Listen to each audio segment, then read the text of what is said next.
Welcome to the Sleeps Lab. Today, we will dive into the story of Wuthering Heights by Emily Bronte. Relax, take a deep breath, and let's begin. 1801. I have just returned from a visit to my landlord, the solitary neighbor that I shall be troubled with. This is certainly a beautiful country. In all England, I do not believe that I could have fixed on a situation so completely removed from the stir of society. A perfect misanthropist's heaven, and Mr. Heathcliff and I are such a suitable pair to divide the desolation between us. A capital fellow. He little imagined how my heart warmed towards him when I beheld his black eyes withdraw so suspiciously under their brows as I rode up, and when his fingers sheltered themselves with a jealous resolution still further in his waistcoat as I announced my name. "Mr. Heathcliff?" I said. A nod was the answer. "Mr. Lockwood, your new tenant, sir. I do myself the honor of calling as soon as possible after my arrival, to express the hope that I have not inconvenienced you by my perseverance in soliciting the occupation of Thrushcross Grange. I heard yesterday you had had some thoughts." "Thrushcross Grange is my own, sir," he interrupted, wincing. "I should not allow anyone to inconvenience me. If I could hinder it, walk in." The walk-in was uttered with closed teeth and expressed the sentiment, "Go to the deuce." Even the gate over which he leant manifested no sympathizing movement to the words, and I think that circumstance determined me to accept the invitation. I felt interested in a man who seemed more exaggeratedly reserved than myself. When he saw my horse's breast fairly pushing the barrier, he did put out his hand to unchain it, and then sullenly preceded me up the causeway, calling as we entered the court, "Joseph, take Mr. Lockwood's horse, and bring up some wine. Here we have the whole establishment of domestics, I suppose," was the reflection suggested by this compound order. "No wonder the grass grows up between the flags, and cattle are the only hedge cutters." Joseph was an elderly, nay, an old man, very old, perhaps, though hollow and sinewy. "The Lord help us," he soliloquized in an undertone of peevish displeasure, while relieving me of my horse, looking, meantime, in my face so sourly that I charitably conjectured he must have need of divine aid to digest his dinner, and his pious ejaculation had no reference to my unexpected advent. Wuthering Heights is the name of Mr. Heathcliff's dwelling, wuthering being a significant provincial adjective, descriptive of the atmospheric tumult to which its station is exposed in stormy weather. Pure, bracing ventilation they must have up there at all times. Indeed, one may guess the power of the north wind blowing over the edge by the excessive slant of a few stunted firs at the end of the house, and by a range of gaunt thorns all stretching their limbs one way, as if craving alms of the sun. Happily, the architect had foresight to build it strong. The narrow windows are deeply set in the wall, and the corners defended with large jutting stones. Before passing the threshold, I paused to admire a quantity of grotesque carving lavished over the front, and especially about the principal door, above which, among a wilderness of crumbling griffins and shameless little boys, I detected the date 1500 and the name Hareton Earnshaw. I would have made a few comments and requested a short history of the place from the surly owner, but his attitude at the door appeared to demand my speedy entrance or complete departure, and I had no desire to aggravate his impatience previous to inspecting the penetralium. One step brought us into the family sitting room, without any introductory lobby or passage. They call it here the house preeminently. It includes kitchen and parlor, generally. But I believe at Wuthering Heights, the kitchen is forced to retreat altogether into another quarter. At least I distinguished a chatter of tongues and a clatter of culinary utensils deep within, and I observed no signs of roasting, boiling, or baking about the huge fireplace, nor any glitter of copper saucepans and tin colanders on the walls. One end, indeed, reflected splendidly both light and heat from ranks of immense pewter dishes, interspersed with silver jugs and tankards, towering row after row on a vast oak dresser to the very roof. The latter had never been underdrawn, Its entire anatomy lay bare to an inquiring eye, except where a frame of wood, laden with oatcakes and clusters of legs of beef, mutton, and ham, concealed it. Above the chimney were sundry villainous old guns and a couple of horse pistols, and by way of ornament, 3 gaudily painted canisters disposed along its ledge. The floor was of smooth white stone. The chairs, high-backed, primitive structures, painted green, 1 or 2 heavy black ones lurking in the shade. In an arch under the dresser reposed a huge liver-colored bitch pointer, surrounded by a swarm of squealing puppies, and other dogs haunted other recesses. The apartment and furniture would have been nothing extraordinary as belonging to a homely northern farmer with a stubborn countenance and stalwart limbs set out to advantage in knee breeches and gaiters. Such an individual seated in his armchair, his mug of ale frothing on the round table before him, is to be seen in any circuit of 5 or 6 miles among these hills, if you go at the right time after dinner. But Mr. Heathcliff forms a singular contrast to his abode and style of living. He is a dark-skinned gypsy in aspect, in dress and manners a gentleman. That is, as much a gentleman as many a country squire, rather slovenly, perhaps, yet not looking amiss with his negligence, because he has an erect and handsome figure, and rather morose. Possibly, some people might suspect him of a degree of underbred pride. I have a sympathetic chord within that tells me it is nothing of the sort. I know, by instinct, his reserve springs from an aversion to showy displays of feeling, to manifestations of mutual kindliness.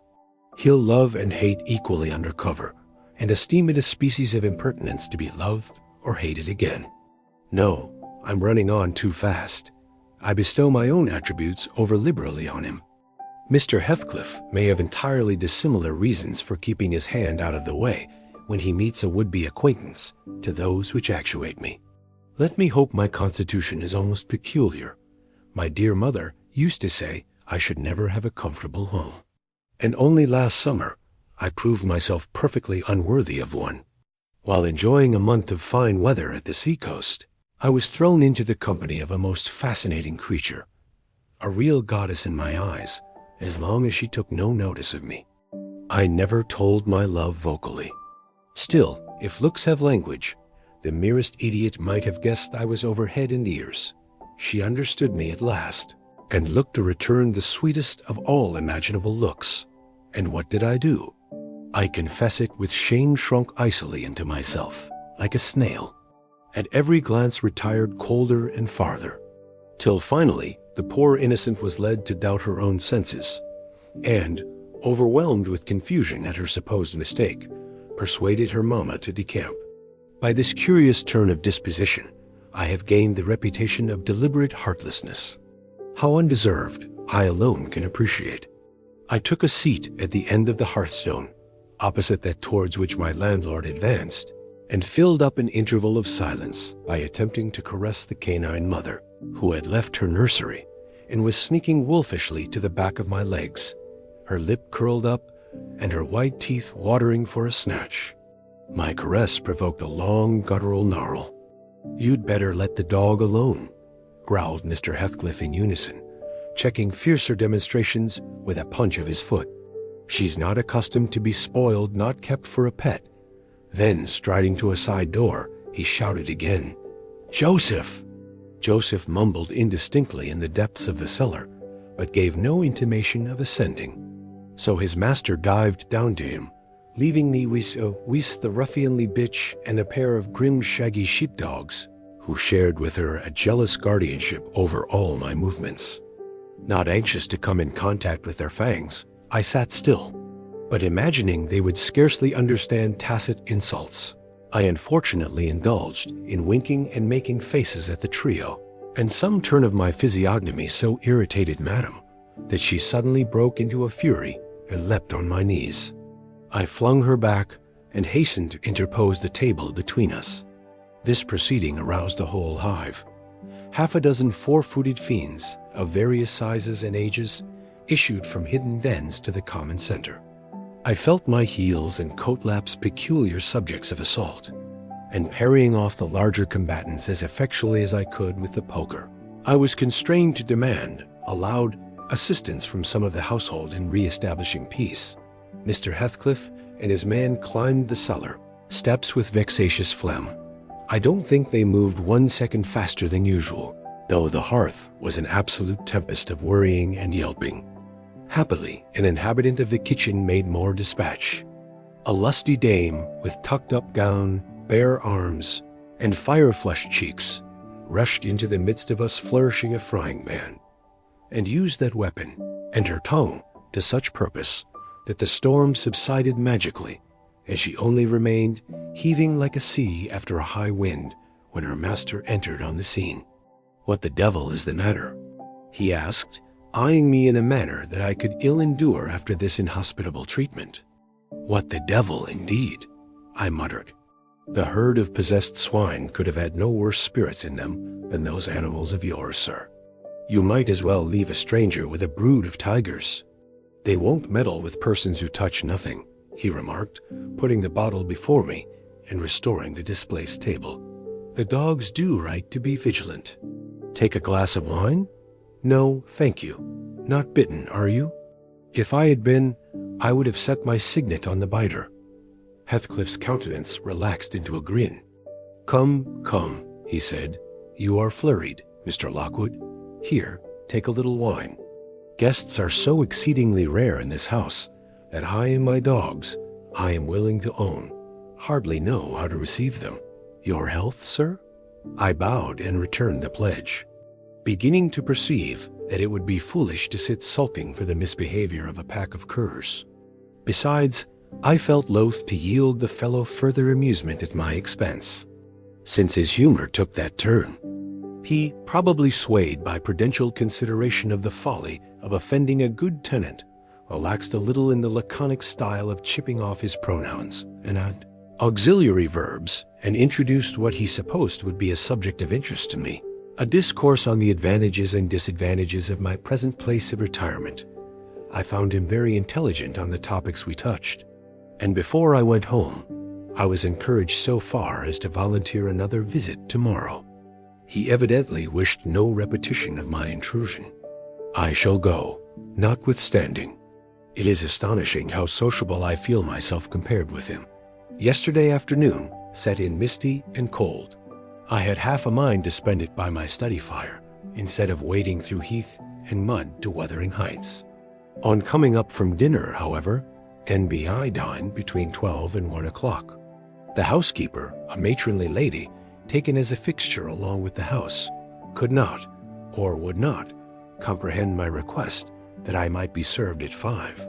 On mounting the stairs with this lazy intention and stepping into the room, I saw a servant girl on her knees, surrounded by brushes and coal scuttles, and raising an infernal dust as she extinguished the flames with heaps of cinders. This spectacle drove me back immediately. I took my hat, and after a 4 miles walk, arrived at Heathcliff's garden gate just in time to escape the first feathery flakes of a snow shower. On that bleak hill top, the earth was hard with a black frost, and the air made me shiver through every limb. Being unable to remove the chain, I jumped over, and running up the flagged causeway bordered with straggling gooseberry bush, knocked vainly for admittance, till my knuckles tingled, and the dogs howled. Wretched inmates!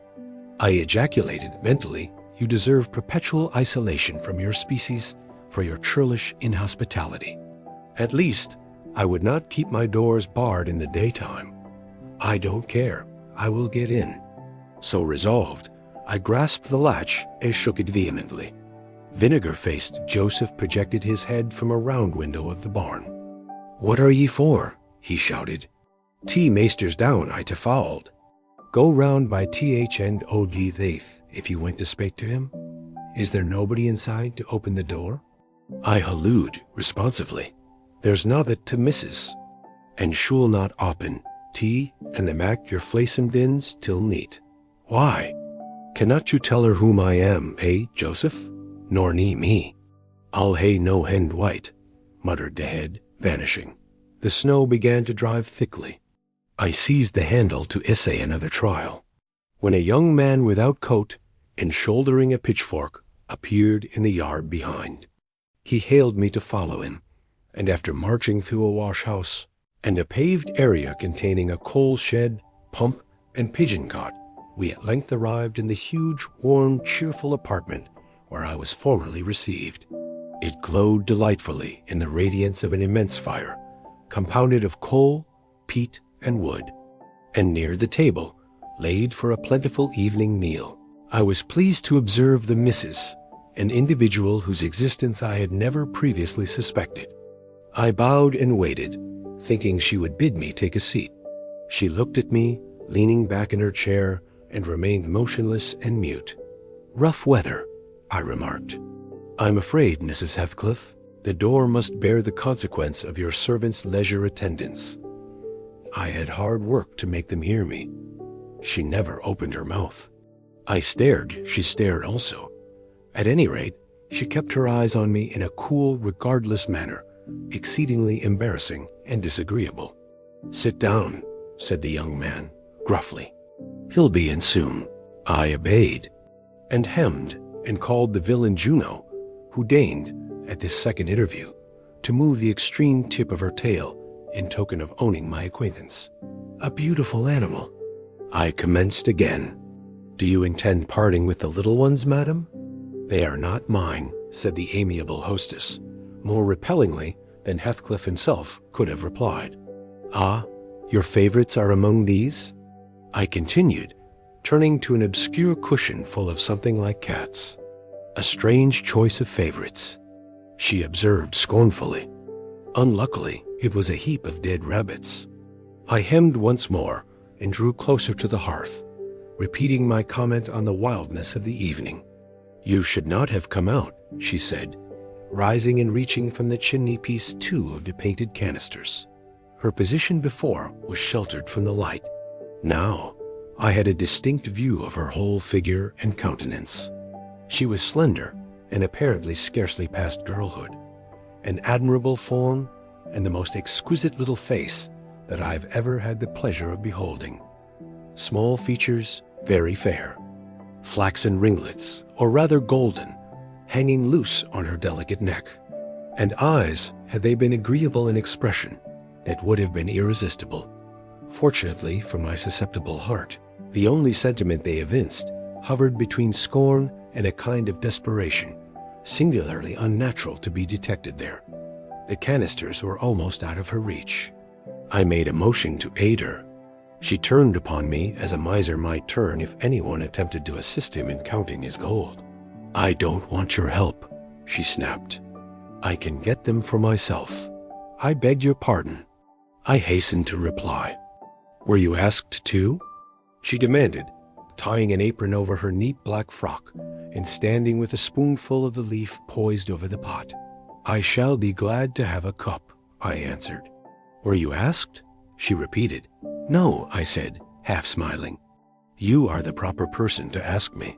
She flung the tea back, spoon and all, and resumed her chair in a pet, her forehead corrugated and her red underlip pushed out like a child's ready to cry.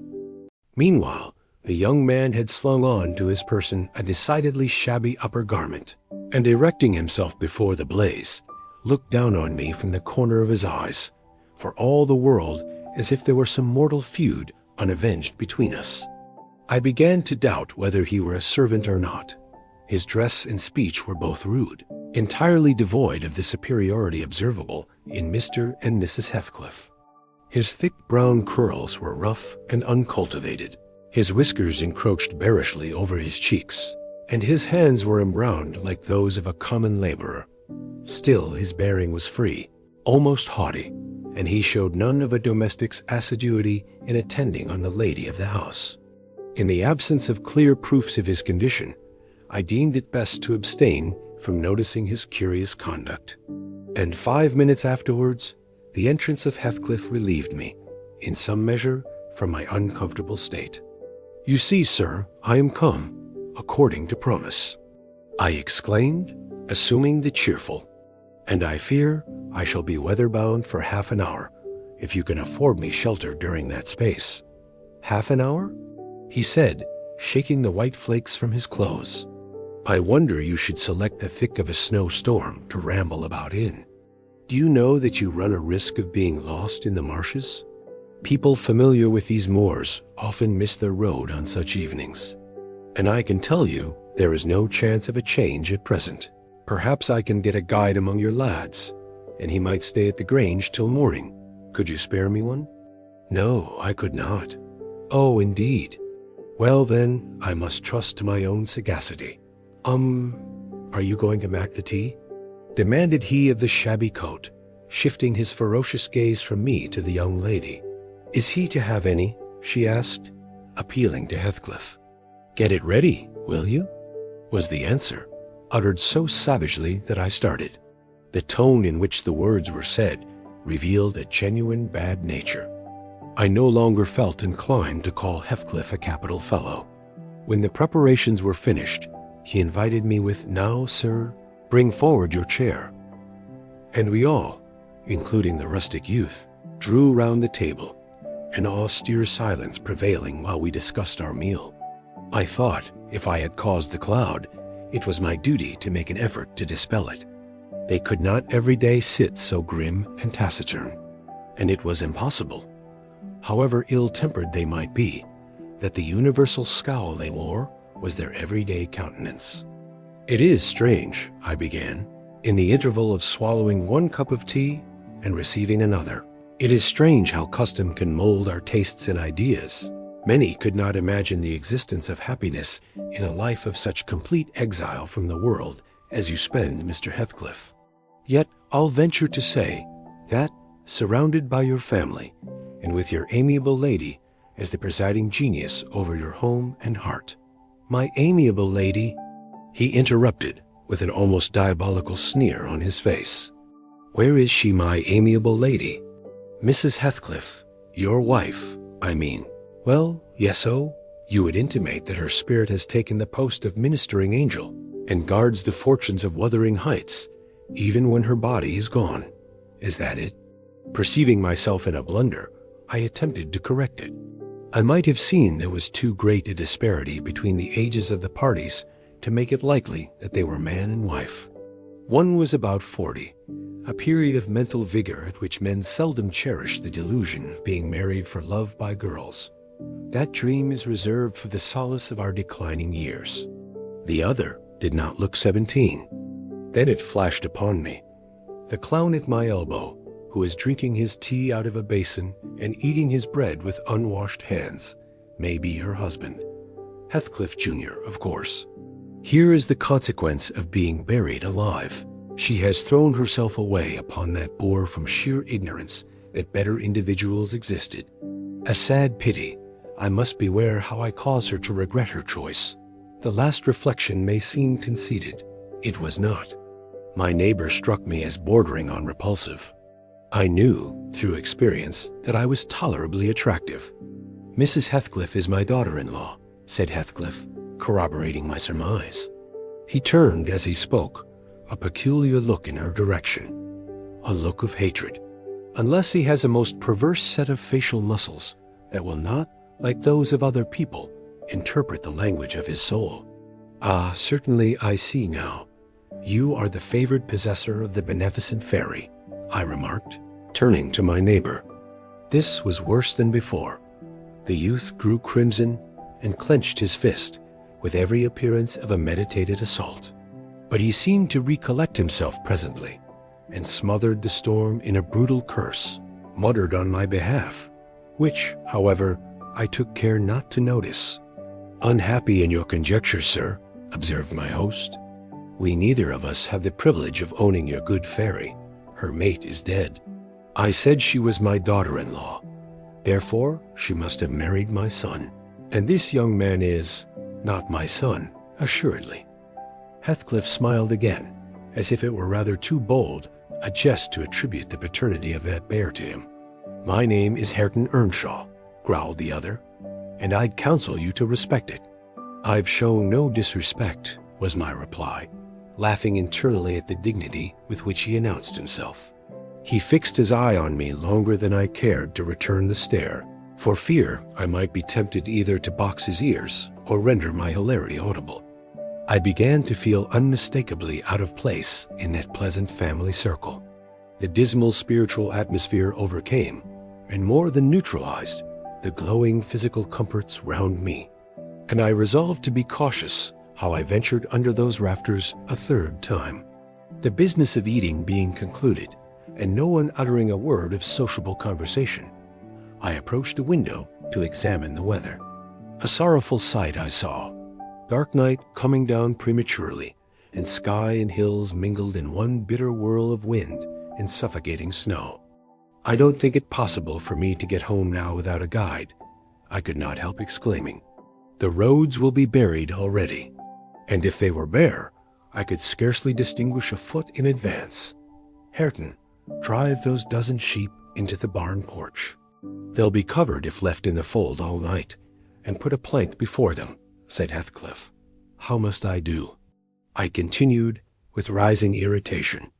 There was no reply to my question, and on looking round, I saw only Joseph bringing in a pail of porridge for the dogs, and Mrs. Heathcliff leaning over the fire, diverting herself with burning a bundle of matches which had fallen from the chimney-piece, as she restored the tea canister to its place.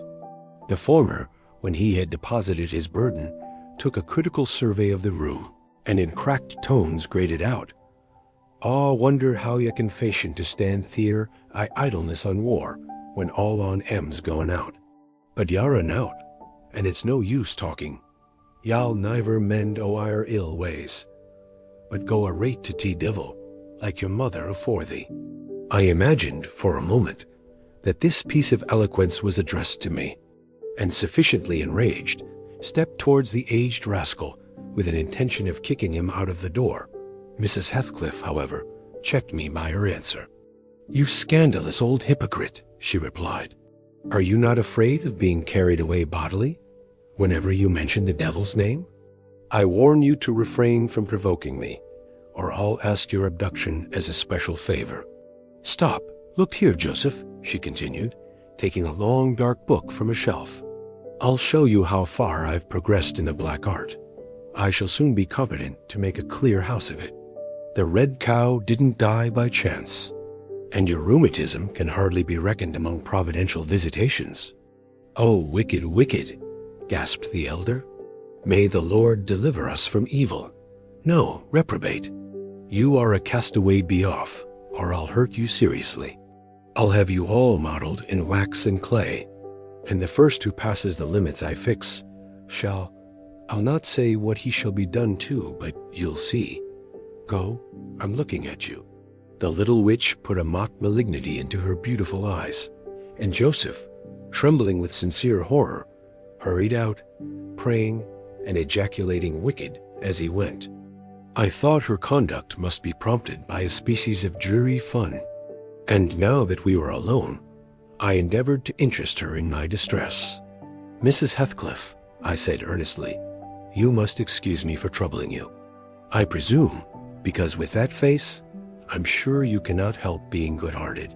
Do point out some landmarks by which I may know my way home. I have no more idea how to get there than you would have how to get to London." "Take the road you came," she answered, ensconcing herself in a chair with a candle and a long book open before her. "It is brief advice, but as sound as I can give. Then, if you hear of me being discovered dead in a bog or a pit full of snow, your conscience won't whisper that it is partly your fault." "How so? I cannot escort you. They wouldn't let me go to the end of the garden wall. You? I should be sorry to ask you to cross the threshold, for my convenience, on such a night," I cried. "I want you to tell me my way, not to show it, or else to persuade Mr. Heathcliff to give me a guide." "Who?" "There is himself, Earnshaw, Zillah, Joseph and I. Which would you have?" "Are there no boys at the farm?" "No. Those are all." "Then it follows that I am compelled to stay, that you may settle with your host." "I have nothing to do with it. I hope it will be a lesson to you to make no more rash journeys on these hills," cried Heathcliff's stern voice from the kitchen entrance. "As to staying here, I don't keep accommodations for visitors. You must share a bed with Hareton, or Joseph, if you do. I can sleep on a chair in this room, I replied. No, no. A stranger is a stranger, be he rich or poor. It will not suit me to permit anyone the range of the place while I am off guard, said the unmannerly wretch. With this insult my patience was at an end. I uttered an expression of disgust and pushed past him into the yard, running against Earnshaw in my haste. It was so dark that I could not see the means of exit, and as I wandered round, I heard another specimen of their civil behavior amongst each other. At first the young man appeared about to befriend me. I'll go with him as far as the park, he said. You'll go with him to hell, exclaimed his master, or whatever relation he bore. And who is to look after the horses, eh? A man's life is of more consequence than one evening's neglect of the horses. Somebody must go, murmured Mrs. Heathcliff, more kindly than I expected. Not at your command, retorted Hareton. If you set store on him, you'd better be quiet. Then I hope his ghost will haunt you. And I hope Mr. Heathcliff will never get another tenant till the Grange is a ruin, she answered sharply. Hearken, hearken, shoes cursing on him, muttered Joseph, towards whom I had been steering. He sat within earshot, milking the cows by the light of a lantern, which I seized unceremoniously, and calling out that I would send it back on the morrow, rushed to the nearest poster. Maester, maester, he's staling to lantern, shouted the ancient, pursuing my retreat. Hey, Nazir! Hey, dog! Hey, Wolf! Hold him! Hold him! On opening the little door, two hairy monsters flew at my throat, bearing me down and extinguishing the light, while a mingled guffaw from Heathcliff and Hareton put the copestone on my rage and humiliation. Fortunately, the beasts seemed more bent on stretching their paws and yawning and flourishing their tails than devouring me alive. But they would suffer no resurrection, and I was forced to lie till their malignant masters pleased to deliver me. Then, hatless and trembling with wrath, I ordered the miscreants to let me out on their peril to keep me 1 minute longer, with several incoherent threats of retaliation that, in their indefinite depth of virulency, smacked of King Lear. The vehemence of my agitation brought on a copious bleeding at the nose, and still Heathcliff laughed, and still I scolded. I don't know what would have concluded the scene, had there not been one person at hand rather more rational than myself, and more benevolent than my entertainer. This was Zillah, the stout housewife, who at length issued forth to inquire into the nature of the uproar. She thought that some of them had been laying violent hands on me, and not daring to attack her master, she turned her vocal artillery against the younger scoundrel. Well, Mr. Earnshaw, she cried, I wonder what you'll have agate next. Are we going to murder folk on our very doorstones? I see this house will never do for me. Look at he, poor lad. He's fair choking. Wisht, you munn't go on so. Come in, and I'll cure that. There now, hold ye still. With these words she suddenly splashed a pint of icy water down my neck, and pulled me into the kitchen. Mr. Heathcliff followed, his accidental merriment expiring quickly in his habitual moroseness. I was sick exceedingly, and dizzy, and faint, and thus compelled perforce to accept lodgings under his roof. He told Zillah to give me a glass of brandy, and then passed on to the inner room, while she condoled with me on my sorry predicament, and having obeyed his orders, whereby I was somewhat revived, ushered me to bed. While leading the way upstairs, she recommended that I should hide the candle and not make a noise, for her master had an odd notion about the chamber she would put me in, and never let anybody lodge there willingly. I asked the reason. She did not know, she answered. She had only lived there a year or two, and they had so many queer goings-on, she could not begin to be curious. Too stupefied to be curious myself, I fastened my door and glanced round for the bed. The whole furniture consisted of a chair, a clothes-press, and a large oak case, with squares cut out near the top resembling coach windows. Having approached this structure, I looked inside, and perceived it to be a singular sort of old-fashioned couch, very conveniently designed to obviate the necessity for every member of the family having a room to himself. In fact, it formed a little closet, and the ledge of a window, which it enclosed, served as a table.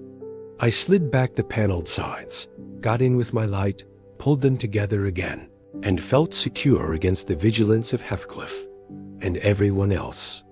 The ledge, where I placed my candle, had a few mildewed books piled up in one corner, and it was covered with writing scratched on the paint. This writing, however, was nothing but a name repeated in all kinds of characters, large and small Catherine Earnshaw, here and there varied to Catherine Heathcliff, and then again to Catherine Linton. In vapid listlessness, I leant my head against the window and continued spelling over Catherine Earnshaw Heathcliff Linton till my eyes closed. But they had not rested 5 minutes when a glare of white letters started from the dark, as vivid as specters. The air swarmed with Catherines, and rousing myself to dispel the obtrusive name, I discovered my candlewick reclining on one of the antique volumes, and perfuming the place with an odor of roasted calfskin. I snuffed it off, and very ill at ease under the influence of cold and lingering nausea, sat up and spread open the injured tome on my knee. It was a testament in lean type and smelling dreadfully musty. A flyleaf bore the inscription, Catherine Earnshaw, her book, and a date some quarter of a century back. I shut it and took up another and another till I had examined all. Catherine's library was select, and its state of dilapidation proved it to have been well used, though not altogether for a legitimate purpose. Scarcely one chapter had escaped a pen and ink commentary, at least the appearance of one covering every morsel of blank that the printer had left. Some were detached sentences. Other parts took the form of a regular diary, scrawled in an unformed, childish hand. At the top of an extra page, quite a treasure, probably, when first lighted on, I was greatly amused to behold an excellent caricature of my friend Joseph, rudely yet powerfully sketched. An immediate interest kindled within me for the unknown Catherine, and I began forthwith to decipher her faded hieroglyphics. An awful Sunday, commenced the paragraph beneath. I wish my father were back again. Hindley is a detestable substitute. His conduct to Heathcliff is atrocious H. And I are going to rebel. We took our initiatory step this evening. All day had been flooding with rain. We could not go to church, so Joseph must needs get up a congregation in the garret.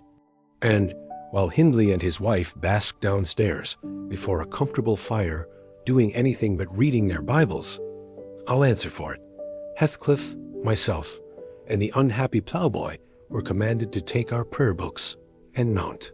We were ranged in a row on a sack of corn, groaning and shivering, and hoping that Joseph would shiver too, so that he might give us a short homily for his own sake. A vain idea. The service lasted precisely 3 hours, and yet my brother had the face to exclaim, when he saw us descending, "What, done already?" On Sunday evenings we used to be permitted to play if we did not make much noise. Now a mere titter is sufficient to send us into corners. "You forget you have a master here," says the tyrant. "I'll demolish the first who puts me out of temper." I insist on perfect sobriety and silence. "Oh boy, was that you? Francis, darling, pull his hair as you go by." I heard him snap his fingers. Francis pulled his hair heartily, and then went and seated herself on her husband's knee. And there they were, like two babies, kissing and talking nonsense by the hour foolish palaver that we should be ashamed of. We made ourselves as snug as our means allowed in the arch of the dresser. I had just fastened our pinafores together and hung them up for a curtain when in comes Joseph on an errand from the stables. He tears down my handiwork, boxes my ears, and croaks, "Meester Nobbet just buried, and Sabbath not o'ered, und tea sound o de gospel, still I your lugs, and they dare be laking. Shame on thee, sit thee down, ill childer. There's good books enough if you'll read him. Sit thee down, and think o' your sowls." Saying this, he compelled us so to square our positions that we might receive from the far-off fire a dull ray to show us the text of the lumber he thrust upon us. I could not bear the employment. I took my dingy volume by the scroop and hurled it into the dog kennel, vowing I hated a good book. Heathcliff kicked his to the same place. Then there was a hubbub. "Maester Hindley," shouted our chaplain. "Maester, come hither." Miss Cathy's riven tea back off, to helmet o salvation. Heathcliff's paused his fit into tea first part o tea brewed way to destruction. It's fair flaysome that they'll let him go on this gate. Eck, th'old man wad ha laced him properly, but he's going. Hindley hurried up from his paradise on the hearth, and seizing one of us by the collar, and the other by the arm, hurled both into the back kitchen, where, Joseph asseverated, old Nick would fetch us as sure as we were living. And so comforted, we each sought a separate nook to await his advent. I reached this book and a pot of ink from a shelf, and pushed the house door ajar to give me light, and I have got the time on with writing for 20 minutes. But my companion is impatient, and proposes that we should appropriate the dairywoman's cloak and have a scamper on the moors, under its shelter. A pleasant suggestion, and then, if the surly old man come in, he may believe his prophecy verified. We cannot be damper or colder in the rain than we are here. I suppose Catherine fulfilled her project, for the next sentence took up another subject. She waxed lachrymose. "How little did I dream that Hindley would ever make me cry so," she wrote. "My head aches till I cannot keep it on the pillow, and still I can't give over. Poor Heathcliff. Hindley calls him a vagabond, and won't let him sit with us, nor eat with us any more. And he says he and I must not play together, and threatens to turn him out of the house if we break his orders. He has been blaming our father, how dared he, for treating H too liberally, and swears he will reduce him to his right place." I began to nod drowsily over the dim page. My eye wandered from manuscript to print. I saw a red ornamented title, 70 times 7, and the first of the 71st. A pious discourse delivered by the Reverend Jabez Branderham in the chapel of Gimmerdon Sow. And while I was, half consciously, worrying my brain to guess what Jabez Branderham would make of his subject, I sank back in bed and fell asleep. Alas for the effects of bad tea and bad temper. What else could it be that made me pass such a terrible night? I don't remember another that I can at all compare with it since I was capable of suffering. I began to dream, almost before I ceased to be sensible of my locality. I thought it was morning, and I had set out on my way home with Joseph for a guide. The snow lay yards deep in our road, and as we floundered on, my companion wearied me with constant reproaches that I had not brought a pilgrim's staff, telling me that I could never get into the house without one, and boastfully flourishing a heavy-headed cudgel, which I understood to be so denominated. For a moment, I considered it absurd that I should need such a weapon to gain admittance into my own residence. Then a new idea flashed across me. I was not going there. We were journeying to hear the famous Jabez Branderham preach, from the text 70 times 7. And either Joseph, the preacher, or I had committed the first of the 71st, and were to be publicly exposed and excommunicated. We came to the chapel. I have passed it really in my walks, twice or thrice. It lies in a hollow, between two hills, an elevated hollow near a swamp, whose peaty moisture is said to answer all the purposes of embalming on the few corpses deposited there. The roof has been kept whole hitherto, but as the clergyman's stipend is only £20 per annum, and a house with 2 rooms, threatening speedily to determine into one, no clergyman will undertake the duties of pastor, especially as it is currently reported that his flock would rather let him starve than increase the living by 1 penny from their own pockets. However, in my dream, Jabez had a full and attentive congregation, and he preached, good God, what a sermon! Divided into 490 parts, each fully equal to an ordinary address from the pulpit, and each discussing a separate sin. Where he searched for them, I cannot tell. He had his private manner of interpreting the phrase, and it seemed necessary the brother should sin different sins on every occasion. They were of the most curious character, odd transgressions that I never imagined previously. Oh, how weary I grew! How I writhed and yawned and nodded and revived! How I pinched and pricked myself and rubbed my eyes and stood up and sat down again and nudged Joseph to inform me if he would ever have done. I was condemned to hear all out. Finally, he reached the first of the 71st. At that crisis, a sudden inspiration descended on me. I was moved to rise and denounce Jabez Branderham as the sinner of the sin that no Christian need pardon. "Sir," I exclaimed, "sitting here within these four walls, at one stretch, I have endured and forgiven the 490 heads of your discourse. 70 times 7 times have I plucked up my hat and been about to depart. 70 times 7 times have you preposterously forced me to resume my seat. The 491st is too much. Fellow martyrs, have at him. Drag him down and crush him to atoms, that the place which knows him may know him no more." "Thou art the man," cried Jabez, after a solemn pause, leaning over his cushion. 70 times 7 times didst thou gapingly contort thy visage, 70 times 7 did I take counsel with my soul. Lo, this is human weakness, this also may be absolved. The first of the 71st is come. Brethren, execute upon him the judgment written. Such honor have all his saints."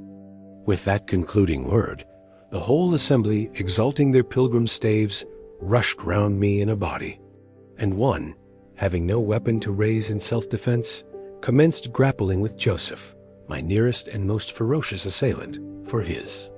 In the confluence of the multitude, several clubs crossed. Blows aimed at me fell on other sconces. Presently, the whole chapel resounded with rappings and counter-rappings. Every man's hand was against his neighbor, and Branderham, unwilling to remain idle, poured forth his zeal in a shower of loud taps on the boards of the pulpit, which responded so smartly that at last, to my unspeakable relief, they woke me. And what was it that had suggested the tremendous tumult? What had played Jabez's part in the row? Merely the branch of a fir tree that touched my lattice as the blast wailed by and rattled its dry cones against the panes. I listened doubtingly an instant, detected the disturber, then turned and dozed and dreamt again, if possible, still more disagreeably than before. This time, I remembered I was lying in the oak closet, and I heard distinctly the gusty wind and the driving of the snow. I heard also the fir bough repeat its teasing sound and ascribed it to the right cause, but it annoyed me so much that I resolved to silence it, if possible, and I rose and endeavored to unhasp the casement. The hook was soldered into the staple, a circumstance observed by me when awake, but forgotten. I must stop it, nevertheless. I muttered, knocking my knuckles through the glass, and stretching an arm out to seize the importunate branch, instead of which my fingers closed on the fingers of a little ice-cold hand. The intense horror of nightmare came over me. I tried to draw back my arm, but the hand clung to it, and a most melancholy voice sobbed, "Let me in, let me in." "Who are you?" I asked, struggling, meanwhile, to disengage myself. "Catherine Linton," it replied shiveringly. Why did I think of Linton? I had read Earnshaw 20 times for Linton. I'm come home.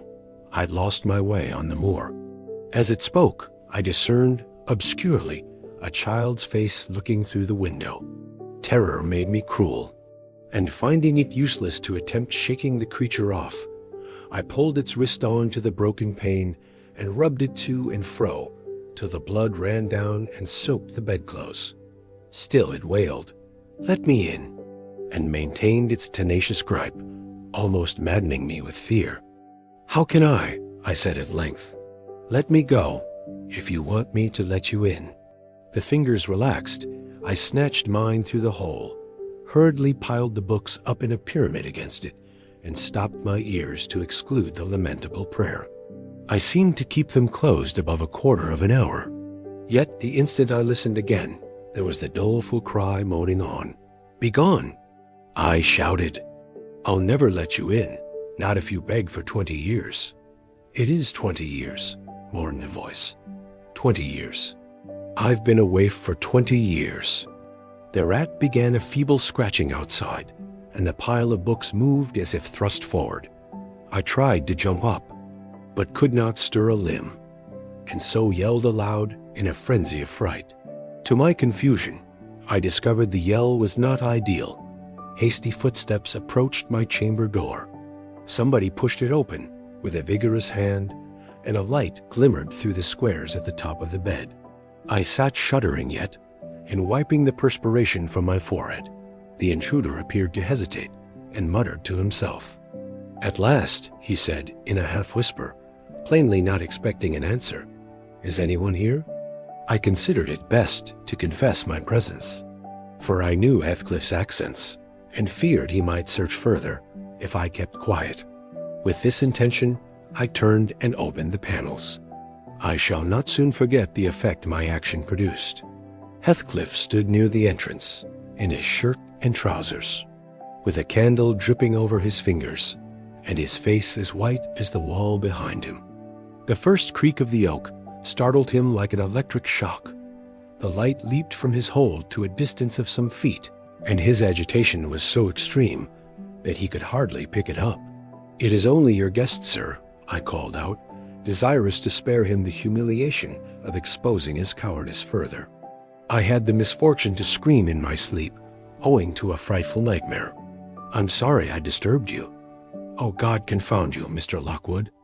I wish you were at the—" commenced my host, setting the candle on a chair, because he found it impossible to hold it steady. "And who showed you up into this room?"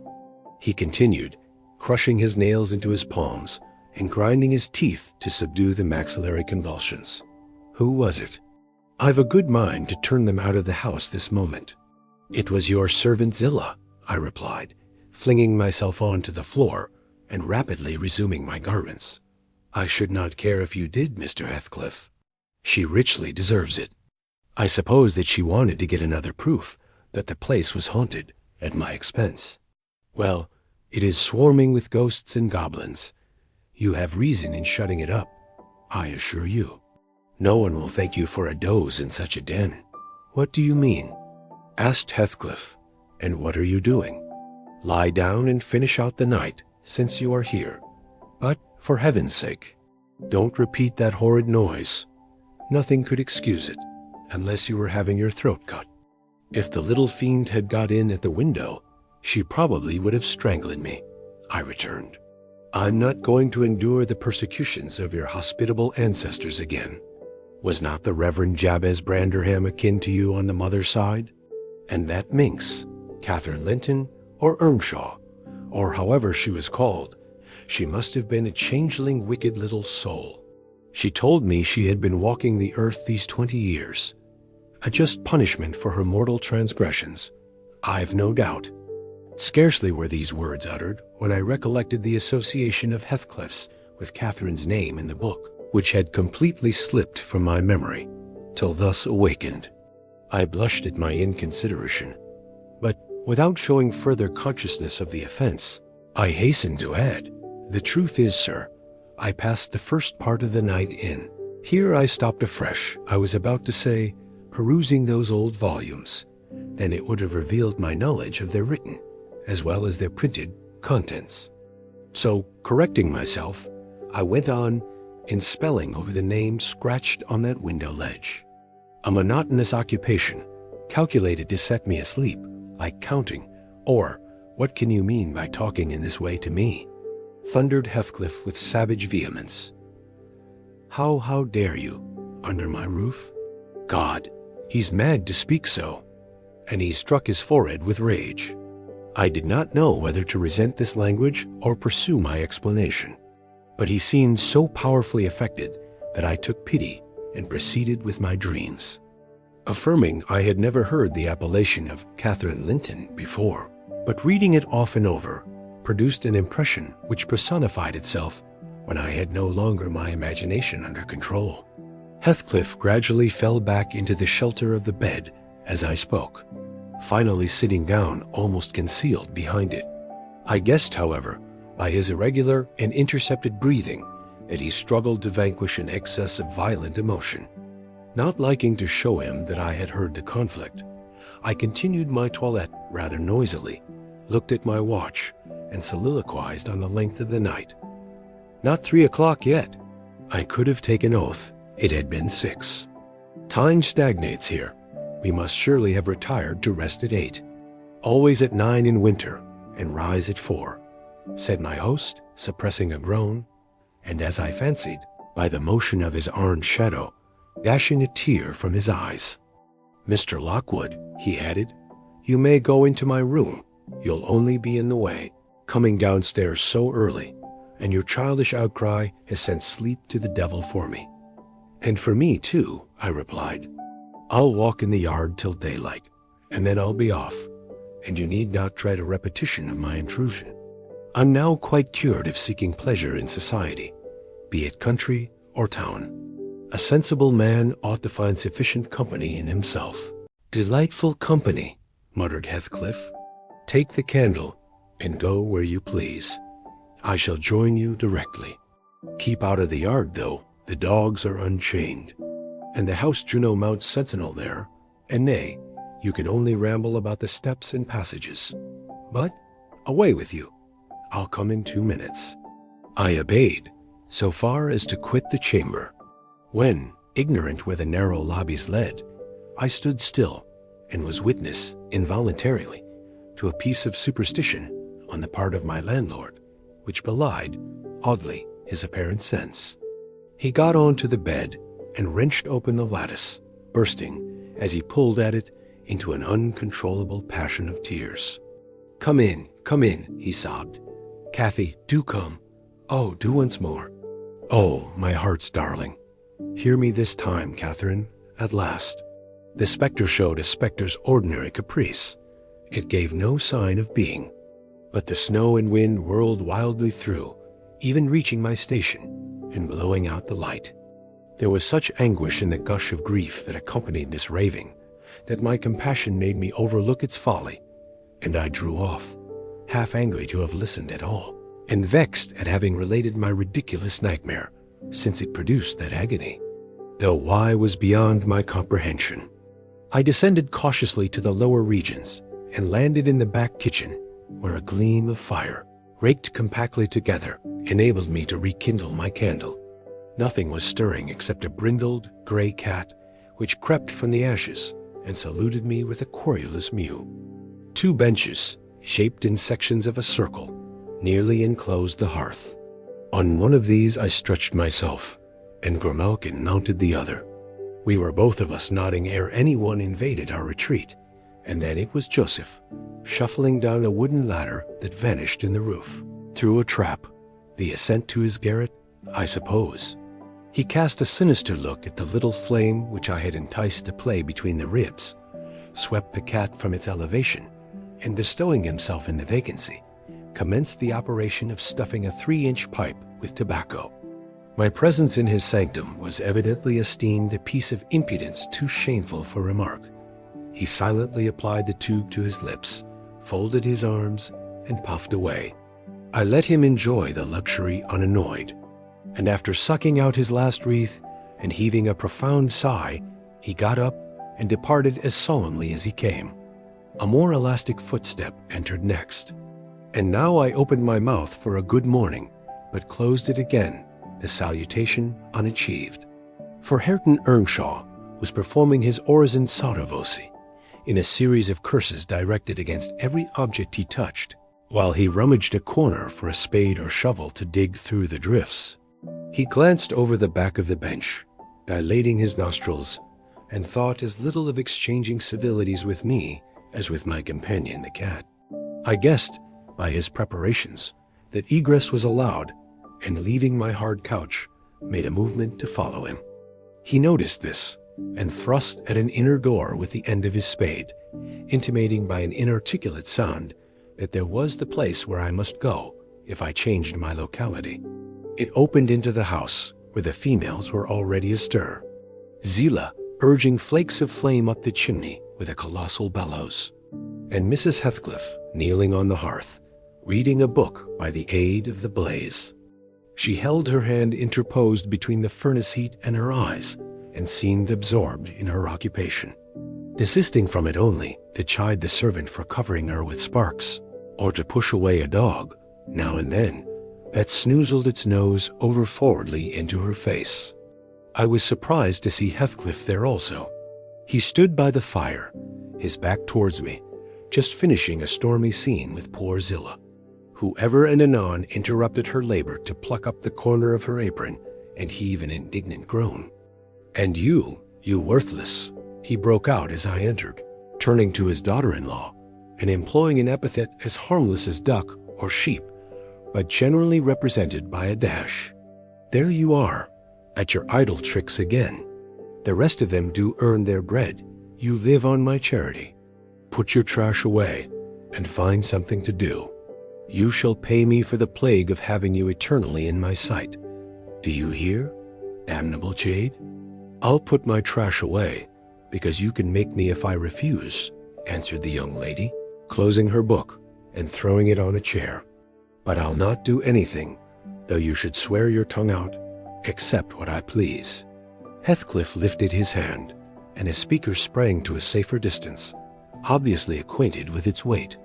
Having no desire to be entertained by a cat-and-dog combat, I stepped forward briskly, as if eager to partake the warmth of the hearth, and innocent of any knowledge of the interrupted dispute. Each had enough decorum to suspend further hostilities. Heathcliff placed his fists, out of temptation, in his pockets. Mrs. Heathcliff curled her lip and walked to a seat far off, where she kept her word by playing the part of a statue during the remainder of my stay. That was not long.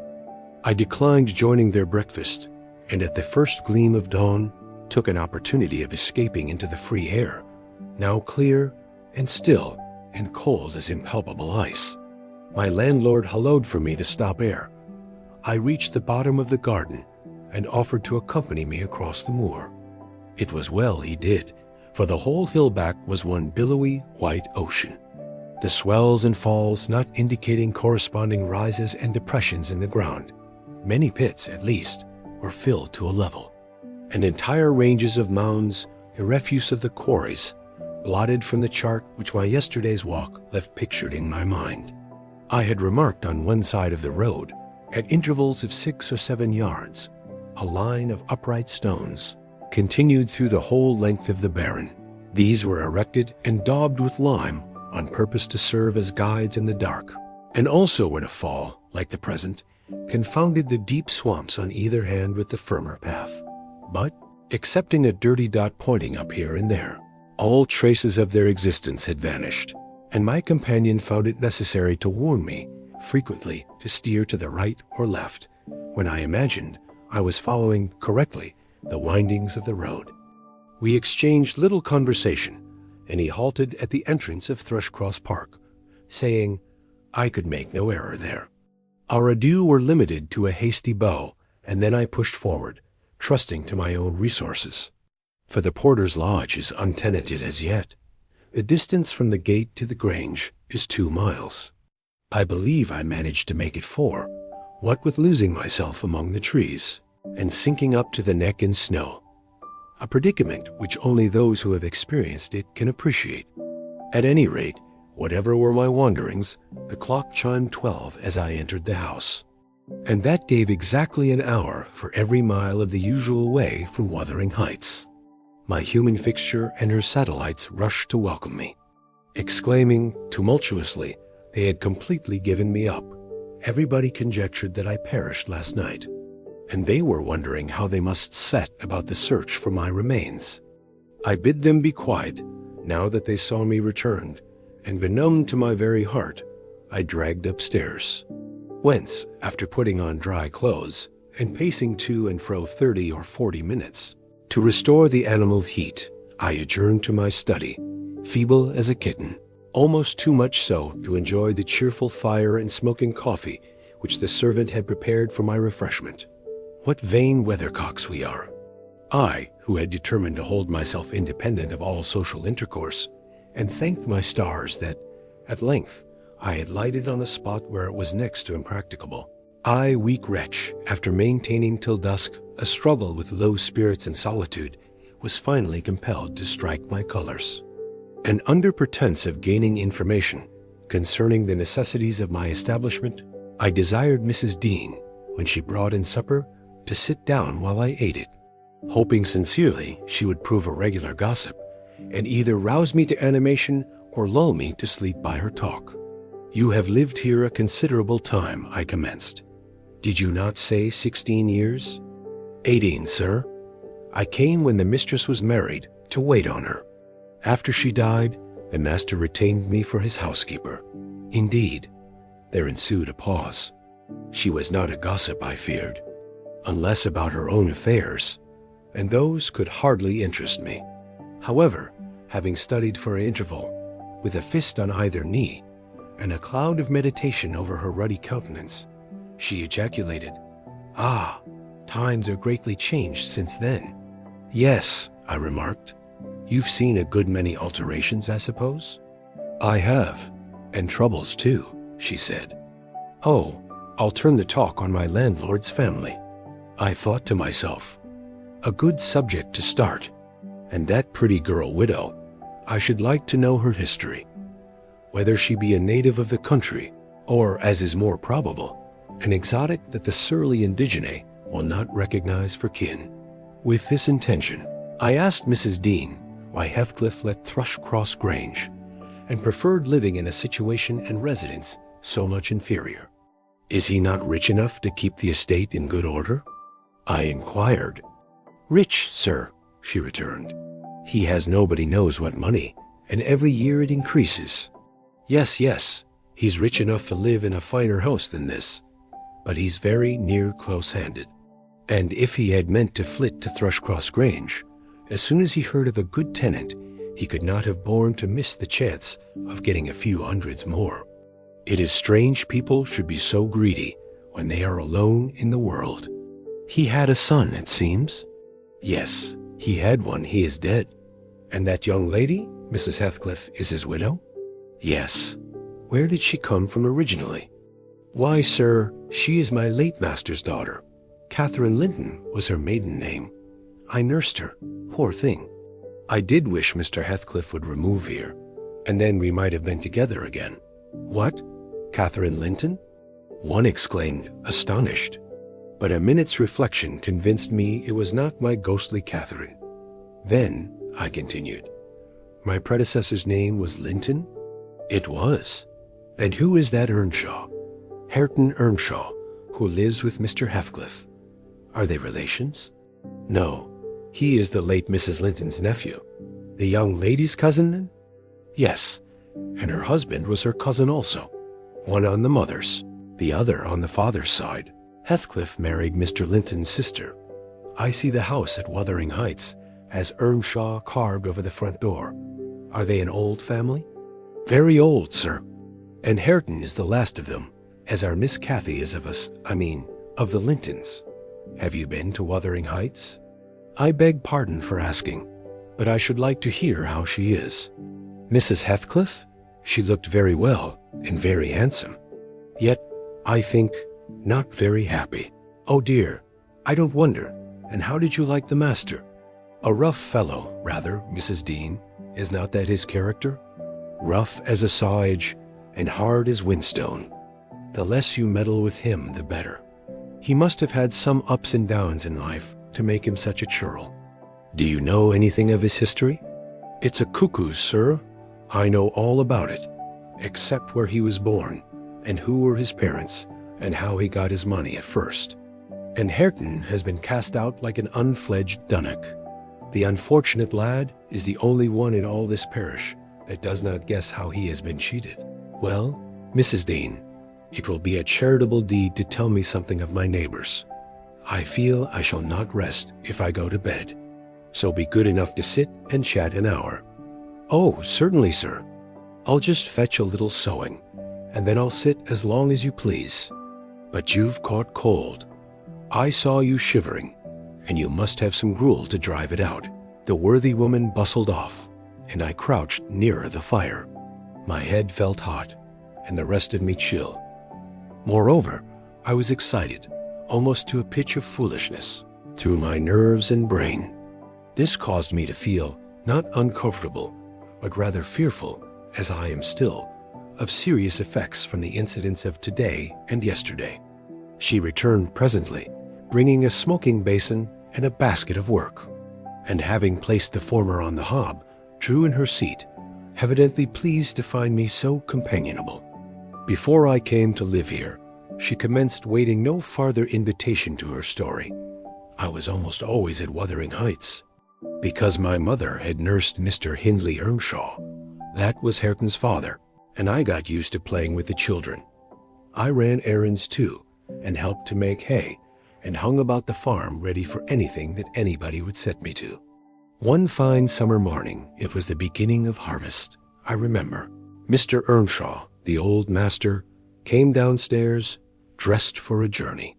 And after he had told Joseph what was to be done during the day, he turned to Hindley and Cathy, and me, for I sat eating my porridge with them, and he said, speaking to his son, "Now, my bonny man, I'm going to Liverpool today. What shall I bring you? You may choose what you like. Only let it be little, for I shall walk there and back. 60 miles each way, that is a long spell." Hindley named a fiddle, and then he asked Miss Cathy. She was hardly 6 years old, but she could ride any horse in the stable, and she chose a whip. He did not forget me, for he had a kind heart, though he was rather severe sometimes.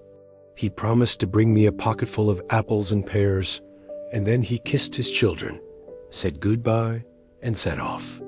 It seemed a long while to us, all the 3 days of his absence, and often did little Cathy ask when he would be home. Mrs. Earnshaw expected him by supper time on the 3rd evening, and she put the meal off hour after hour. There were no signs of his coming, however, and at last the children got tired of running down to the gate to look. Then it grew dark. She would have had them to bed, but they begged sadly to be allowed to stay up. And just about 11 o'clock, the door latch was raised quietly, and in stepped the master. He threw himself into a chair, laughing and groaning, and bid them all stand off, for he was nearly killed. He would not have such another walk for the 3 kingdoms, and at the end of it to be flighted to death. He said, opening his greatcoat, which he held bundled up in his arms, "See here, wife, I was never so beaten with anything in my life, but you must e'en take it as a gift of God, though it's as dark almost as if it came from the devil." We crowded round, and over Miss Cathy's head I had a peep at a dirty, ragged, black-haired child, big enough both to walk and talk. Indeed, its face looked older than Catherine's. Yet when it was set on its feet, it only stared round and repeated over and over again some gibberish that nobody could understand.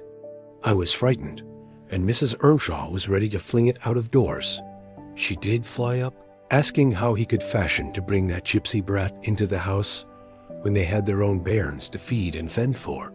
What he meant to do with it, and whether he were mad, the master tried to explain the matter, but he was really half dead with fatigue, and all that I could make out, amongst her scolding, was a tale of his seeing it starving and houseless, and as good as dumb, in the streets of Liverpool, where he picked it up and inquired for its owner. Not a soul knew to whom it belonged, he said, and his money and time being both limited, he thought it better to take it home with him at once than run into vain expenses there, because he was determined he would not leave it as he found it. Well, the conclusion was that my mistress grumbled herself calm, and Mr. Earnshaw told me to wash it and give it clean things and let it sleep with the children. Hindley and Cathy contented themselves with looking and listening till peace was restored. Then both began searching their father's pockets for the presents he had promised them. The former was a boy of 14, but when he drew out what had been a fiddle, crushed to morsels in the great coat, he blubbered aloud. And Kathy, when she learned the master had lost her whip in attending on the stranger, showed her humor by grinning and spitting at the stupid little thing, earning for her pains a sound blow from her father to teach her cleaner manners. They entirely refused to have it in bed with them, or even in their room, and I had no more sense, so I put it on the landing of the stairs, hoping it might be gone on the morrow. By chance, or else attracted by hearing his voice, it crept to Mr. Earnshaw's door, and there he found it on quitting his chamber. Inquiries were made as to how it got there. I was obliged to confess, and in recompense for my cowardice and inhumanity, was sent out of the house. This was Heathcliff's first introduction to the family. On coming back a few days afterwards, for I did not consider my banishment perpetual, I found they had christened him Heathcliff. It was the name of a son who died in childhood, and it has served him ever since, both for Christian and surname. Miss Cathy and he were now very thick, but Hindley hated him, and to say the truth, I did the same, and we plagued and went on with him shamefully. For I wasn't reasonable enough to feel my injustice, and the mistress never put in a word on his behalf when she saw him wronged. He seemed a sullen, patient child, hardened perhaps to ill treatment. He would stand Hindley's blows without winking or shedding a tear, and my pinches moved him only to draw in a breath and open his eyes, as if he had hurt himself by accident, and nobody was to blame. This endurance made old Earnshaw furious when he discovered his son persecuting the poor fatherless child, as he called him. He took to Heathcliff strangely, believing all he said. For that matter, he said precious little, and generally the truth, and petting him up far above Cathy, who was too mischievous and wayward for a favorite. So, from the very beginning, he bred bad feeling in the house, and at Mrs. Earnshaw's death, which happened in less than 2 years after, the young master had learned to regard his father as an oppressor rather than a friend, and Heathcliff as a usurper of his parents' affections and his privileges. And he grew bitter with brooding over these injuries. I sympathized a while, but when the children fell ill of the measles, and I had to tend them and take on me the cares of a woman at once, I changed my idea. Heathcliff was dangerously sick, and while he lay at the worst, he would have me constantly by his pillow. I suppose he felt I did a good deal for him, and he hadn't wit to guess that I was compelled to do it. However, I will say this, he was the quietest child that ever nurse watched over. The difference between him and the others forced me to be less partial. Cathy and her brother harassed me terribly. He was as uncomplaining as a lamb, though hardness, not gentleness, made him give little trouble. He got through, and the doctor affirmed it was in a great measure owing to me, and praised me for my care. I was vain of his commendations, and softened towards the being by whose means I earned them, and thus Hindley lost his last ally. Still, I couldn't dote on Heathcliff, and I wondered often what my master saw to admire so much in the sullen boy, who never, to my recollection, repaid his indulgence by any sign of gratitude. He was not insolent to his benefactor, he was simply insensible, though knowing perfectly the hold he had on his heart, and conscious he had only to speak, and all the house would be obliged to bend to his wishes. As an instance, I remember Mr. Earnshaw once bought a couple of colts at the parish fair, and gave the lads each one. Heathcliff took the handsomest, but it soon fell lame, and when he discovered it, he said to Hindley, "You must exchange horses with me. I don't like mine, and if you won't, I shall tell your father of the 3 thrashings you've given me this week, and show him my arm, which is black to the shoulder." Hindley put out his tongue and cuffed him over the ears. "You'd better do it at once," he persisted. Escaping to the porch, they were in the stable. "You will have to, and if I speak of these blows, you'll get them again with interest." "Off, dog!" cried Hindley, threatening him with an iron weight used for weighing potatoes and hay. "Throw it," he replied, standing still, "and then I'll tell how you boasted that you would turn me out of doors as soon as he died, and see whether he will not turn you out directly." Hindley threw it, hitting him on the breast, and down he fell, but staggered up immediately, breathless and white. And had not I prevented it, he would have gone just so to the master, and got full revenge by letting his condition plead for him, intimating who had caused it. "Take my colt, gypsy, then," said young Earnshaw, "and I pray that he may break your neck. Take him, and be damned, you beggarly interloper, and wheedle my father out of all he has. Only afterwards show him what you are, imp of Satan. And take that, I hope he'll kick out your brains." Heathcliff had gone to loose the beast and shift it to his own stall. He was passing behind it when Hindley finished his speech by knocking him under its feet, and without stopping to examine whether his hopes were fulfilled, ran away as fast as he could. I was surprised to witness how coolly the child gathered himself up and went on with his intention, exchanging saddles and all, and then sitting down on a bundle of hay to overcome the qualm which the violent blow occasioned before he entered the house. I persuaded him easily to let me lay the blame of his bruises on the horse. He minded little what tale was told, since he had what he wanted. He complained so seldom, indeed, of such stirs as these, that I really thought him not vindictive. I was deceived completely, as you will hear. In the course of time, Mr. Earnshaw began to fail.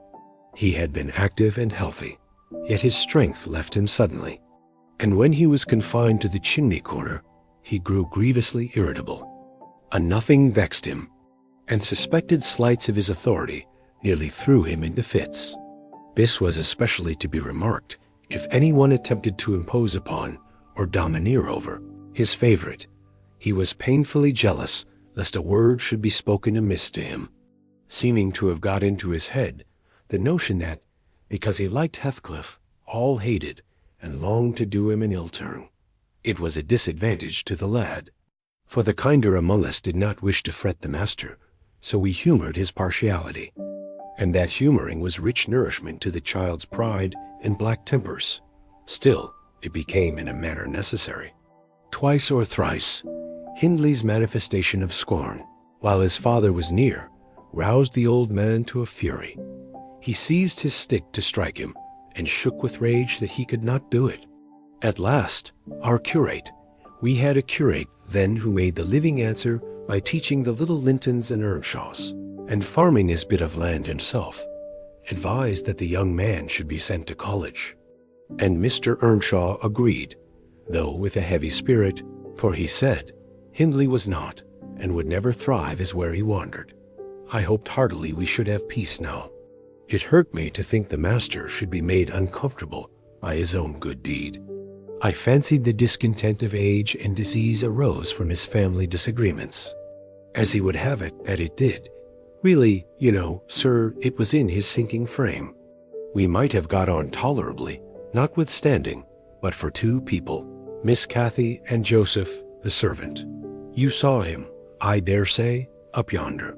He was, and is yet most likely, the wearisomest self-righteous Pharisee that ever ransacked the Bible to rake the promises to himself and fling the curses to his neighbors. By his knack of sermonizing and pious discoursing, he contrived to make a great impression on Mr. Earnshaw, and the more feeble the master became, the more influence he gained. He was relentless in worrying him about his soul's concerns and about ruling his children rigidly. He encouraged him to regard Hindley as a reprobate, and night after night he regularly grumbled out a long string of tailies against Heathcliff and Catherine, always minding to flatter Earnshaw's weakness by heaping the heaviest blame on the latter. Certainly she had ways with her, such as I never saw a child take up before, and she put all of us past our patience 50 times and oftener in a day. From the hour she came downstairs till the hour she went to bed, we had not a minute's security that she wouldn't be in mischief. Her spirits were always at high water mark, her tongue always going singing, laughing, and plaguing everybody who would not do the same. A wild, wicked slip she was, but she had the bonniest eye, the sweetest smile, and lightest foot in the parish, and after all, I believe she meant no harm. For when once she made you cry in good earnest, it seldom happened that she would not keep you company, and oblige you to be quiet that you might comfort her. She was much too fond of Heathcliff. The greatest punishment we could invent for her was to keep her separate from him, yet she got chided more than any of us on his account. In play, she liked exceedingly to act the little mistress, using her hands freely and commanding her companions. She did so to me, but I would not bear slapping and ordering, and so I let her know. Now, Mr. Earnshaw did not understand jokes from his children. He had always been strict and grave with them. And Catherine, on her part, had no idea why her father should be crosser and less patient in his ailing condition than he was in his prime. His peevish reproofs wakened in her a naughty delight to provoke him. She was never so happy as when we were all scolding her at once, and she defying us with her bold, saucy look and her ready words, turning Joseph's religious curses into ridicule, baiting me, and doing just what her father hated, most showing how her pretended insolence, which he thought real, had more power over Heathcliff than his kindness. How the boy would do her bidding in anything, and is only when it suited his own inclination. After behaving as badly as possible all day, she sometimes came fondling to make it up at night. "Nay, Cathy," the old man would say, "I cannot love thee. Thou art worse than thy brother. Go, say thy prayers, child, and ask God's pardon. I doubt thy mother and I must rue that we ever reared thee." That made her cry at first, and then being repulsed continually hardened her, and she laughed if I told her to say she was sorry for her faults and begged to be forgiven. But the hour came, at last, that ended Mr. Earnshaw's troubles on earth. He died quietly in his chair one October evening, seated by the fireside. A high wind blustered round the house and roared in the chimney. It sounded wild and stormy, yet it was not cold, and we were all together, I a little removed from the hearth, busy at my knitting, and Joseph reading his Bible near the table, for the servants generally sat in the house then, after their work was done. Miss Cathy had been sick, and that made her still. She leant against her father's knee, and Heathcliff was lying on the floor with his head in her lap. I remember the master, before he fell into a doze, stroking her bonny hair. It pleased him rarely to see her gentle and saying, "Why canst thou not always be a good lass, Cathy?" And she turned her face up to his, and laughed, and answered, "Why cannot you always be a good man, father?" But as soon as she saw him vexed again, she kissed his hand, and said she would sing him to sleep. She began singing very low, till his fingers dropped from hers, and his head sank on his breast. Then I told her to hush, and not stir, for fear she should wake him. We all kept as mute as mice a full half-hour, and should have done so longer. Only Joseph, having finished his chapter, got up and said that he must rouse the master for prayers and bed. He stepped forward, and called him by name, and touched his shoulder. But he would not move, so he took the candle, then looked at him. I thought there was something wrong as he set down the light, and seizing the children each by an arm, whispered them to frame upstairs, and make little din. They might pray alone that evening. He had somewhat to do. "I shall bid father good night first," said Catherine, putting her arms round his neck, before we could hinder her. The poor thing discovered her loss directly. She screamed out, "Oh, he's dead, Heathcliff, he's dead." And they both set up a heartbreaking cry. I joined my wail to theirs, loud and bitter. But Joseph asked what we could be thinking of to roar in that way over a saint in heaven. He told me to put on my cloak and run to Gimmerton for the doctor and the parson. I could not guess the use that either would be of then. However, I went through wind and rain and brought one, the doctor, back with me. The other said he would come in the morning. Leaving Joseph to explain matters, I ran to the children's room. Their door was ajar. I saw they had never lain down, though it was past midnight. But they were calmer, and did not need me to console them. The little souls were comforting each other with better thoughts than I could have hit on. No parson in the world ever pictured heaven so beautifully as they did in their innocent talk. And while I sobbed and listened, I could not help wishing we were all there safe together. Mr. Hindley came home to the funeral, and a thing that amazed us and set the neighbors gossiping right, and left he brought a wife with him. What she was and where she was born, he never informed us. Probably she had neither money nor name to recommend her, or he would scarcely have kept the union from his father. She was not one that would have disturbed the house much on her own account.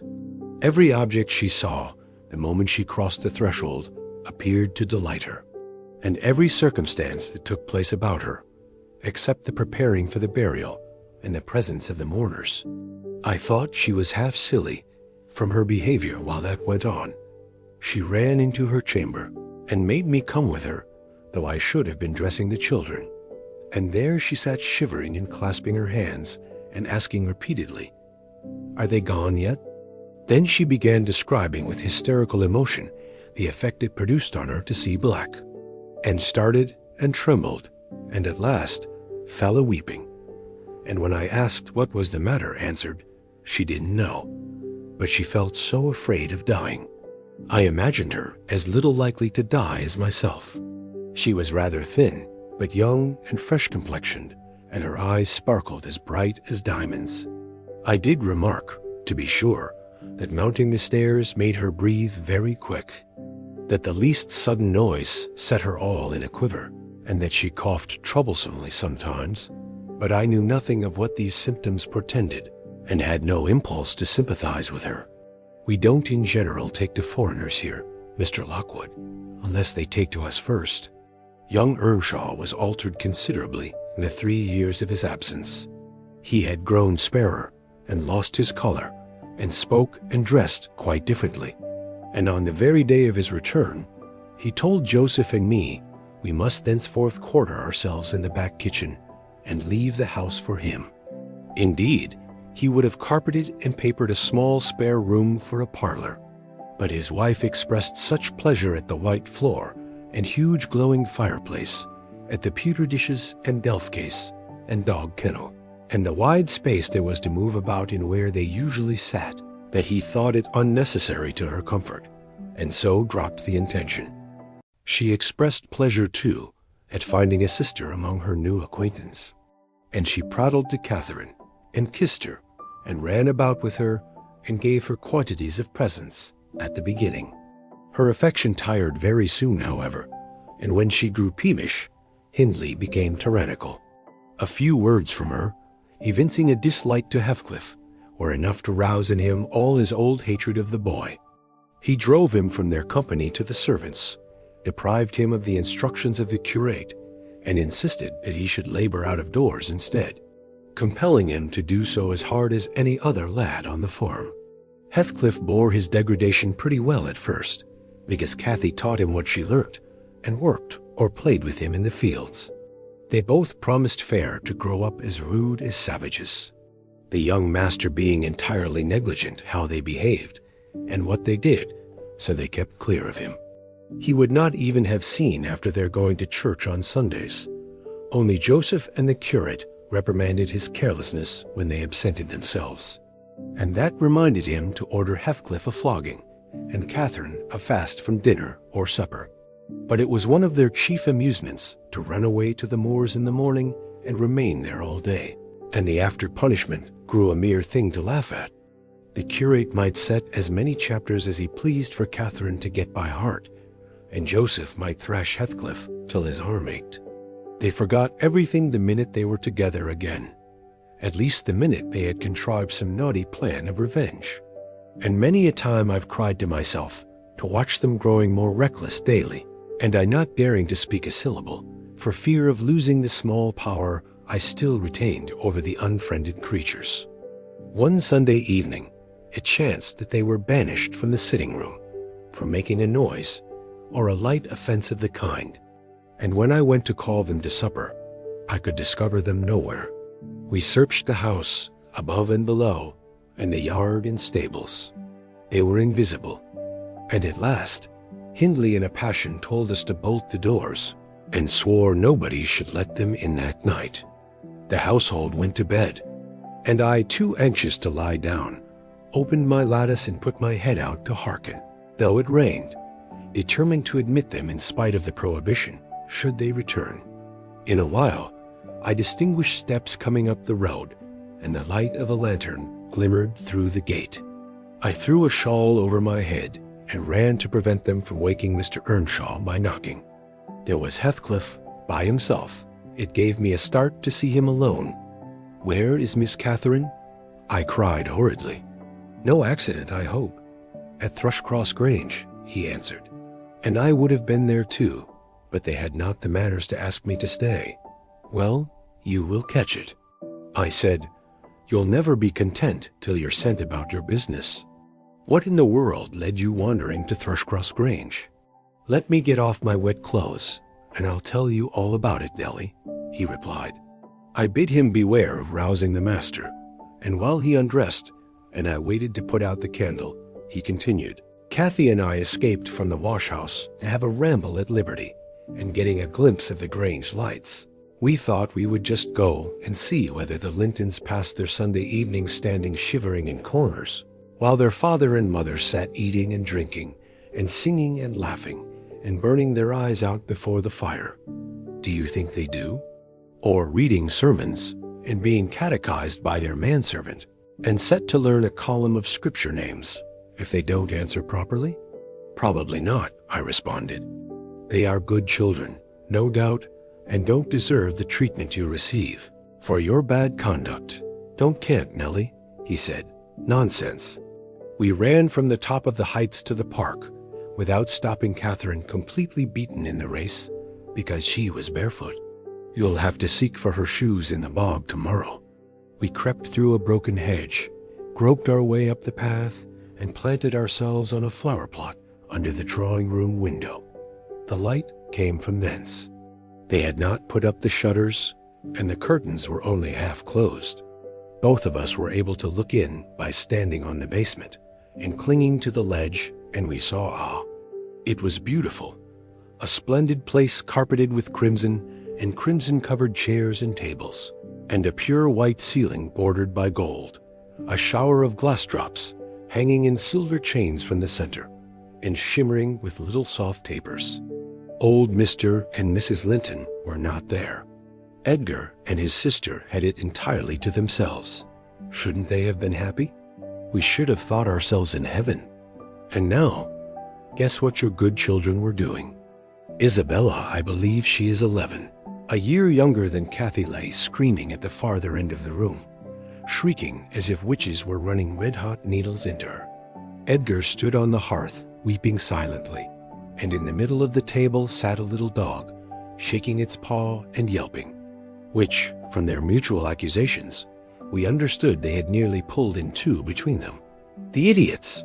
That was their pleasure, to quarrel who should hold a heap of warm air, and each begin to cry because both, after struggling to get it, refused to take it. We laughed outright at the petted things. We did despise them. When would you catch me wishing to have what Catherine wanted? Or find us by ourselves, seeking entertainment in yelling and sobbing and rolling on the ground, divided by the whole room? I'd not exchange for 1,000 lives my condition here for Edgar Linton's at Thrushcross Grange, not if I might have the privilege of flinging Joseph off the highest gable and painting the house front with Hindley's blood. Hush, hush, I interrupted. Still you have not told me, Heathcliff, how Catherine is left behind. I told you we laughed, he answered. The Lintons heard us, and with one accord they shot like arrows to the door. There was silence, and then a cry, "Oh, Mama, Mama! Oh, Papa! Oh, Mama, come here! Oh, Papa, oh!" They really did howl out something in that way. We made frightful noises to terrify them still more, and then we dropped off the ledge, because somebody was drawing the bars, and we felt we had better flee. I had Cathy by the hand, and was urging her on, when all at once she fell down. "Run, Heathcliff, run," she whispered. "They have let the bulldog loose, and he holds me." The devil had seized her ankle, Nellie. I heard his abominable snorting. She did not yell out no. She would have scorned to do it, if she had been spitted on the horns of a mad cow. I did, though. I vociferated curses enough to annihilate any fiend in Christendom. And I got a stone and thrust it between his jaws, and tried with all my might to cram it down his throat. A beast of a servant came up with a lantern, at last, shouting, "Keep fast, Skulker, keep fast." He changed his note, however, when he saw Skulker's game. The dog was throttled off, his huge purple tongue hanging half a foot out of his mouth, and his pendant lips streaming with bloody slaver. The man took Kathy up. She was sick, not from fear, I'm certain, but from pain. He carried her in. I followed, grumbling execrations and vengeance. "What pray, Robert?" hallooed Linton from the entrance. "Skulker has caught a little girl, sir," he replied. "And there's a lad here," he added, making a clutch at me, "who looks an out-and-outer. Very like the robbers were for putting them through the window to open the doors to the gang after all were asleep, that they might murder us at their ease.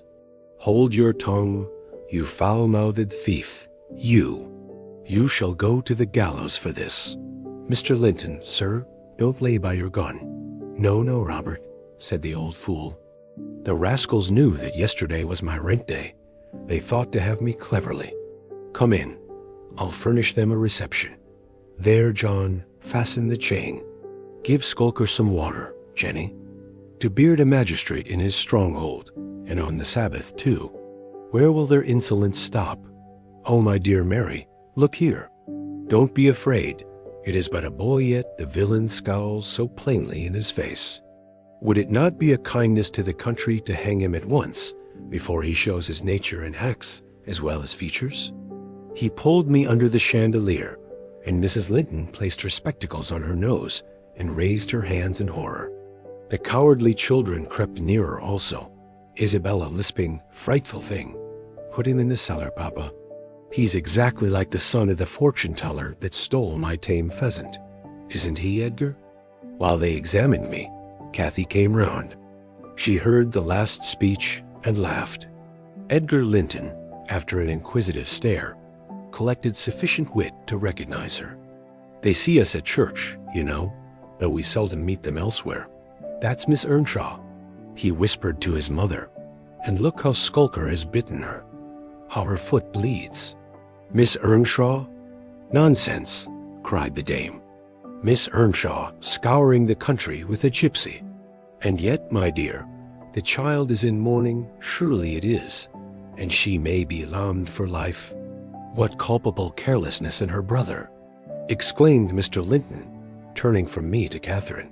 "I've understood from Shielders, that was the curate, sir, that he lets her grow up in absolute heathenism. But who is this? Where did she pick up this companion? Oh ho!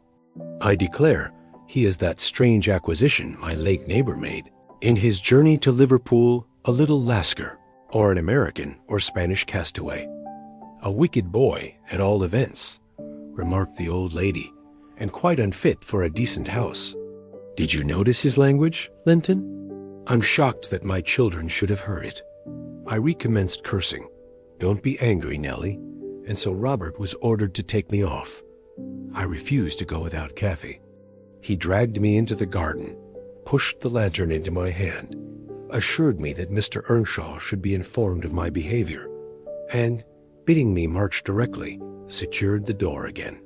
The curtains were still looped up at one corner, and I resumed my station as spy, because if Catherine had wished to return, I intended shattering their great glass panes to 1,000,000 of fragments, unless they let her out. She sat on the sofa quietly.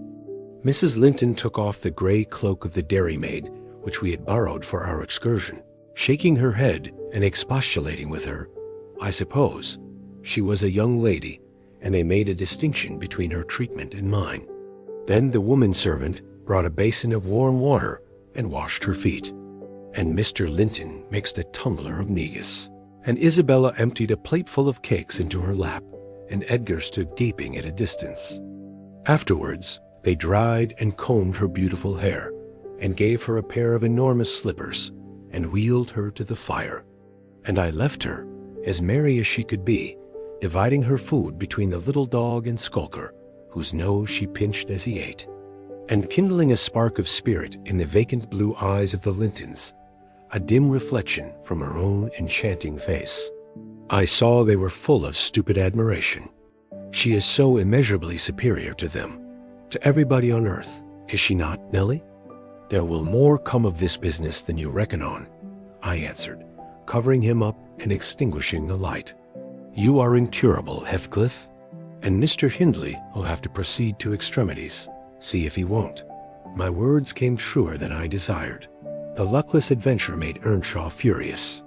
And then Mr. Linton, to mend matters, paid us a visit himself on the morrow, and read the young master such a lecture on the road he guided his family, that he was stirred to look about him, in earnest.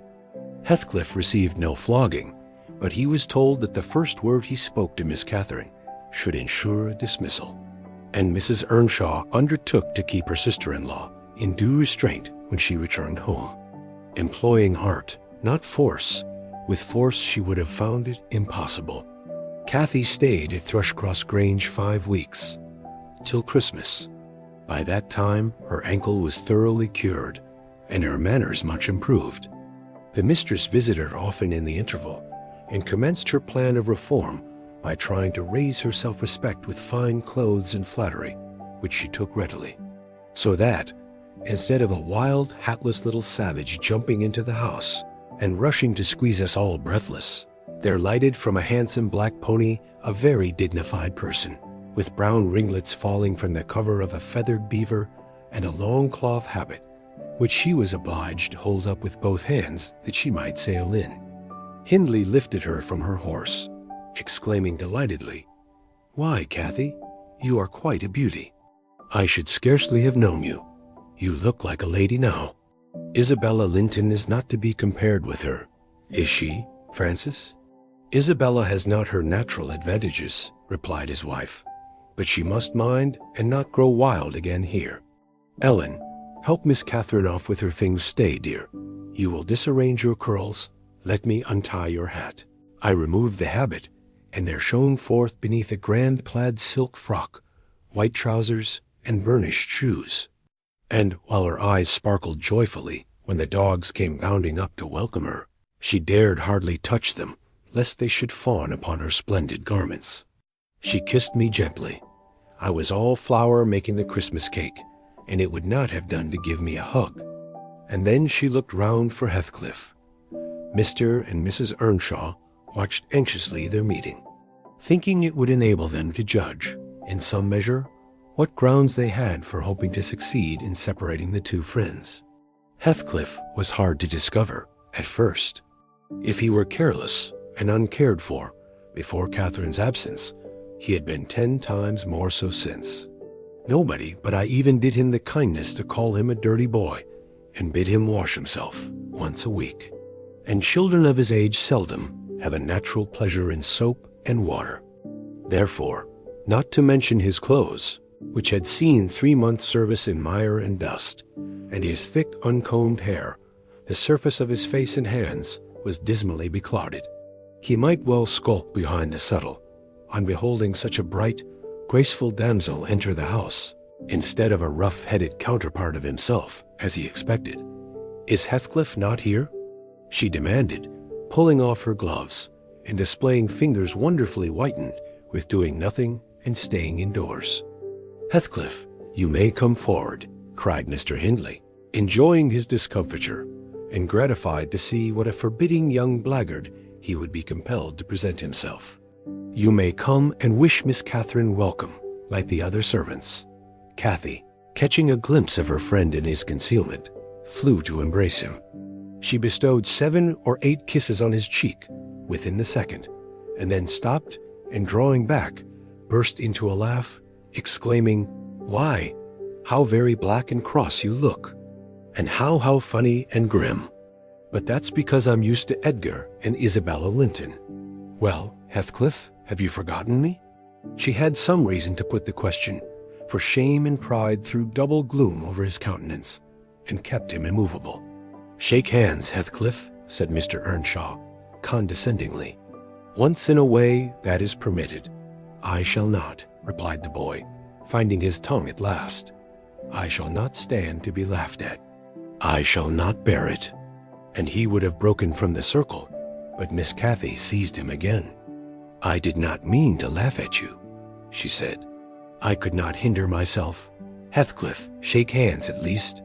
What are you sulky for? It was only that you looked odd. If you wash your face and brush your hair, it will be all right, but you are so dirty." She gazed concernedly at the dusky fingers she held in her own, and also at her dress, which she feared had gained no embellishment from its contact with his.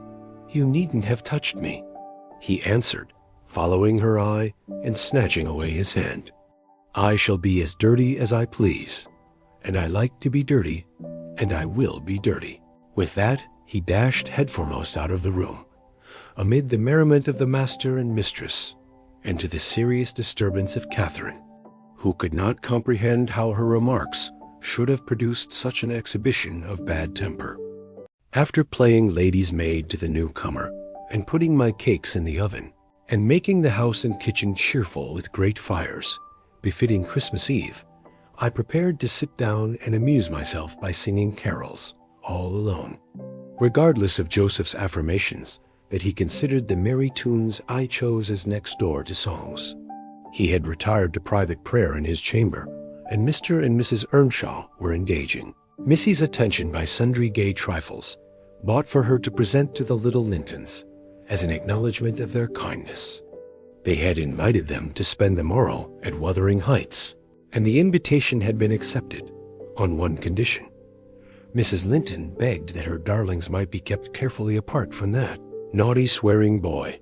Under these circumstances, I remained solitary.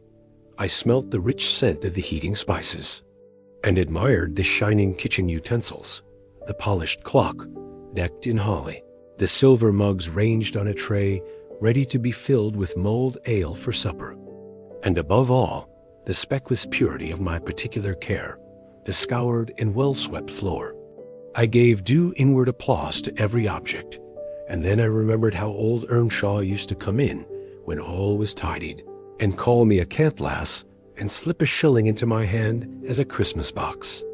And from that I went on to think of his fondness for Heathcliff, and his dread lest he should suffer neglect after death had removed him, and that naturally led me to consider the poor lad's situation now, and from singing I changed my mind to crying.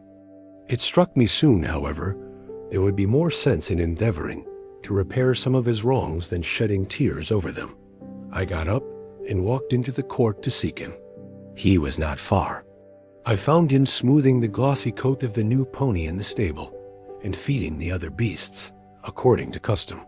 "Make haste, Heathcliff," I said. "The kitchen is so comfortable. And Joseph is upstairs. Make haste, and let me dress you smart before Miss Cathy comes out, and then you can sit together with the whole hearth to yourselves, and have a long chatter till bedtime." He proceeded with his task, and never turned his head towards me. "Come, are you coming?" I continued. "There's a little cake for each of you, nearly enough, and you'll need half an hour's donning." I waited 5 minutes, but getting no answer left him. Catherine supped with her brother and sister-in-law. Joseph and I joined at an unsociable meal, seasoned with reproofs on one side and sauciness on the other. His cake and cheese remained on the table all night for the fairies. He managed to continue work till 9 o'clock, and then marched dumb and dour to his chamber. Cathy sat up late, having a world of things to order for the reception of her new friends. She came into the kitchen once to speak to her old one, but he was gone, and she only stayed to ask what was the matter with him, and then went back. In the morning he rose early, and as it was a holiday, carried his ill humor on to the moors, not reappearing till the family were departed for church. Fasting and reflection seemed to have brought him to a better spirit. He hung about me for a while, and having screwed up his courage, exclaimed abruptly, "Nellie, make me decent. I'm going to be good." "High time, Heathcliff," I said. "You have grieved Catherine. She's sorry she ever came home, I dare say. It looks as if you envied her, because she is more thought of than you." The notion of envying Catherine was incomprehensible to him, but the notion of grieving her he understood clearly enough. "Did she say she was grieved?" he inquired, looking very serious. "She cried when I told her you were off again this morning." "Well, I cried last night," he returned, "and I had more reason to cry than she." "Yes, you had the reason of going to bed with a proud heart and an empty stomach," said I. "Proud people breed sad sorrows for themselves. But if you be ashamed of your touchiness, you must ask pardon, mind, when she comes in. You must go up and offer to kiss her, and say, you know best what to say. Only do it heartily, and not as if you thought her converted into a stranger by her grand dress. And now, though I have dinner to get ready, I'll steal time to arrange you so that Edgar Linton shall look quite a doll beside you. And that he does. You are younger, and yet, I'll be bound, you are taller and twice as broad across the shoulders. You could knock him down in a twinkling. Don't you feel that you could?" Heathcliff's face brightened a moment.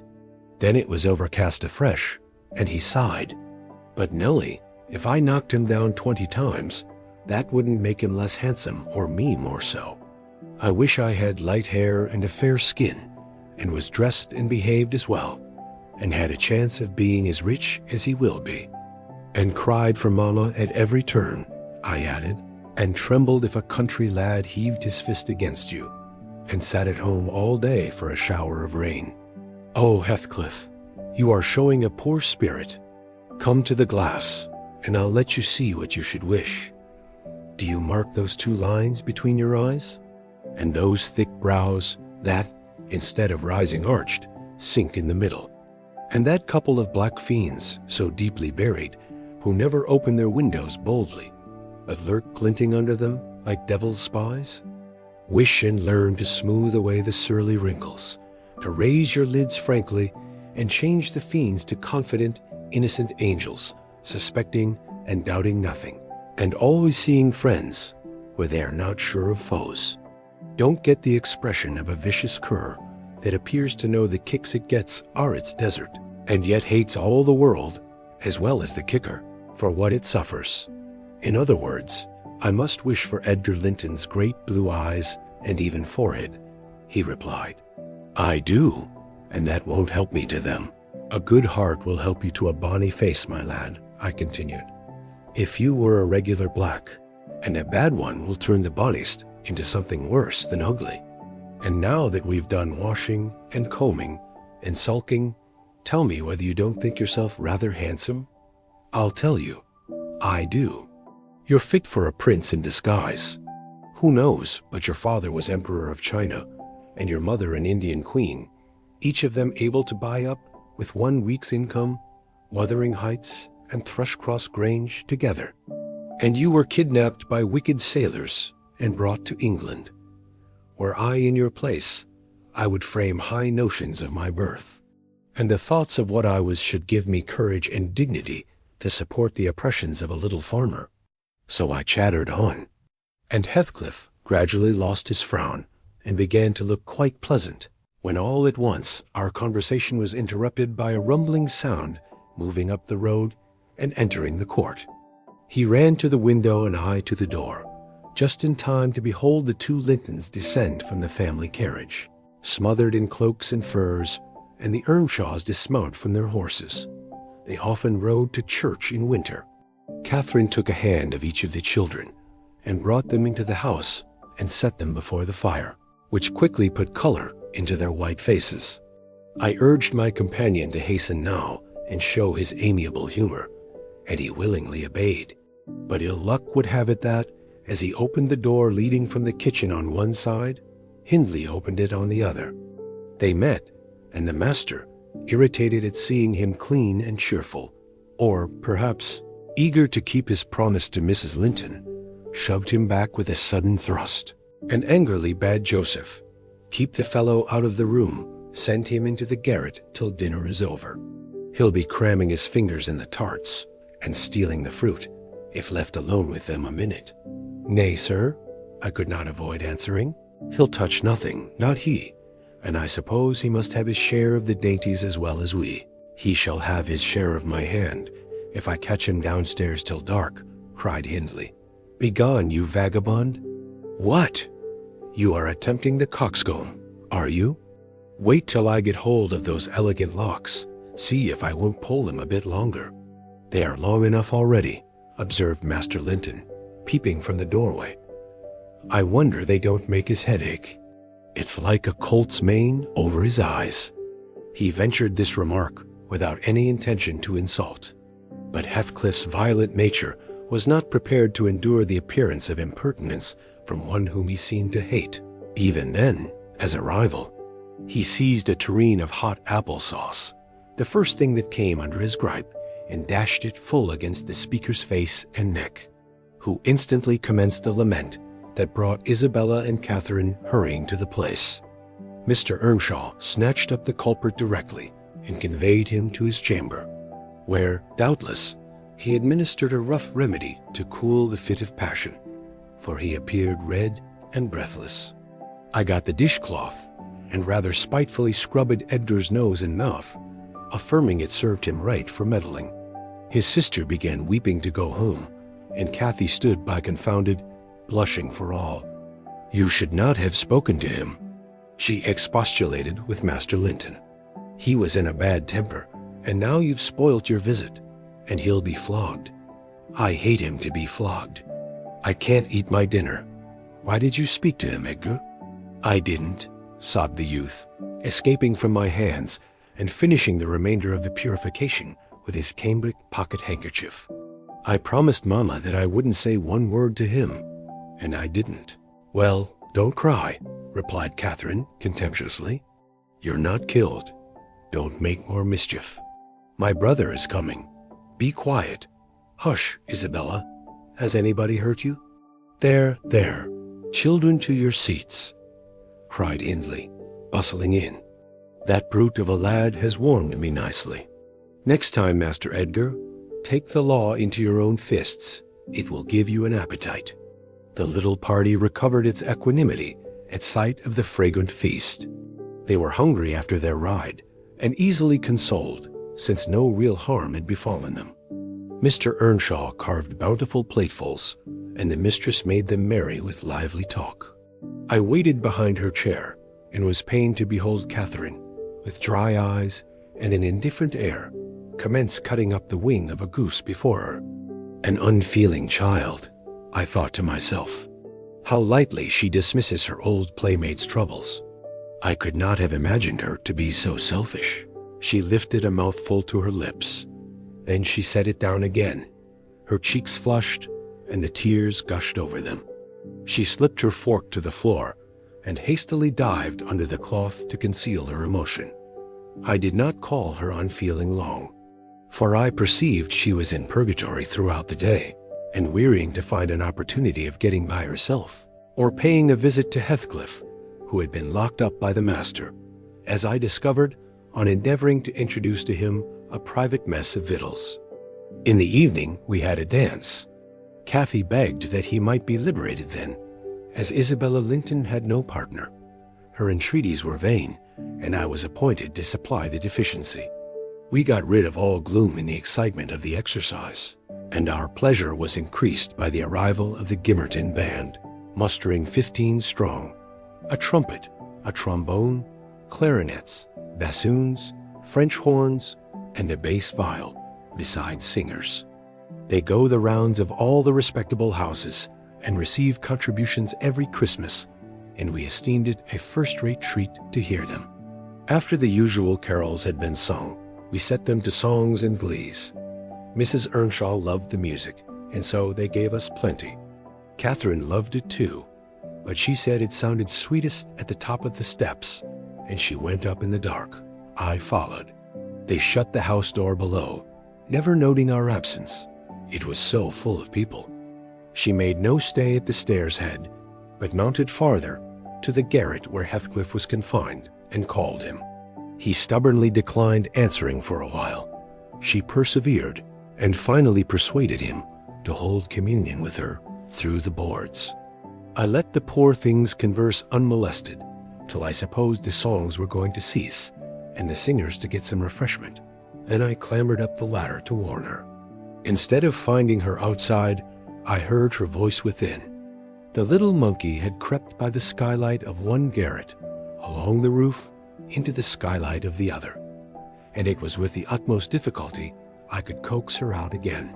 When she did come, Heathcliff came with her, and she insisted that I should take him into the kitchen, as my fellow servant had gone to a neighbor's to be removed from the sound of our devil's psalmody, as it pleased him to call it. I told them I intended by no means to encourage their tricks, but as the prisoner had never broken his fast since yesterday's dinner, I would wink at his cheating Mr. Hindley at once. He went down. I set him a stool by the fire and offered him a quantity of good things, but he was sick and could eat little, and my attempts to entertain him were thrown away. He leant his 2 elbows on his knees and his chin on his hands, and remained wrapped in dumb meditation. On my inquiring the subject of his thoughts, he answered gravely, "I'm trying to settle how I shall pay Hindley back. I don't care how long I wait, if I can only do it at last. I hope he will not die before I do." "For shame, Heathcliff," said one. "It is for God to punish wicked people. We should learn to forgive."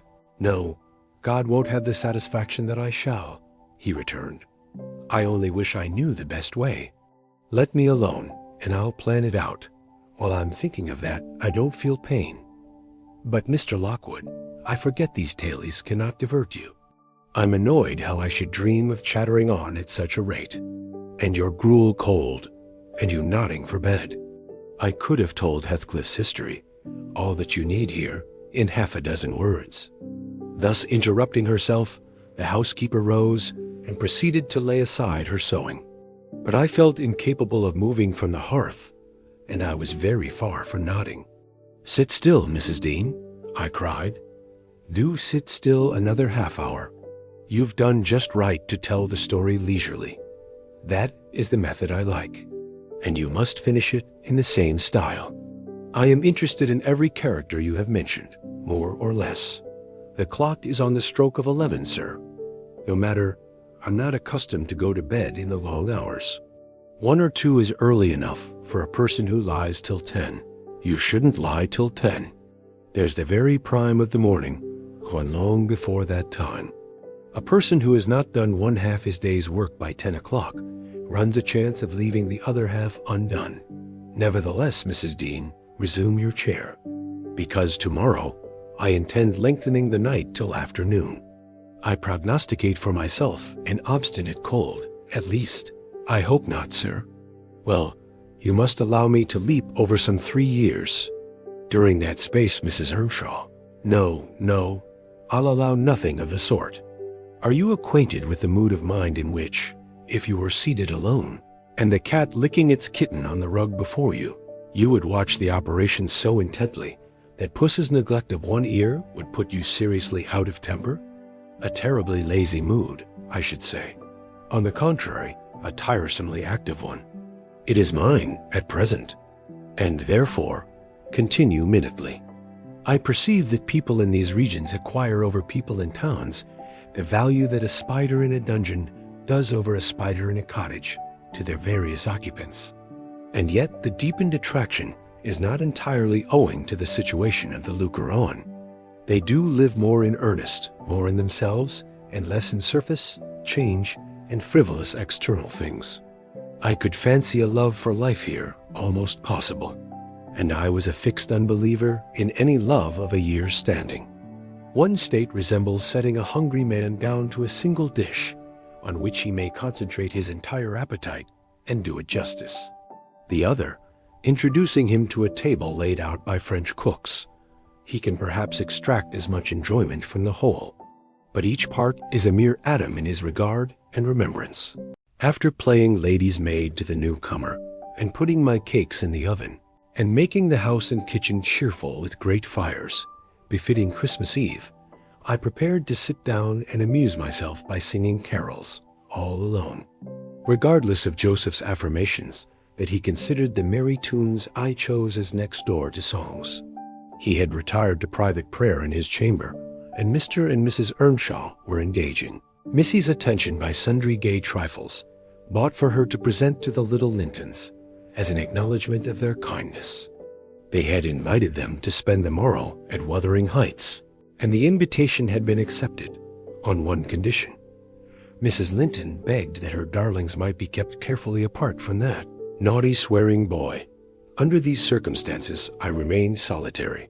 I smelt the rich scent of the heating spices, and admired the shining kitchen utensils, the polished clock decked in holly, the silver mugs ranged on a tray ready to be filled with mulled ale for supper, and above all, the speckless purity of my particular care, the scoured and well-swept floor. I gave due inward applause to every object, and then I remembered how old Earnshaw used to come in when all was tidied, and call me a cant-lass, and slip a shilling into my hand as a Christmas box. And from that I went on to think of his fondness for Heathcliff, and his dread lest he should suffer neglect after death had removed him, and that naturally led me to consider the poor lad's situation now, and from singing I changed my mind to crying. It struck me soon, however, there would be more sense in endeavoring to repair some of his wrongs than shedding tears over them. I got up and walked into the court to seek him. He was not far. I found him smoothing the glossy coat of the new pony in the stable, and feeding the other beasts, according to custom. "Make haste, Heathcliff," I said. "The kitchen is so comfortable. And Joseph is upstairs. Make haste, and let me dress you smart before Miss Cathy comes out, and then you can sit together with the whole hearth to yourselves, and have a long chatter till bedtime." He proceeded with his task, and never turned his head towards me. "Come, are you coming?" I continued. "There's a little cake for each of you, nearly enough, and you'll need half an hour's donning." I waited 5 minutes, but getting no answer left him. Catherine supped with her brother and sister-in-law. Joseph and I joined at an unsociable meal, seasoned with reproofs on one side and sauciness on the other. His cake and cheese remained on the table all night for the fairies. He managed to continue work till 9 o'clock, and then marched dumb and dour to his chamber. Cathy sat up late, having a world of things to order for the reception of her new friends. She came into the kitchen once to speak to her old one, but he was gone, and she only stayed to ask what was the matter with him, and then went back.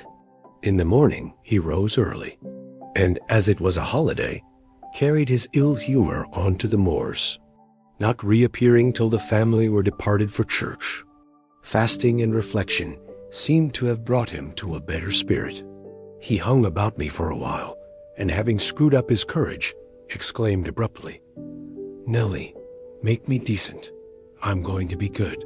"High time, Heathcliff," I said. "You have grieved Catherine. She's sorry she ever came home, I dare say. It looks as if you envied her, because she is more thought of than you." The notion of envying Catherine was incomprehensible to him, but the notion of grieving her he understood clearly enough. "Did she say she was grieved?" he inquired, looking very serious. "She cried when I told her you were off again this morning." "Well, I cried last night," he returned, "and I had more reason to cry than she." "Yes, you had the reason of going to bed with a proud heart and an empty stomach," said I. "Proud people breed sad sorrows for themselves. But if you be ashamed of your touchiness, you must ask pardon, mind, when she comes in. You must go up and offer to kiss her, and say, you know best what to say. Only do it heartily, and not as if you thought her converted into a stranger by her grand dress. And now, though I have dinner to get ready, I'll steal time to arrange you so that Edgar Linton shall look quite a doll beside you. And that he does. You are younger, and yet, I'll be bound, you are taller and twice as broad across the shoulders. You could knock him down in a twinkling. Don't you feel that you could?" Heathcliff's face brightened a moment. Then it was overcast afresh, and he sighed. "But Nellie, if I knocked him down 20 times, that wouldn't make him less handsome or me more so. I wish I had light hair and a fair skin, and was dressed and behaved as well, and had a chance of being as rich as he will be. And cried for mamma at every turn," I added, "and trembled if a country lad heaved his fist against you, and sat at home all day for a shower of rain. Oh, Heathcliff, You are showing a poor spirit. Come to the glass, and I'll let you see what you should wish. Do you mark those 2 lines between your eyes? And those thick brows that, instead of rising arched, sink in the middle? And that couple of black fiends, so deeply buried, who never open their windows boldly, but lurk glinting under them like devil's spies? Wish and learn to smooth away the surly wrinkles, to raise your lids frankly, and change the fiends to confident, innocent angels, suspecting and doubting nothing, and always seeing friends where they are not sure of foes. Don't get the expression of a vicious cur that appears to know the kicks it gets are its desert, and yet hates all the world, as well as the kicker, for what it suffers. In other words, I must wish for Edgar Linton's great blue eyes and even forehead, he replied. I do, and that won't help me to them. A good heart will help you to a bonny face, my lad, I continued. If you were a regular black, and a bad one will turn the bonniest into something worse than ugly. And now that we've done washing and combing and sulking, tell me whether you don't think yourself rather handsome? I'll tell you, I do. You're fit for a prince in disguise. Who knows but your father was Emperor of China, and your mother an Indian queen, each of them able to buy up, with 1 week's income, Wuthering Heights and Thrushcross Grange together. And you were kidnapped by wicked sailors and brought to England. Were I in your place, I would frame high notions of my birth, and the thoughts of what I was should give me courage and dignity to support the oppressions of a little farmer. So I chattered on, and Heathcliff gradually lost his frown and began to look quite pleasant, when all at once our conversation was interrupted by a rumbling sound moving up the road and entering the court. He ran to the window and I to the door, just in time to behold the 2 Lintons descend from the family carriage, smothered in cloaks and furs, and the Earnshaws dismount from their horses. They often rode to church in winter. Catherine took a hand of each of the children and brought them into the house and set them before the fire, which quickly put color into their white faces. I urged my companion to hasten now and show his amiable humor, and he willingly obeyed. But ill luck would have it that, as he opened the door leading from the kitchen on one side, Hindley opened it on the other. They met, and the master, irritated at seeing him clean and cheerful, or perhaps eager to keep his promise to Mrs. Linton, shoved him back with a sudden thrust, and angrily bade Joseph keep the fellow out of the room, send him into the garret till dinner is over. He'll be cramming his fingers in the tarts and stealing the fruit, if left alone with them a minute. Nay, sir, I could not avoid answering. He'll touch nothing, not he, and I suppose he must have his share of the dainties as well as we. He shall have his share of my hand, if I catch him downstairs till dark, cried Hindley. Begone, you vagabond. What? You are attempting the coxcomb, are you? Wait till I get hold of those elegant locks. See if I won't pull them a bit longer. They are long enough already, observed Master Linton, peeping from the doorway. I wonder they don't make his head ache. It's like a colt's mane over his eyes. He ventured this remark without any intention to insult, but Heathcliff's violent nature was not prepared to endure the appearance of impertinence from one whom he seemed to hate. Even then, as a rival, he seized a tureen of hot apple sauce, the first thing that came under his gripe, and dashed it full against the speaker's face and neck, who instantly commenced a lament that brought Isabella and Catherine hurrying to the place. Mr. Earnshaw snatched up the culprit directly and conveyed him to his chamber, where, doubtless, he administered a rough remedy to cool the fit of passion, for he appeared red and breathless. I got the dishcloth and rather spitefully scrubbed Edgar's nose and mouth, affirming it served him right for meddling. His sister began weeping to go home, and Cathy stood by confounded, blushing for all. You should not have spoken to him, she expostulated with Master Linton. He was in a bad temper, and now you've spoilt your visit, and he'll be flogged. I hate him to be flogged. I can't eat my dinner. Why did you speak to him, Edgar? I didn't, sobbed the youth, escaping from my hands and finishing the remainder of the purification with his cambric pocket handkerchief. I promised Mama that I wouldn't say one word to him, and I didn't. "Well, don't cry," replied Catherine contemptuously. "You're not killed. Don't make more mischief. My brother is coming. Be quiet. Hush, Isabella. Has anybody hurt you?" "There, there.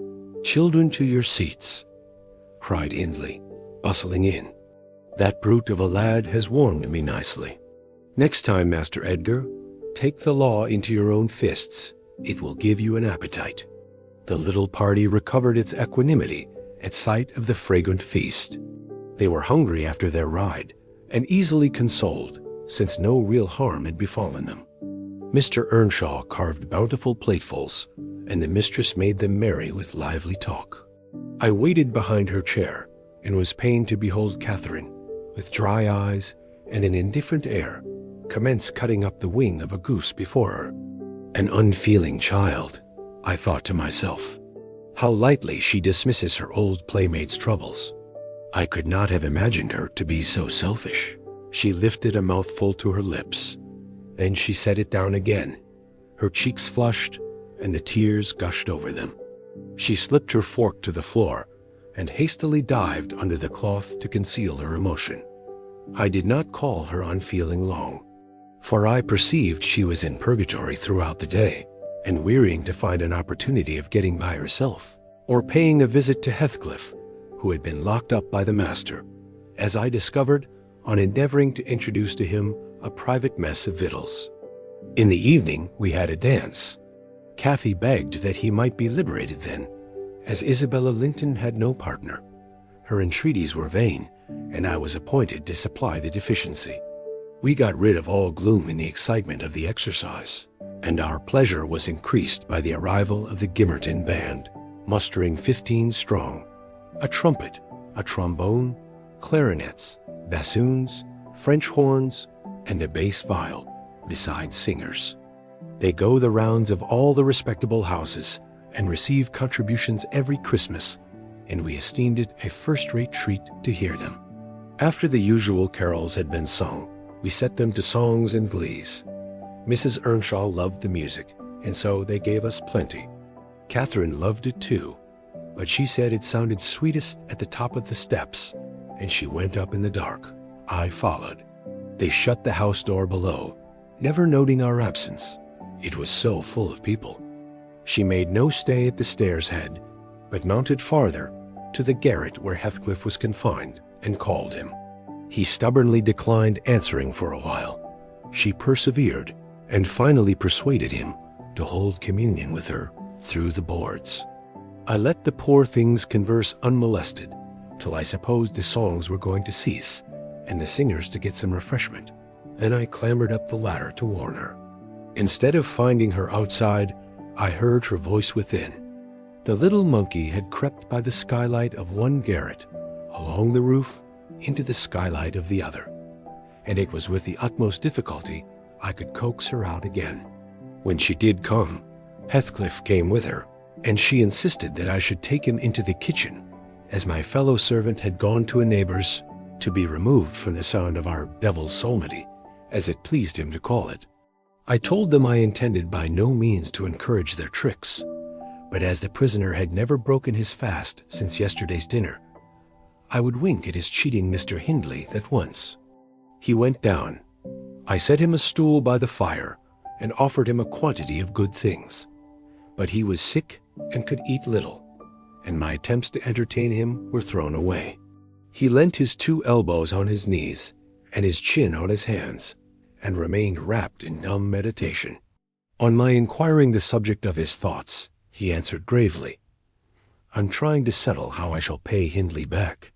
I don't care how long I wait, if I can only do it at last. I hope he will not die before I do." "For shame, Heathcliff," said one. "It is for God to punish wicked people. We should learn to forgive." "No, God won't have the satisfaction that I shall," he returned. "I only wish I knew the best way. Let me alone, and I'll plan it out. While I'm thinking of that, I don't feel pain. But, Mr. Lockwood, I forget these tailies cannot divert you." I'm annoyed how I should dream of chattering on at such a rate, and your gruel cold, and you nodding for bed. I could have told Heathcliff's history, all that you need here, in half a dozen words. Thus interrupting herself, the housekeeper rose and proceeded to lay aside her sewing. But I felt incapable of moving from the hearth, and I was very far from nodding. "Sit still, Mrs. Dean," I cried. "Do sit still another half-hour. You've done just right to tell the story leisurely. That is the method I like, and you must finish it in the same style. I am interested in every character you have mentioned, more or less. The clock is on the stroke of 11, sir. No matter, I'm not accustomed to go to bed in the long hours. 1 or 2 is early enough for a person who lies till 10. You shouldn't lie till 10. There's the very prime of the morning, gone long before that time. A person who has not done one half his day's work by 10 o'clock runs a chance of leaving the other half undone. Nevertheless, Mrs. Dean, resume your chair, because tomorrow I intend lengthening the night till afternoon. I prognosticate for myself an obstinate cold, at least. I hope not, sir. Well, you must allow me to leap over some 3 years. During that space, Mrs. Earnshaw. No, I'll allow nothing of the sort. Are you acquainted with the mood of mind in which, if you were seated alone, and the cat licking its kitten on the rug before you, you would watch the operation so intently that Puss's neglect of one ear would put you seriously out of temper? A terribly lazy mood, I should say. On the contrary, a tiresomely active one. It is mine at present, and therefore continue minutely. I perceive that people in these regions acquire over people in towns the value that a spider in a dungeon does over a spider in a cottage to their various occupants. And yet the deepened attraction is not entirely owing to the situation of the looker-on. They do live more in earnest, more in themselves, and less in surface, change, and frivolous external things. I could fancy a love for life here almost possible, and I was a fixed unbeliever in any love of a year's standing. One state resembles setting a hungry man down to a single dish on which he may concentrate his entire appetite and do it justice. The other, introducing him to a table laid out by French cooks. He can perhaps extract as much enjoyment from the whole, but each part is a mere atom in his regard and remembrance. Oh, here we are the same as anywhere else, when you get to know us, observed Mrs. Dean, somewhat puzzled at my speech. Excuse me, I responded. You, my good friend, are a striking evidence against that assertion. Excepting a few provincialisms of slight consequence, you have no marks of the manners which I am habituated to consider as peculiar to your class. I am sure you have thought a great deal more than the generality of servants think. You have been compelled to cultivate your reflective faculties for want of occasions for frittering your life away in silly trifles. Mrs. Dean laughed. I certainly esteem myself a steady, reasonable kind of body, she said. Not exactly from living among the hills and seeing one set of faces in one series of actions, from year's end to year's end. But I have undergone sharp discipline, which has taught me wisdom. And then I have read more than you would fancy, Mr. Lockwood. You could not open a book in this library that I have not looked into and got something out of also, unless it be that range of Greek and Latin and that of French. And those I know one from another. It is as much as you can expect of a poor man's daughter. However, if I am to follow my story in true gossip's fashion, I had better go on. And instead of leaping 3 years, I will be content to pass to the next summer, the summer of 1778. That is nearly 23 years ago. On the morning of a fine June day, my first bonny little nursling, and the last of the ancient Earnshaw stock, was born. We were busy with the hay in a faraway field, when the girl that usually brought our breakfasts came running an hour too soon across the meadow and up the lane, calling me as she ran. Oh, such a grand bairn, she panted out, the finest lad that ever breathed. But the doctor says Mrs. must go. He says she's been in a consumption these many months. I heard him tell Mr. Hindley. And now she has nothing to keep her, and she'll be dead before winter. You must come home directly. You're to nurse it, Nellie, to feed it with sugar and milk, and take care of it day and night. I wish I were you, because it will be all yours when there is no missus. But is she very ill? I asked, flinging down my rake and tying my bonnet. I guess she is. Yet she looks bravely, replied the girl, and she talks as if she thought of living to see it grow a man. She's out of her head for joy. It's such a beauty. If I were her, I'm certain I should not die. I should get better at the bare sight of it, in spite of Kenneth. I was fairly mad at him. Dame Archer brought the cherub down to master in the house, and his face just began to light up when the old croaker steps forward and says he, Earnshaw, it's a blessing your wife has been spared to leave you this son. When she came, I felt convinced we shouldn't keep her long. And now, I must tell you, the winter will probably finish her. Don't take on and fret about it too much. It can't be helped. And besides, you should have known better than to choose such a rush of a lass. And what did the master answer? I inquired. I think he swore, but I didn't mind him. I was straining to see the bairn, and she began again to describe it rapturously. I, as zealous as herself, hurried eagerly home to admire on my part, though I was very sad for Hindley's sake. He had room in his heart only for two idols, his wife and himself. He doted on both and adored one, and I couldn't conceive how he would bear the loss. When we got to Wuthering Heights, there he stood at the front door, and as I passed in, I asked, How was the baby? Nearly ready to run about, Nell, he replied, putting on a cheerful smile. And the mistress? I ventured to inquire. The doctor says she's... Damn the doctor, he interrupted, reddening. Frances is quite right. She'd be perfectly well by this time next week. Are you going upstairs? Will you tell her that I'll come if she promised not to talk? I left her because she would not hold her tongue, and she must tell her Mr. Kenneth says she must be quiet. I delivered this message to Mrs. Earnshaw. She seemed in flighty spirits and replied merrily, I hardly spoke a word, Ellen, and there he has gone out twice, crying. Well, say I promise I won't speak, but that does not bind me not to laugh at him. Poor soul! Till within a week of her death that gay heart never failed her, and her husband persisted doggedly, nay, furiously, in affirming her health improved every day. When Kenneth warned him that his medicines were useless at that stage of the malady, and he needn't put him to further expense by attending her, he retorted, I know you need not, she's well. She does not want any more attendance from you. She never was in a consumption. It was a fever, and it is gone. Her pulse is as slow as mine now, and her cheek as cool. He told his wife the same story, and she seemed to believe him. But one night, while leaning on his shoulder, in the act of saying she thought she should be able to get up tomorrow, a fit of coughing took her, a very slight one. He raised her in his arms. She put her two hands about his neck. Her face changed, and she was dead. As the girl had anticipated, the child Hareton fell wholly into my hands. Mr. Earnshaw, provided he saw him healthy and never heard him cry, was contented as far as regarded him. For himself, he grew desperate. His sorrow was of that kind that will not lament. He neither wept nor prayed. He cursed and defied, execrated God and man, and gave himself up to reckless dissipation.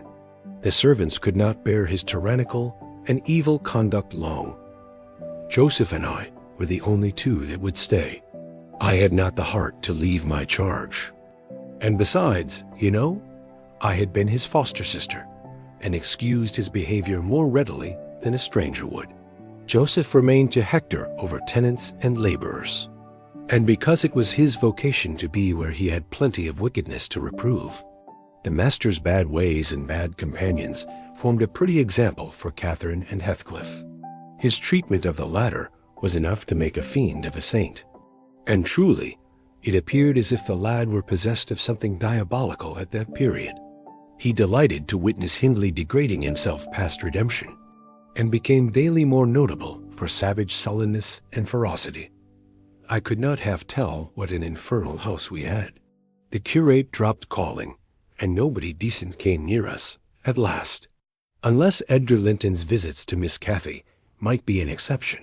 At 15, she was the queen of the countryside. She had no peer, and she did turn out a haughty, headstrong creature. I own I did not like her after infancy was past, and I vexed her frequently by trying to bring down her arrogance.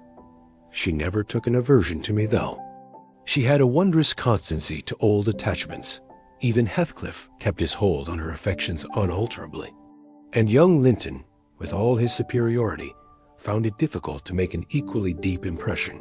He was my late master. That is his portrait over the fireplace. It used to hang on one side, and his wife's on the other. But hers has been removed, or else you might see something of what she was. Can you make that out? Mrs. Dean raised the candle, and I discerned a soft-featured face, exceedingly resembling the young lady at the Heights, but more pensive and amiable in expression. It formed a sweet picture, the long light hair curled slightly on the temples. The eyes were large and serious, the figure almost too graceful. I did not marvel how Catherine Earnshaw could forget her first friend for such an individual. I marveled much how he, with a mind to correspond with his person, could fancy my idea of Catherine Earnshaw. A very agreeable portrait, I observed to the housekeeper. Is it like? Yes, she answered, but he looked better when he was animated. That is his everyday countenance. He wanted spirit in general.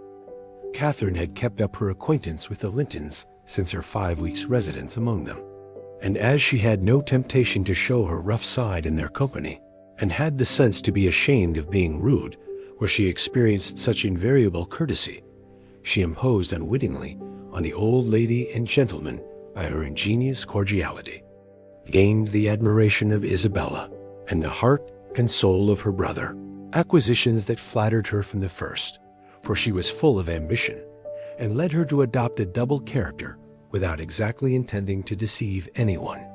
In the place where she heard Heathcliff termed a vulgar young ruffian, and worse than a brute, she took care not to act like him.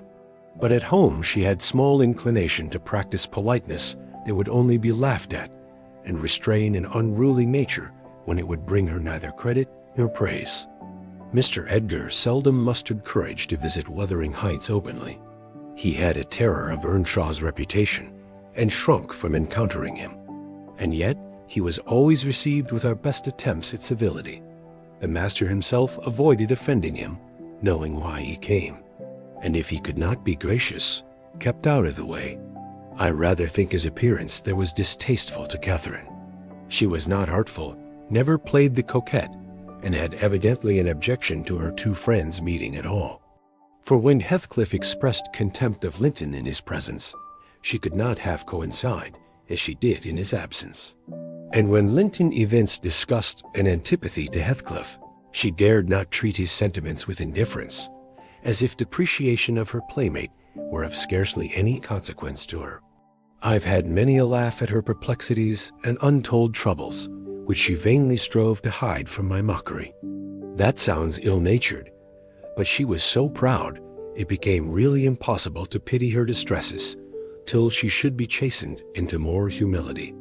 She did bring herself finally to confess, and to confide in me. There was not a soul else that she might fashion into an adviser. Mr. Hindley had gone from home one afternoon, and Heathcliff presumed to give himself a holiday on the strength of it. He had reached the age of 16 then, I think, and without having bad features, or being deficient in intellect, he contrived to convey an impression of inward and outward repulsiveness that his present aspect retains no traces of. In the first place, he had by that time lost the benefit of his early education. Continual hard work, begun soon and concluded late, had extinguished any curiosity he once possessed in pursuit of knowledge, and any love for books or learning. His childhood's sense of superiority, instilled into him by the favors of old Mr. Earnshaw, was faded away. He struggled long to keep up an equality with Catherine in her studies, and yielded with poignant though silent regret. But he yielded completely, and there was no prevailing on him to take a step in the way of moving upward, when he found he must, necessarily, sink beneath his former level. Then personal appearance sympathized with mental deterioration. He acquired a slouching gait and ignoble look. His naturally reserved disposition was exaggerated into an almost idiotic excess of unsociable moroseness, and he took a grim pleasure, apparently, in exciting the aversion rather than the esteem of his few acquaintance. Catherine and he were constant companions still at his seasons of respite from labor, but he had ceased to express his fondness for her in words, and recoiled with angry suspicion from her girlish caresses, as if conscious there could be no gratification in lavishing such marks of affection on him. On the before-named occasion, he came into the house to announce his intention of doing nothing, while I was assisting Miss Cathy to arrange her dress. She had not reckoned on his taking it into his head to be idle, and imagining she would have the whole place to herself, she managed, by some means, to inform Mr. Edgar of her brother's absence, and was then preparing to receive him. "Cathy, are you busy this afternoon?" asked Heathcliff. "Are you going anywhere?" "No, it is raining," she answered. "Why have you that silk frock on, then?" He said, "Nobody coming here, I hope?" "Not that I know of," stammered Miss. "But you should be in the field now, Heathcliff. It is an hour past dinner time." "I thought you were gone." "Hindley does not often free us from his accursed presence," observed the boy. "I'll not work any more today. I'll stay with you." "Oh, but Joseph will tell," she suggested. "You'd better go.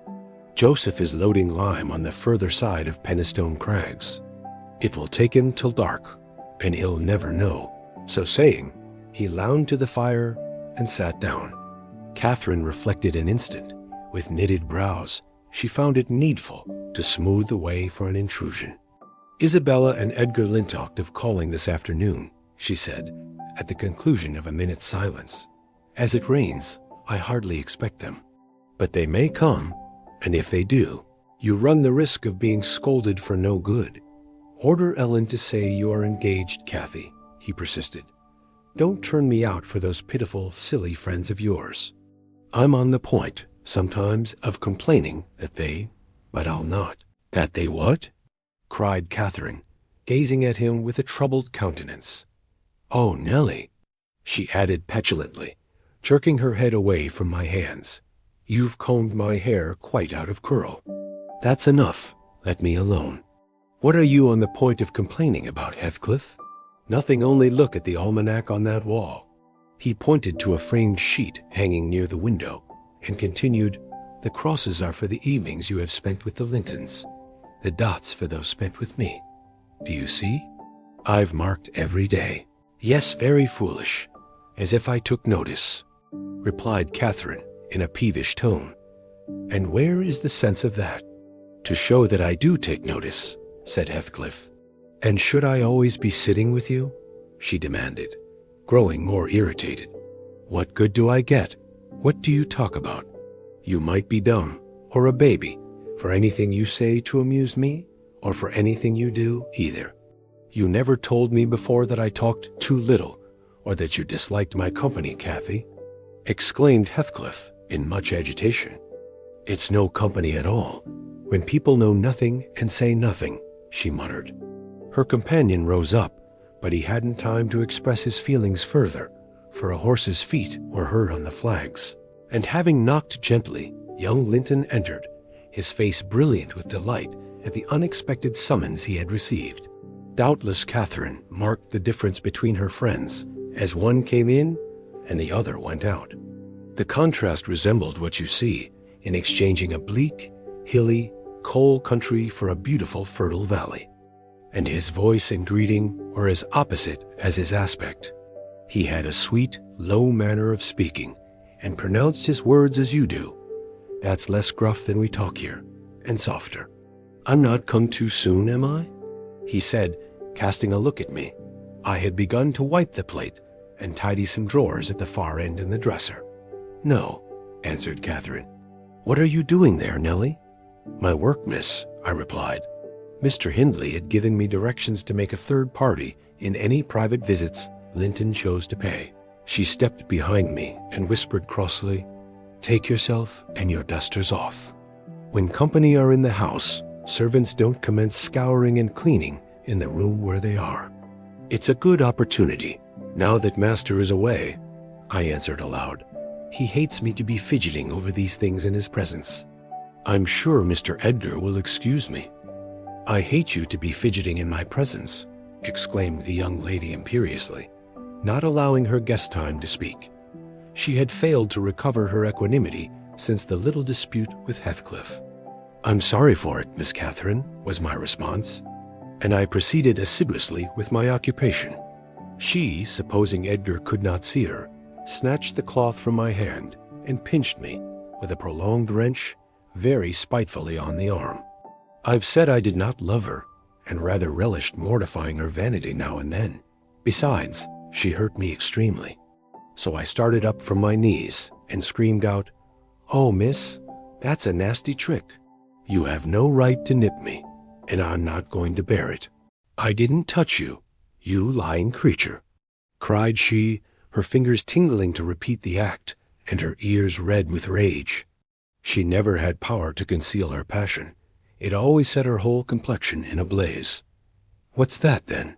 I retorted, showing a decided purple witness to refute her. She stamped her foot, wavered a moment, and then, irresistibly impelled by the naughty spirit within her, slapped me on the cheek, a stinging blow that filled both eyes with water. "Catherine, love, Catherine," interposed Linton, greatly shocked at the double fault of falsehood and violence which his idol had committed. "Leave the room, Ellen," she repeated, trembling all over. Little Hareton, who followed me everywhere, and was sitting near me on the floor, at seeing my tears commenced crying himself, and sobbed out complaints against wicked Aunt Cathy, which drew her fury onto his unlucky head. She seized his shoulders, and shook him till the poor child waxed livid, and Edgar thoughtlessly laid hold of her hands to deliver him. In an instant one was wrung free, and the astonished young man felt it applied over his own ear in a way that could not be mistaken for jest. He drew back in consternation. I lifted Hareton in my arms, and walked off to the kitchen with him, leaving the door of communication open, for I was curious to watch how they would settle their disagreement. The insulted visitor moved to the spot where he had laid his hat, pale and with a quivering lip. "That's right," I said to myself. "Take warning and be gone. It's a kindness to let you have a glimpse of her genuine disposition. Where are you going?" demanded Catherine, advancing to the door. He swerved aside and attempted to pass. "You must not go," she exclaimed energetically. "I must and shall." He replied in a subdued voice. "No," she persisted, grasping the handle. "Not yet, Edgar Linton. Sit down. You shall not leave me in that temper. I should be miserable all night, and I won't be miserable for you." "Can I stay after you have struck me?" asked Linton. Catherine was mute. "You've made me afraid and ashamed of you," he continued. "I'll not come here again." Her eyes began to glisten and her lids to twinkle. "And you told a deliberate untruth," he said. "I didn't," she cried, recovering her speech. "I did nothing deliberately." "Well, go. If you please get away. And now I'll cry myself sick." She dropped down on her knees by a chair, and set to weeping in serious earnest. Edgar persevered in his resolution as far as the court. There he lingered. I resolved to encourage him. "Miss is dreadfully wayward, sir," I called out. "As bad as any marred child. You'd better be riding home, or else she will be sick, only to grieve us." The soft thing looked askance through the window. He possessed the power to depart, as much as a cat possesses the power to leave a mouse half killed, or a bird half eaten. "Ah," I thought, "there will be no saving him. He's doomed, and flies to his fate." And so it was. He turned abruptly, hastened into the house again, shut the door behind him. And when I went in a while, after to inform them that Earnshaw had come home rabid drunk, ready to pull the whole place about our ears. His ordinary frame of mind in that condition, I saw the quarrel had merely effected a closer intimacy, had broken the outworks of youthful timidity, and enabled them to forsake the disguise of friendship and confess themselves lovers. Intelligence of Mr. Hindley's arrival drove Linton speedily to his horse, and Catherine to her chamber. I went to hide little Hareton, and to take the shot out of the master's fowling piece, which he was fond of playing with in his insane excitement, to the hazard of the lives of any who provoked, or even attracted his notice too much. And I had hit upon the plan of removing it, that he might do less mischief if he did go the length of firing the gun. He entered, vociferating oaths dreadful to hear, and caught me in the act of stowing his son away in the kitchen cupboard. Hareton was impressed with a wholesome terror of encountering either his wild beast's fondness or his madman's rage. For in one he ran a chance of being squeezed and kissed to death, and in the other of being flung into the fire or dashed against the wall. And the poor thing remained perfectly quiet wherever I chose to put him. There I found it out at last, cried Hindley, pulling me back by the skin of my neck, like a dog. By heaven and hell, you've sworn between you to murder that child. I know how it is, now, that he is always out of my way. But with the help of Satan, I shall make you swallow the carving knife, Nellie. You needn't laugh, for I've just crammed Kenneth, head downmost, in the Black Horse Marsh. And 2 is the same as 1, and I want to kill some of you. I shall have no rest till I do. But I don't like the carving knife, Mr. Hindley, I answered. It has been cutting red herrings. I'd rather be shot, if you please. You'd rather be damned, he said, and so you shall. No law in England can hinder a man from keeping his house decent, and mine's abominable. Open your mouth. He held the knife in his hand and pushed its point between my teeth. But for my part, I was never much afraid of his vagaries. I spat out, and affirmed it tasted detestably. I would not take it on any account. "Oh," said he, releasing me, "I see that hideous little villain is not Hareton. I beg your pardon, Nell. If it be, he deserves flaying alive for not running to welcome me, and for screaming as if I were a goblin. Unnatural cub, come hither. I'll teach thee to impose on a good-hearted, deluded father. Now, don't you think the lad would be handsomer cropped? It makes a dog fiercer, and I love something fierce. Get me a scissors, something fierce and trim. Besides, its infernal affectation devilish conceit it is, to cherish our ears, we're asses enough without them. Hush, child, hush. Well then, it is my darling. Wisht, dry thy eyes, there's a joy. Kiss me. What? It won't? Kiss me, Hareton. Damn thee, kiss me. By God, as if I would rear such a monster. As sure as I'm living, I'll break the brat's neck." Poor Hareton was squalling and kicking in his father's arms with all his might, and redoubled his yells when he carried him upstairs and lifted him over the banister. I cried out that he would frighten the child into fits, and ran to rescue him. As I reached them, Hindley leant forward on the rails to listen to a noise below, almost forgetting what he had in his hands. "Who is that?" he asked, hearing someone approaching the stairs foot. I leant forward also, for the purpose of signing to Heathcliff, whose step I recognized, not to come further. And at the instant when my eye quitted Hareton, he gave a sudden spring, delivered himself from the careless grasp that held him, and fell. There was scarcely time to experience a thrill of horror before we saw that the little wretch was safe. Heathcliff arrived underneath just at the critical moment. By a natural impulse, he arrested his descent, and setting him on his feet, looked up to discover the author of the accident. A miser who is parted with a lucky lottery ticket for 5 shillings, and finds next day he has lost in the bargain £5,000, could not show a blanker countenance than he did on beholding the figure of Mr. Earnshaw above.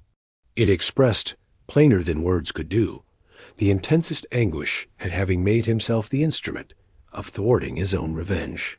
Had it been dark, I dare say he would have tried to remedy the mistake by smashing Hareton's skull on the steps. But we witnessed his salvation, and I was presently below with my precious charge pressed to my heart. Hindley descended more leisurely, sobered and abashed. "It is your fault, Ellen," he said. "You should have kept him out of sight. You should have taken him from me. Is he injured anywhere?" "Injured?" I cried angrily. "If he is not killed, he'll be an idiot. Oh, I wonder his mother does not rise from her grave to see how you use him. You're worse than a heathen treating your own flesh and blood in that manner." He attempted to touch the child, who, on finding himself with me, sobbed off his terror directly. At the first finger his father laid on him, however, he shrieked again louder than before, and struggled as if he would go into convulsions. "You shall not meddle with him," I continued. "He hates you. They all hate you. That's the truth. A happy family you have, and a pretty state you're come to." "I shall come to a prettier yet, Nellie," laughed the misguided man, recovering his hardness. "At present, convey yourself and him away. And hark you, Heathcliff, clear you two quite from my reach and hearing. I wouldn't murder you tonight, unless perhaps I set the house on fire, but that's as my fancy goes." While saying this, he took a pint bottle of brandy from the dresser and poured some into a tumbler. "Nay, don't," I entreated.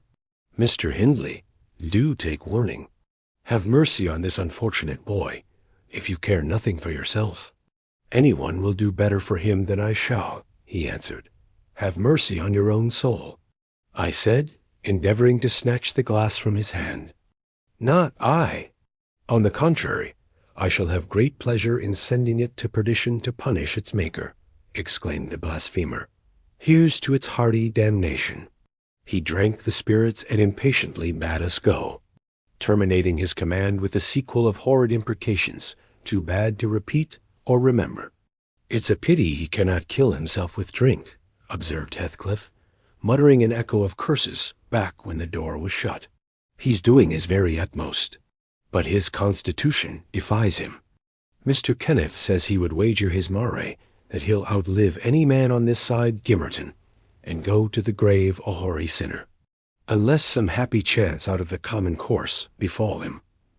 I went into the kitchen and sat down to lull my little lamb to sleep. Heathcliff, as I thought, walked through to the barn.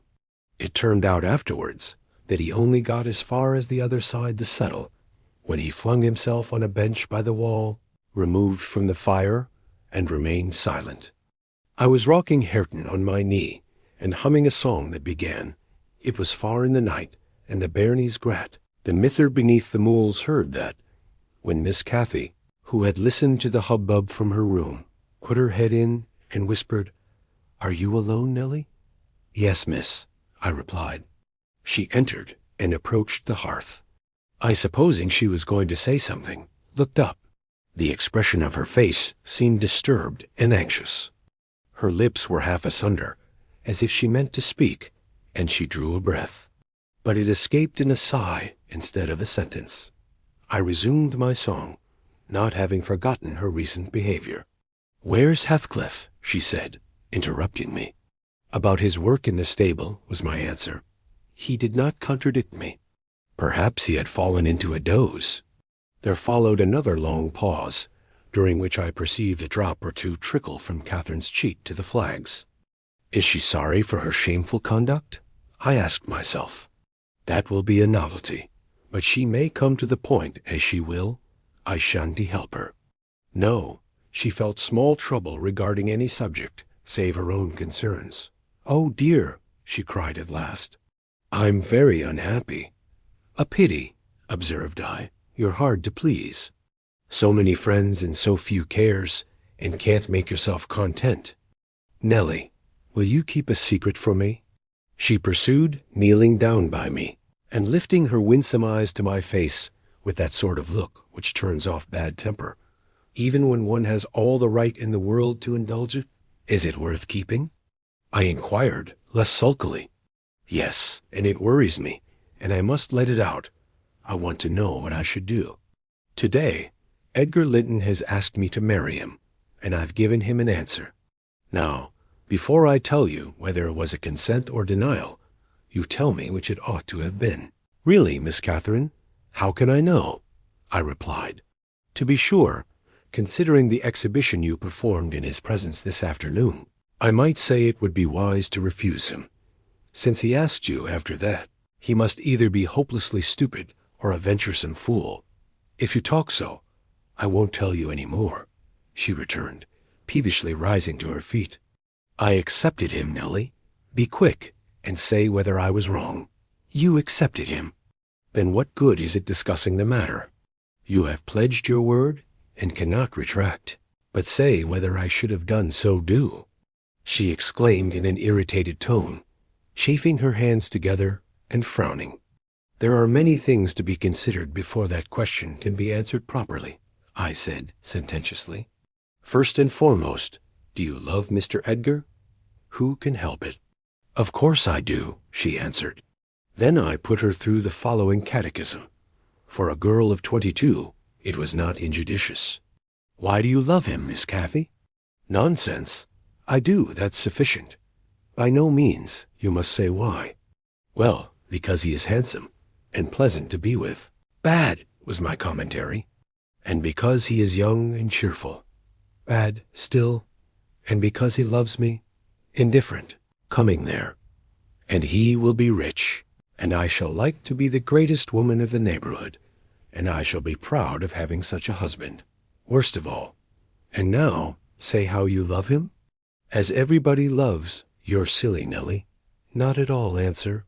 I love the ground under his feet, and the air over his head, and everything he touches, and every word he says. I love all his looks, and all his actions, and him entirely and altogether. There now." "And why?" "Nay, you are making a jest of it. It is exceedingly ill-natured. It's no jest to me," said the young lady, scowling and turning her face to the fire. "I'm very far from jesting, Miss Catherine," I replied. "You love Mr. Edgar because he is handsome and young and cheerful and rich and loves you. The last, however, goes for nothing. You would love him without that, probably. And with it you wouldn't, unless he possessed the 4 former attractions. No, to be sure not. I should only pity him, hate him, perhaps, if he were ugly and a clown. But there are several other handsome, rich young men in the world, handsomer, possibly, and richer than he is. What should hinder you from loving them? If there be any, they are out of my way. I've seen none like Edgar. You may see some. And he won't always be handsome and young, and may not always be rich. He is now, and I have only to do with the present." "I wish you would speak rationally." "Well, that settles it. If you have only to do with the present, marry Mr. Linton." "I don't want your permission for that. I shall marry him. And yet you have not told me whether I'm right." "Perfectly right. If people be right to marry only for the present. And now, let us hear what you are unhappy about. Your brother will be pleased. The old lady and gentleman will not object, I think. You will escape from a disorderly, comfortless home into a wealthy, respectable one. And you love Edgar, and Edgar loves you. All seems smooth and easy. Where is the obstacle?" "Here, and here," replied Catherine, striking one hand on her forehead and the other on her breast. "In whichever place the soul lives. In my soul and in my heart, I'm convinced I'm wrong." "That's very strange. I cannot make it out. It's my secret. But if you will not mock at me, I'll explain it. I can't do it distinctly, but I'll give you a feeling of how I feel." She seated herself by me again. Her countenance grew sadder and graver, and her clasped hands trembled. "Nellie, do you never dream queer dreams?" she said suddenly, after some minutes' reflection. "Yes, now and then," I answered. "And so do I. I've dreamt in my life dreams that have stayed with me ever after and changed my ideas. They've gone through and through me, like wine through water, and altered the color of my mind. And this is one. I'm going to tell it, but take care not to smile at any part of it. Oh, don't, Miss Catherine, I cried. We're dismal enough without conjuring up ghosts and visions to perplex us. Come, come, be merry and like yourself. Look at little Hareton. He's dreaming nothing dreary. How sweetly he smiles in his sleep. Yes, and how sweetly his father curses in his solitude. You remember him, I dare say, when he was just such another as that chubby thing, nearly as young and innocent. However, Nellie, I shall oblige you to listen. It's not long, and I've no power to be merry tonight. I won't hear it. I won't hear it. I repeated hastily. I was superstitious about dreams then, and am still. And Catherine had an unusual gloom in her aspect.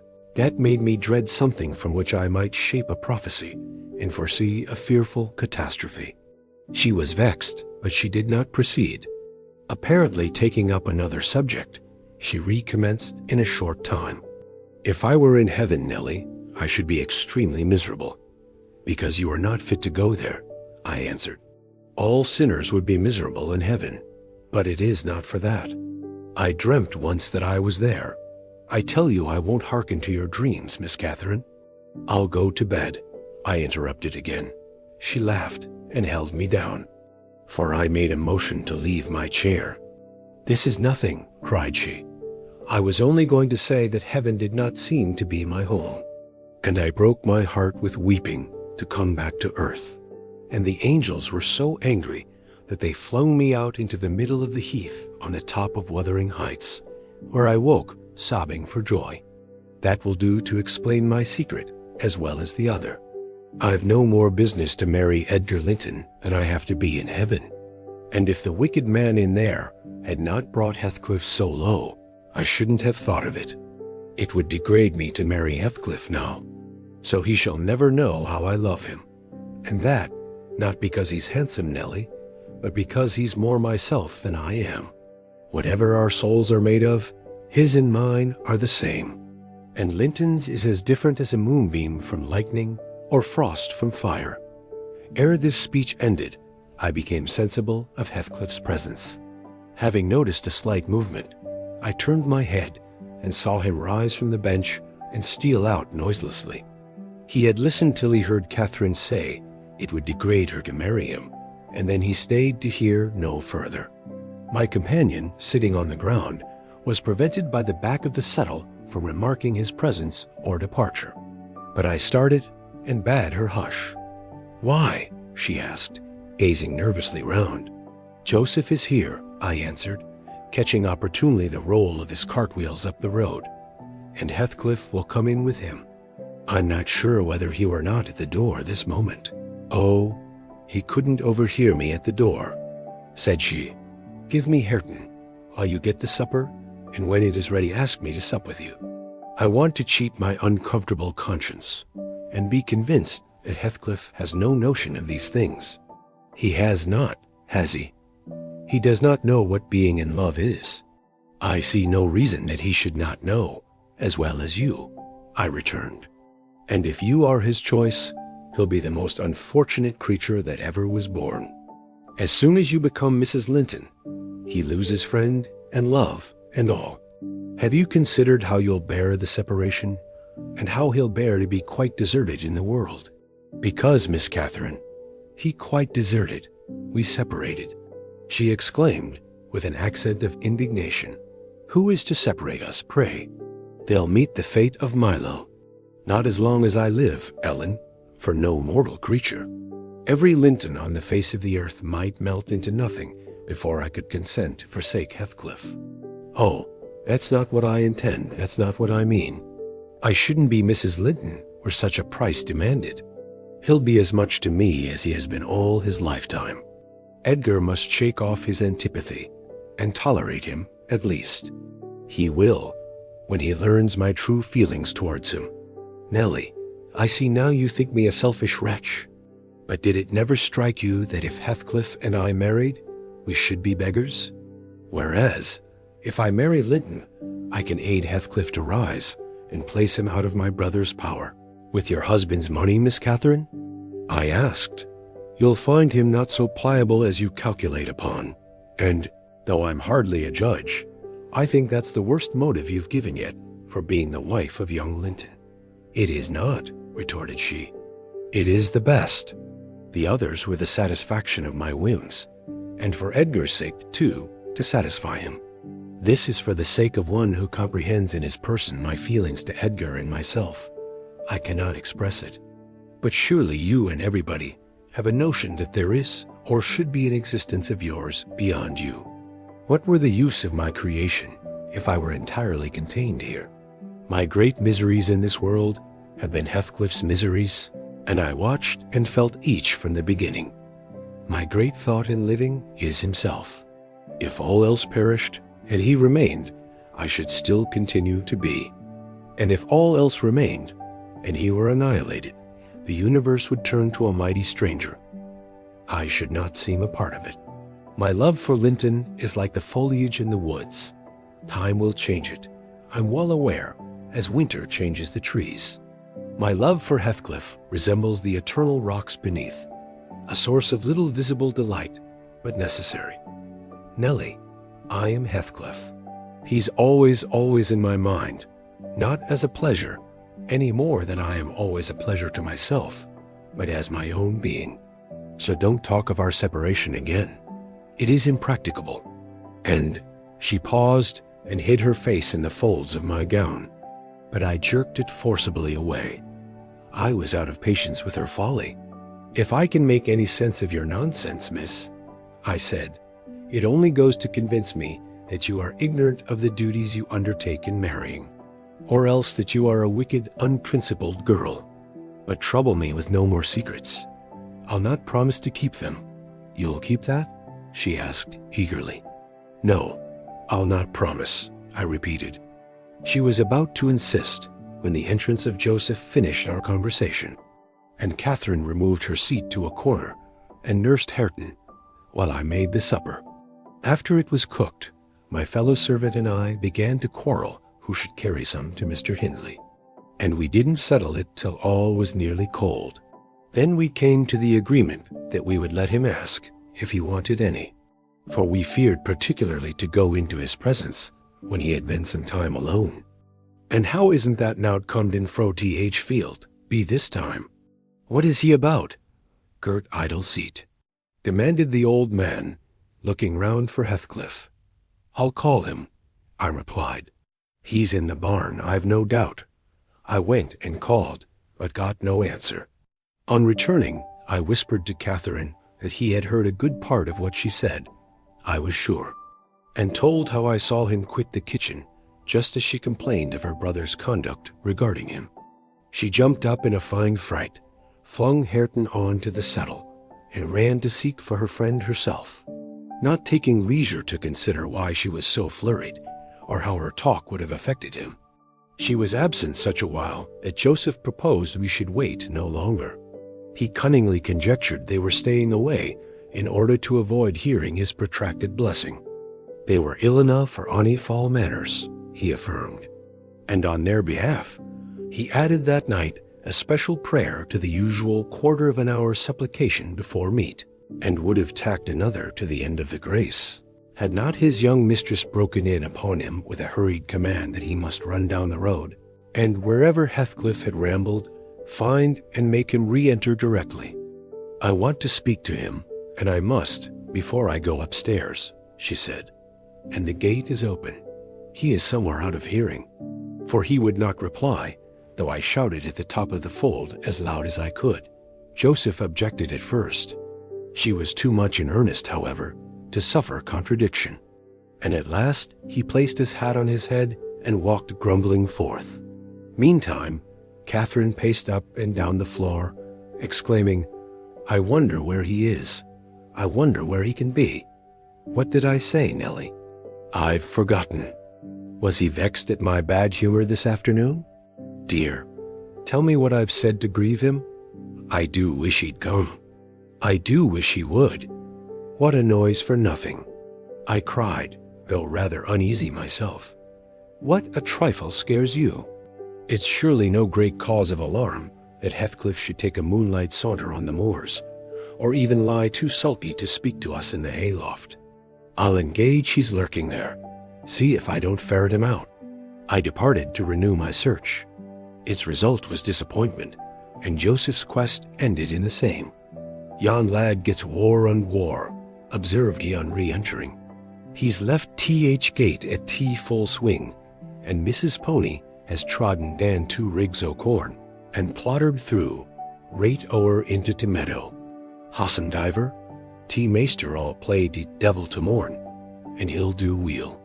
He's patience itseln, ebly I sich, careless, awful craters patience itseln he is. But he'll not be saw Alice, ye see, all on the munnin' to drive him out of his head for nowt." "Have you found Heathcliff, you ass?" interrupted Catherine. "Have you been looking for him, as I ordered?"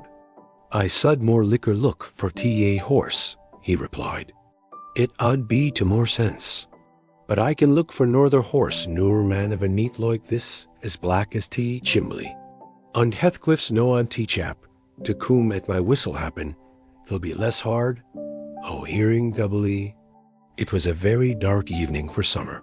The clouds appeared inclined to thunder, and I said we had better all sit down. The approaching rain would be certain to bring him home without further trouble.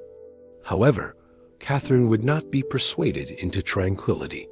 She kept wandering to and fro, from the gate to the door, in a state of agitation which permitted no repose, and at length took up a permanent situation on one side of the wall near the road, where, heedless of my expostulations and the growling thunder, and the great drops that began to plash around her, she remained, calling at intervals, and then listening, and then crying outright. She beat Hareton, or any child, at a good passionate fit of crying. About midnight, while we still sat up, the storm came rattling over the heights in full fury.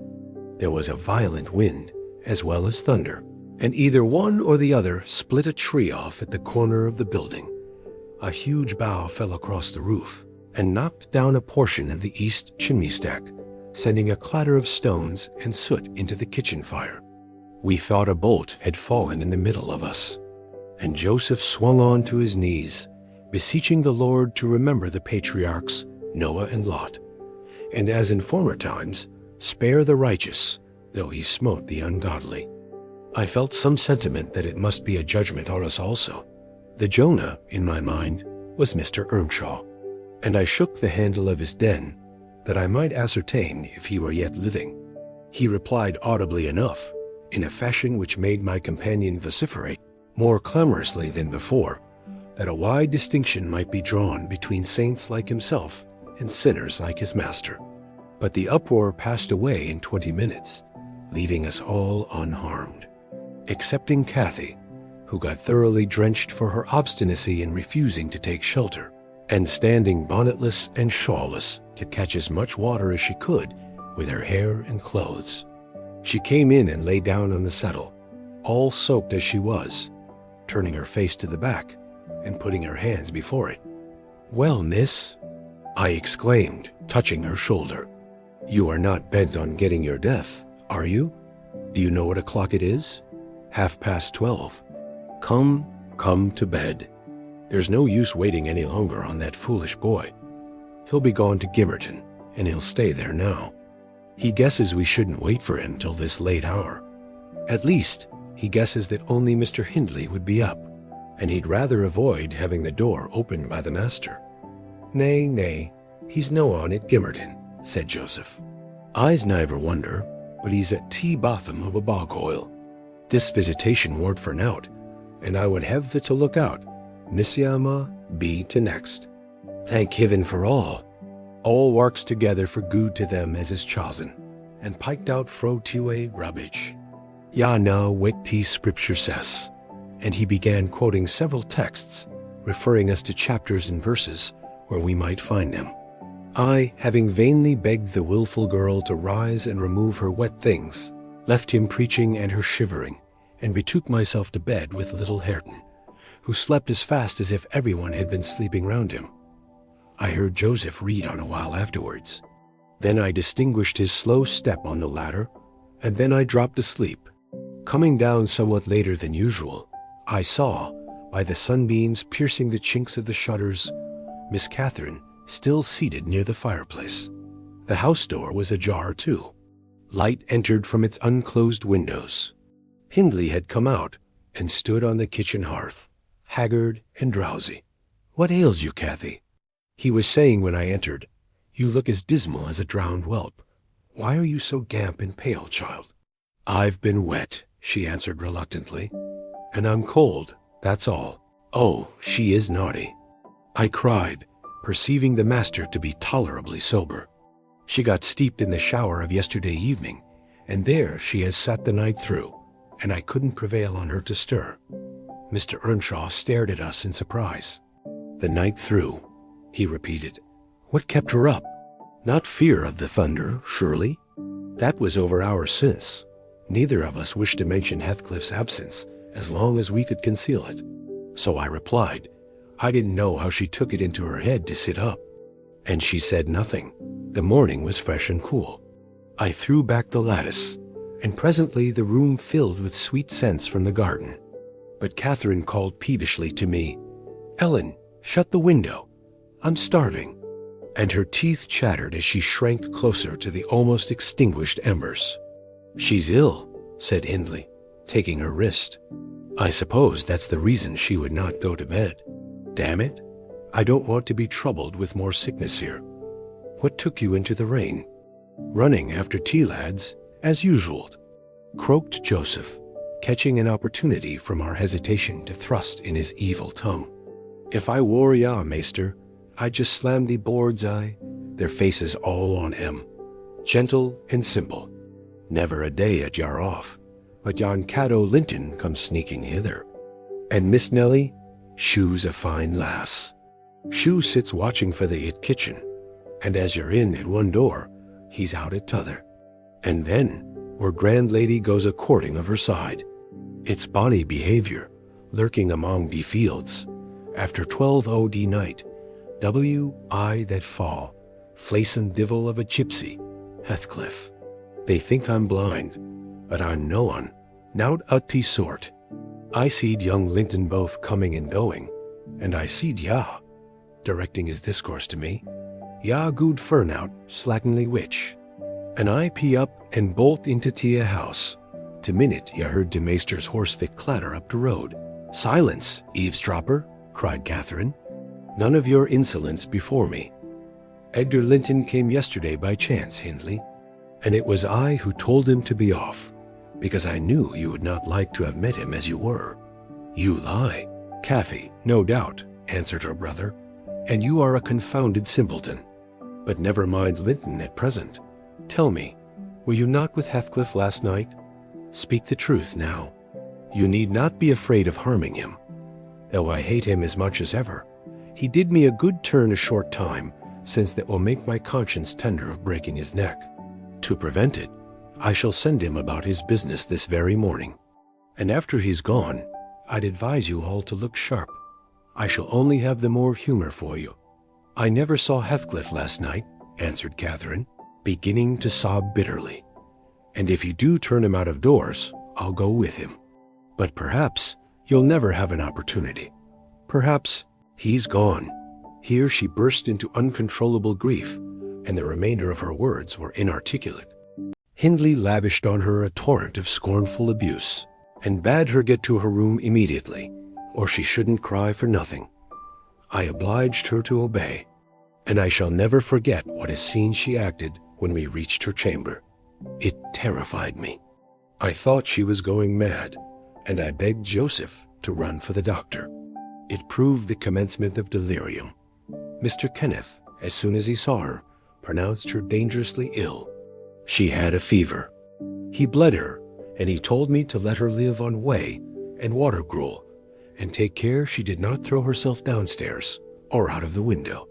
And then he left, for he had enough to do in the parish, where 2 or 3 miles was the ordinary distance between cottage and cottage.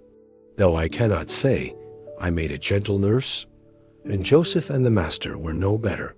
And though our patient was as wearisome and headstrong as a patient could be, she weathered it through.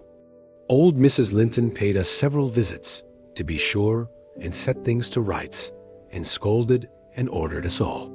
And when Catherine was convalescent, she insisted on conveying her to Thrushcross Grange, for which deliverance we were very grateful. But the poor dame had reason to repent of her kindness. She and her husband both took the fever, and died within a few days of each other.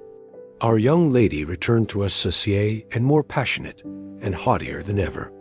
Heathcliff had never been heard of since the evening of the thunderstorm. And one day I had the misfortune, when she had provoked me exceedingly, to lay the blame of his disappearance on her, where indeed it belonged, as she well knew. From that period, for several months, she ceased to hold any communication with me, save in the relation of a mere servant. Joseph fell under a ban also. He would speak his mind, and lecture her all the same as if she were a little girl. And she esteemed herself a woman, and our mistress, and thought that her recent illness gave her a claim to be treated with consideration.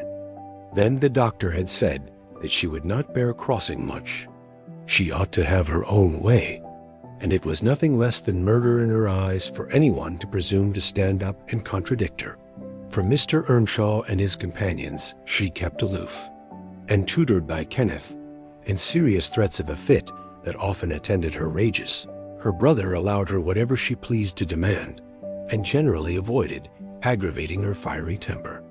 He was rather too indulgent in humoring her caprices. Not from affection, but from pride, he wished earnestly to see her bring honor to the family by an alliance with the Lintons, and as long as she let him alone, she might trample on us like slaves, for aught he cared. Edgar Linton, as multitudes have been before, and will be after him, was infatuated, and believed himself the happiest man alive on the day he led her to Gimmerton Chapel, 3 years subsequent to his father's death. Much against my inclination, I was persuaded to leave Wuthering Heights and accompany her here. Little Hareton was nearly 5 years old, and I had just begun to teach him his letters. We made a sad parting, but Catherine's tears were more powerful than ours. When I refused to go, and when she found her entreaties did not move me, she went lamenting to her husband and brother. The former offered me munificent wages. The latter ordered me to pack up. He wanted no women in the house, he said, now that there was no mistress. And as to Hareton, the curate should take him in hand by and by. And so I had but one choice left, to do as I was ordered. I told the master he got rid of all decent people only to run to ruin a little faster. I kissed Hareton, said goodbye, and since then he has been a stranger, and it's very queer to think it, but I've no doubt he has completely forgotten all about Ellen Dean, and that he was ever more than all the world to her, and she to him. At this point of the housekeeper's story, she chanced to glance towards the timepiece over the chimney, and was in amazement on seeing the minute-hand measure 1:30. She would not hear of staying a second longer. In truth, I felt rather disposed to defer the sequel of her narrative myself. And now that she has vanished to her rest, and I have meditated for another hour or two, I shall summon courage to go also, in spite of aching laziness of head and limbs. A charming introduction to a hermit's life. 4 weeks' torture, tossing, and sickness. Oh, these bleak winds and bitter northern skies, and impassable roads, and dilatory country surgeons. And oh, this dearth of the human physiognomy. And worse than all, the terrible intimation of Kenneth that I need not expect to be out of doors till spring. Mr. Heathcliff has just honored me with a call. About 7 days ago, he sent me a brace of grouse, the last of the season. Scoundrel. He is not altogether guiltless in this illness of mine, and that I had a great mind to tell him. But, alas, how could I offend a man who was charitable enough to sit at my bedside a good hour, and talk on some other subject than pills and draughts, blisters, and leeches? This is quite an easy interval. I am too weak to read. Yet I feel as if I could enjoy something interesting. Why not have up Mrs. Dean to finish her tale? I can recollect its chief incidents as far as she had gone. Yes, I remember her hero had run off, and never been heard of for 3 years, and the heroine was married. I'll ring. She'd be delighted to find me capable of talking cheerfully. Mrs. Dean came. It wants 20 minutes, sir, to taking the medicine, she commenced. Away with it, I replied. I desire to have. The doctor says you must drop the powders. With all my heart. Don't interrupt me. Come and take your seat here. Keep your fingers from that bitter phalanx of vials. Draw your knitting out of your pocket. That will do. Now continue the history of Mr. Heathcliff, from where you left off to the present day. Did he finish his education on the continent and come back a gentleman? Or did he get a sizar's place at college or escape to America and earn honors by drawing blood from his foster country? Or make a fortune more promptly on the English highways? He may have done a little in all these vocations, Mr. Lockwood, but I couldn't give my word for any. I stated before that I didn't know how he gained his money. Neither am I aware of the means he took to raise his mind from the savage ignorance into which it was sunk. But, with your leave, I'll proceed in my own fashion, if you think it will amuse and not weary you. Are you feeling better this morning? Much. That's good news. I got Miss Catherine and myself to Thrushcross Grange, and, to my agreeable disappointment, she behaved infinitely better than I dared to expect. She seemed almost over-fond of Mr. Linton, and even to his sister she showed plenty of affection. They were both very attentive to her comfort, certainly. It was not the thorn bending to the honeysuckles, but the honeysuckles embracing the thorn. There were no mutual concessions. One stood erect, and the others yielded. And who can be ill-natured and bad-tempered when they encounter neither opposition nor indifference? I observed that Mr. Edgar had a deep-rooted fear of ruffling her humor. He concealed it from her, but if ever he heard me answer sharply, or saw any other servant grow cloudy at some imperious order of hers, he would show his trouble by a frown of displeasure that never darkened on his own account. He many a time spoke sternly to me about my pertness, and averred that the stab of a knife could not inflict a worse pang than he suffered at seeing his lady vexed. Not to grieve a kind master, I learned to be less touchy, and for the space of half a year the gunpowder lay as harmless as sand, because no fire came near to explode it. Catherine had seasons of gloom and silence now and then. They were respected with sympathizing silence by her husband, who ascribed them to an alteration in her constitution, produced by her perilous illness. As she was never subject to depression of spirits before, the return of sunshine was welcomed by answering sunshine from him. I believe I may assert that they were really in possession of deep and growing happiness. It ended. Well, we must be for ourselves in the long run. The mild and generous are only more justly selfish than the domineering. And it ended when circumstances caused each to feel that the one's interest was not the chief consideration in the other's thoughts. On a mellow evening in September, I was coming from the garden with a heavy basket of apples which I had been gathering. It had got dusk, and the moon looked over the high wall of the court, causing undefined shadows to lurk in the corners of the numerous projecting portions of the building. I set my burden on the house steps by the kitchen door and lingered to rest and drew in a few more breaths of the soft, sweet air. My eyes were on the moon and my back to the entrance when I heard a voice behind me say, "Nellie, is that you?" It was a deep voice and foreign in tone, yet there was something in the manner of pronouncing my name which made it sound familiar. I turned about to discover who spoke, fearfully, for the doors were shut, and I had seen nobody on approaching the steps. Something stirred in the porch, and moving nearer, I distinguished a tall man dressed in dark clothes, with dark face and hair. He leant against the side and held his fingers on the latch as if intending to open for himself. Who can it be? I thought. Mr. Earnshaw? Oh, no. The voice has no resemblance to his. "I have waited here an hour," he resumed, while I continued staring, "and the whole of that time all round has been as still as death. I dared not enter. You do not know me? Look, I'm not a stranger." A ray fell on his features. The cheeks were sallow and half covered with black whiskers, the brows lowering, the eyes deep-set and singular. I remembered the eyes. "What?" I cried, uncertain whether to regard him as a worldly visitor, and I raised my hands in amazement. "What? You come back? Is it really you? Is it?" "Yes, Heathcliff," he replied, glancing from me up to the windows, which reflected a score of glittering moons, but showed no lights from within. "Are they at home? Where is she? Nellie, you are not glad. You needn't be so disturbed. Is she here? Speak. I want to have one word with her, your mistress. Go, and say some person from Gimmerton desires to see her." "How will she take it?" I exclaimed. "What will she do?" "The surprise bewilders me. It will put her out of her head. And you are Heathcliff, but altered. Nay, there's no comprehending it. Have you been for a soldier?" "Go and carry my message," he interrupted impatiently. "I'm in hell till you do." He lifted the latch, and I entered. But when I got to the parlor where Mr. and Mrs. Linton were, I could not persuade myself to proceed. At length I resolved on making an excuse to ask if they would have the candles lighted, and I opened the door.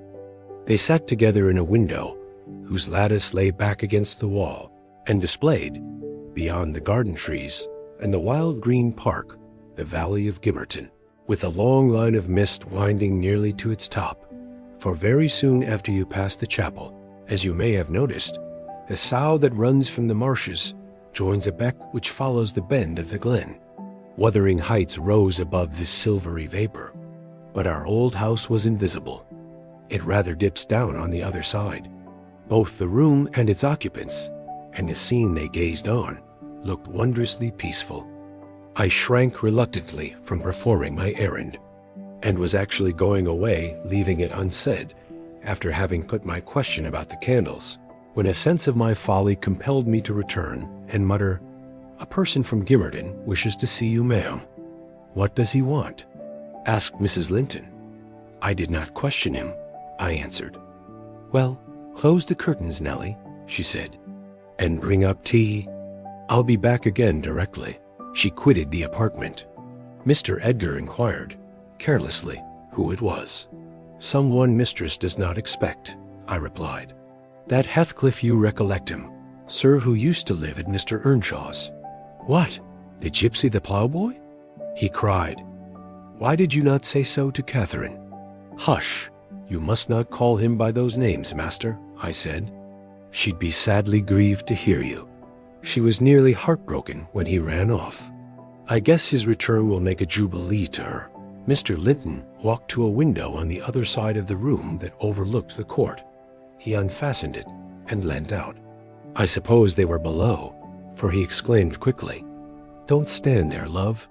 Bring the person in, if it be anyone particular." Ere long, I heard the click of the latch, and Catherine flew upstairs, breathless and wild, too excited to show gladness. Indeed, by her face, you would rather have surmised an awful calamity. "Oh, Edgar, Edgar," she panted, flinging her arms round his neck. "Oh, Edgar, darling, Heathcliff's come back, he is."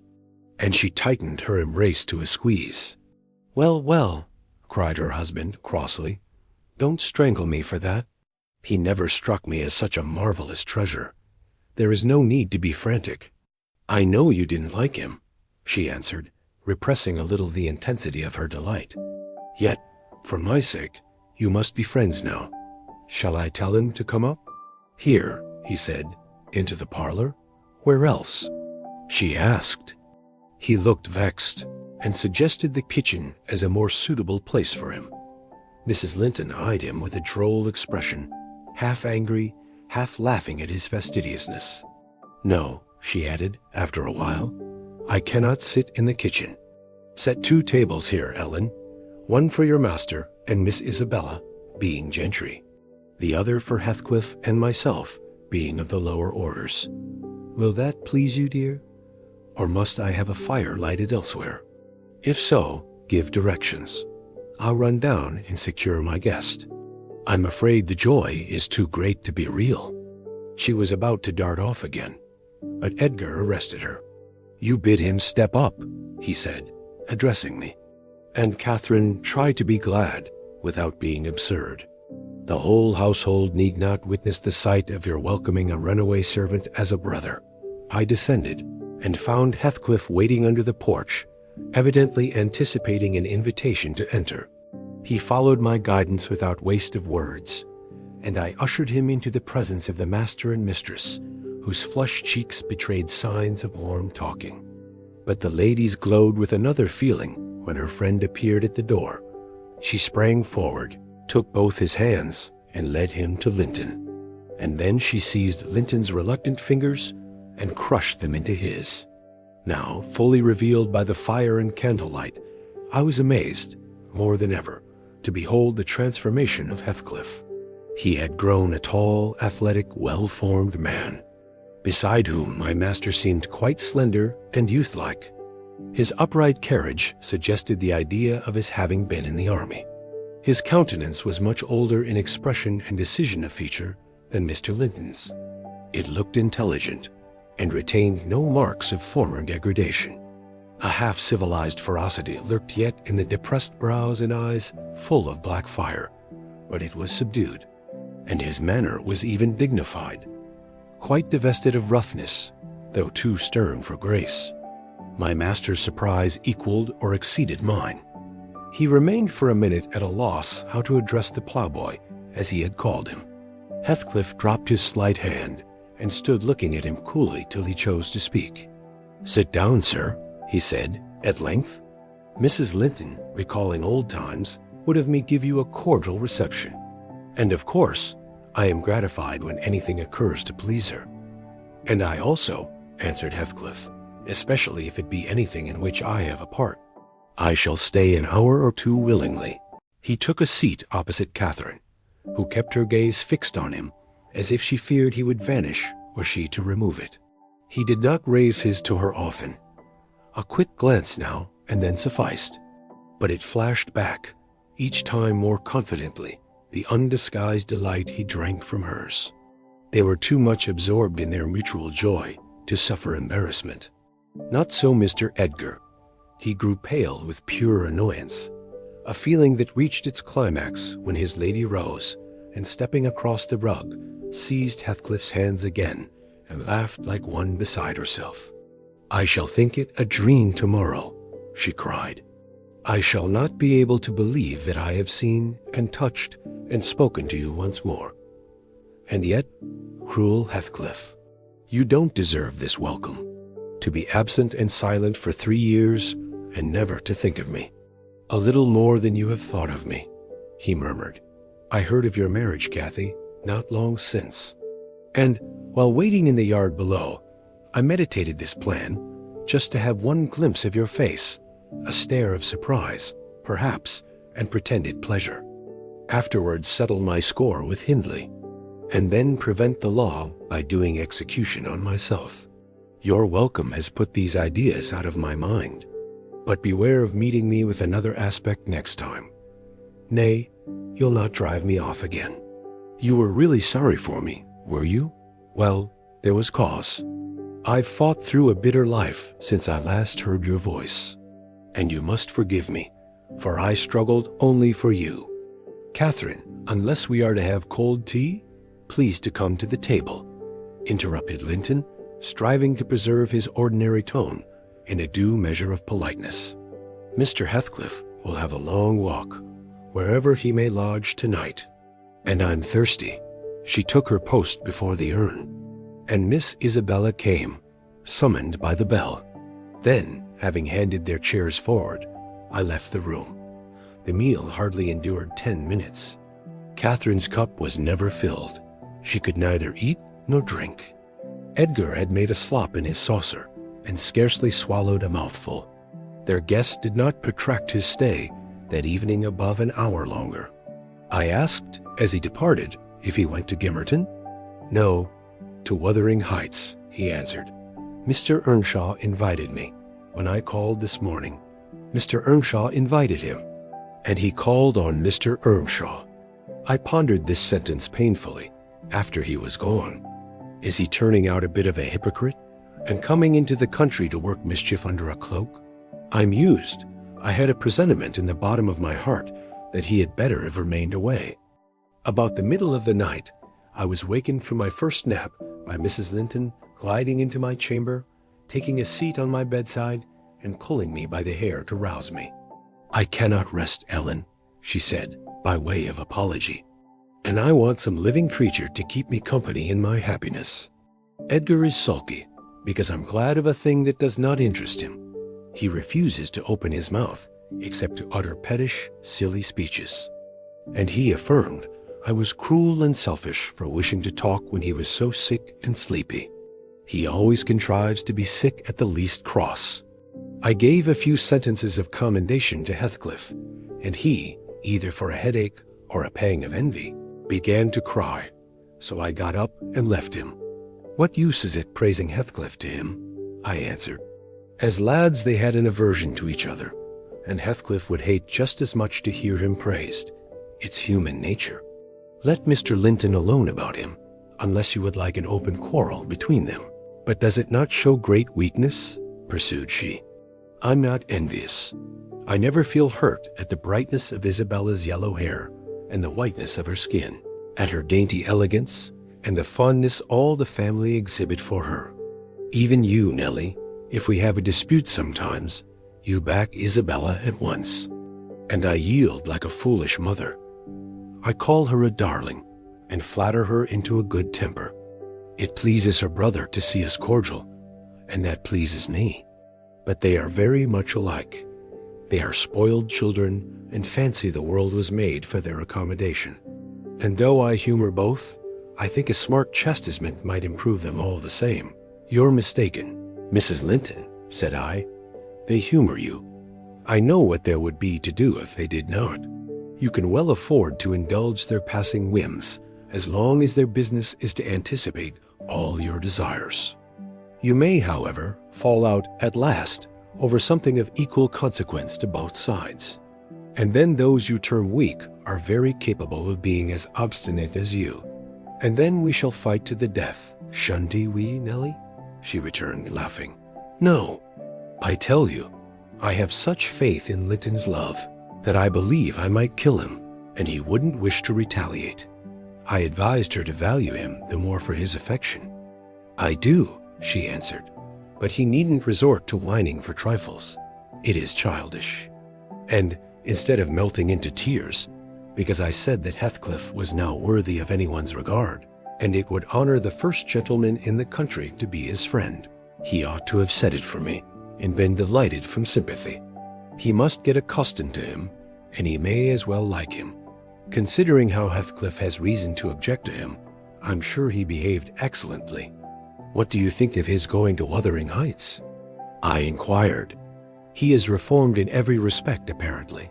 Quite a Christian, offering the right hand of fellowship to his enemies all around." "He explained it," she replied. "I wonder as much as you. He said he called to gather information concerning me from you, supposing you resided there still. And Joseph told Hindley, who came out and fell to questioning him of what he had been doing and how he had been living, and finally desired him to walk in. There were some persons sitting at cards. Heathcliff joined them. My brother lost some money to him, and finding him plentifully supplied, he requested that he would come again in the evening, to which he consented. Hindley is too reckless to select his acquaintance prudently. He doesn't trouble himself to reflect on the causes he might have for mistrusting one whom he has basely injured. But Heathcliff affirms his principal reason for resuming a connection with his ancient persecutor is a wish to install himself in quarters at walking distance from the Grange, and an attachment to the house where we lived together, and likewise a hope that I shall have more opportunities of seeing him there than I could have if he settled in Gimmerton. He means to offer liberal payment for permission to lodge at the Heights, and doubtless my brother's covetousness will prompt him to accept the terms. He was always greedy, though what he grasps with one hand he flings away with the other. It's a nice place for a young man to fix his dwelling in. Said one, "Have you no fear of the consequences, Mrs. Linton?" "None for my friend," she replied. "His strong head will keep him from danger." A little for Hindley, but he can't be made morally worse than he is, and I stand between him and bodily harm. The event of this evening has reconciled me to God and humanity. I had risen in angry rebellion against Providence. Oh, I've endured very, very bitter misery, Nellie. If that creature knew how bitter, he'd be ashamed to cloud its removal with idle petulance. It was kindness for him which induced me to bear it alone. Had I expressed the agony I frequently felt, he would have been taught to long for its alleviation as ardently as I.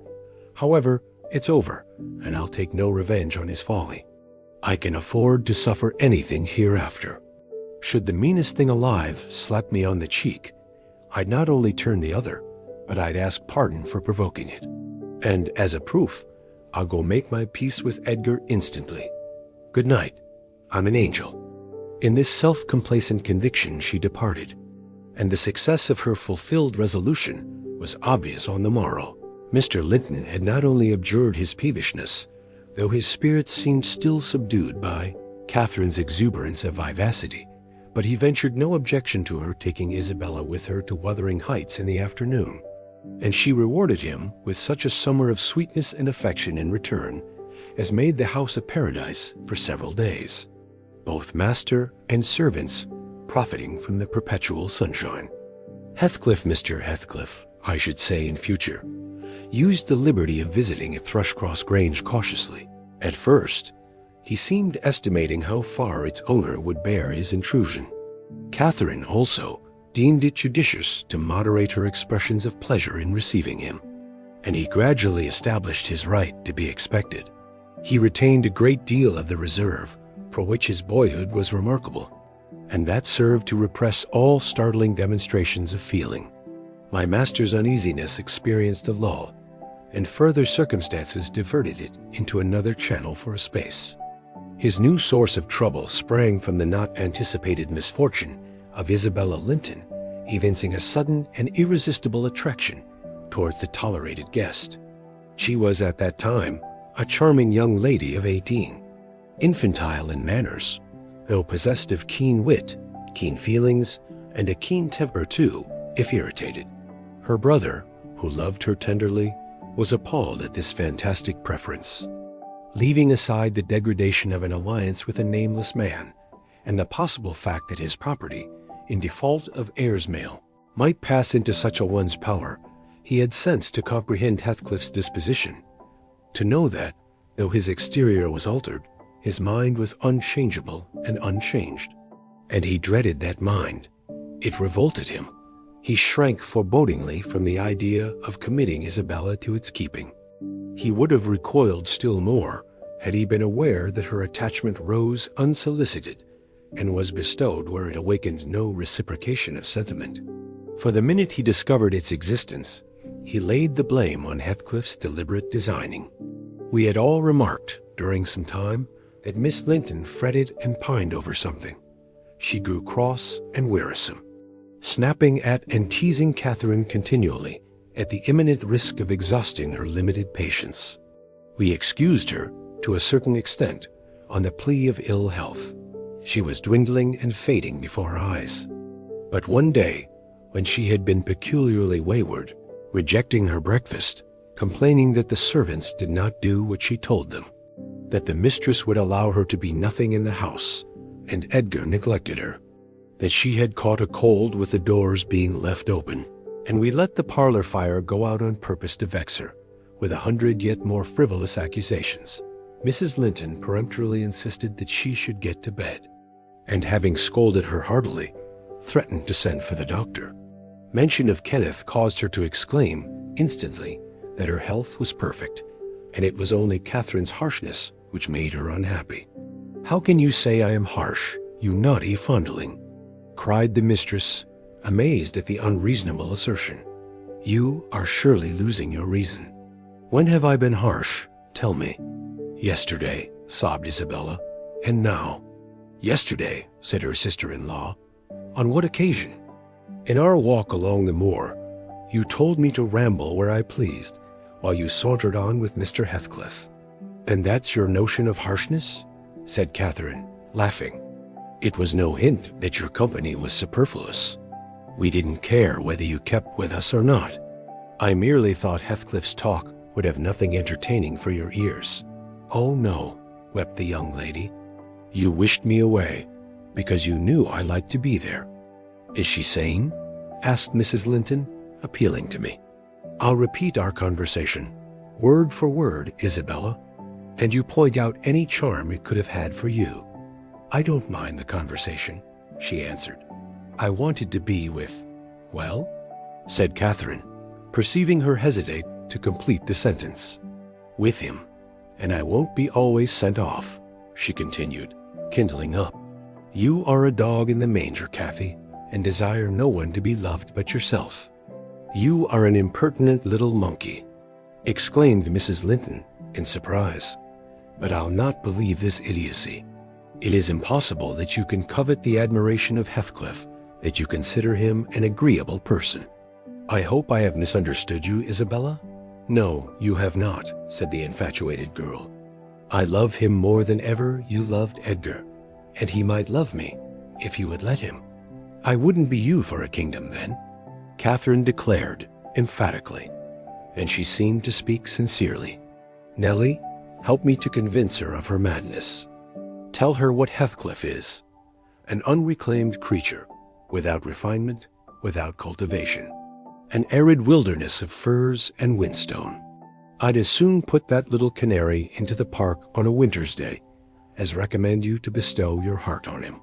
It is deplorable ignorance of his character, child, and nothing else, which makes that dream enter your head. Pray, don't imagine that he conceals depths of benevolence and affection beneath a stern exterior. He's not a rough diamond-a-pearl-containing oyster of a rustic. He's a fierce, pitiless, wolfish man. I never say to him, let this or that enemy alone, because it would be ungenerous or cruel to harm them. I say, let them alone, because I should hate them to be wronged. And he'd crush you like a sparrow's egg. Isabella, if he found you a troublesome charge, I know he couldn't love a Linton. And yet he'd be quite capable of marrying your fortune and expectations. Avarice is growing with him a besetting sin. There's my picture, and I'm his friend so much so that had he thought seriously to catch you, I should, perhaps, have held my tongue and let you fall into his trap. Miss Linton regarded her sister-in-law with indignation. For shame, she repeated angrily. You are worse than 20 foes, you poisonous friend. Ah, you won't believe me then? Said Catherine. You think I speak from wicked selfishness? I'm certain you do, retorted Isabella. And I shudder at you. Good, cried the other. Try for yourself.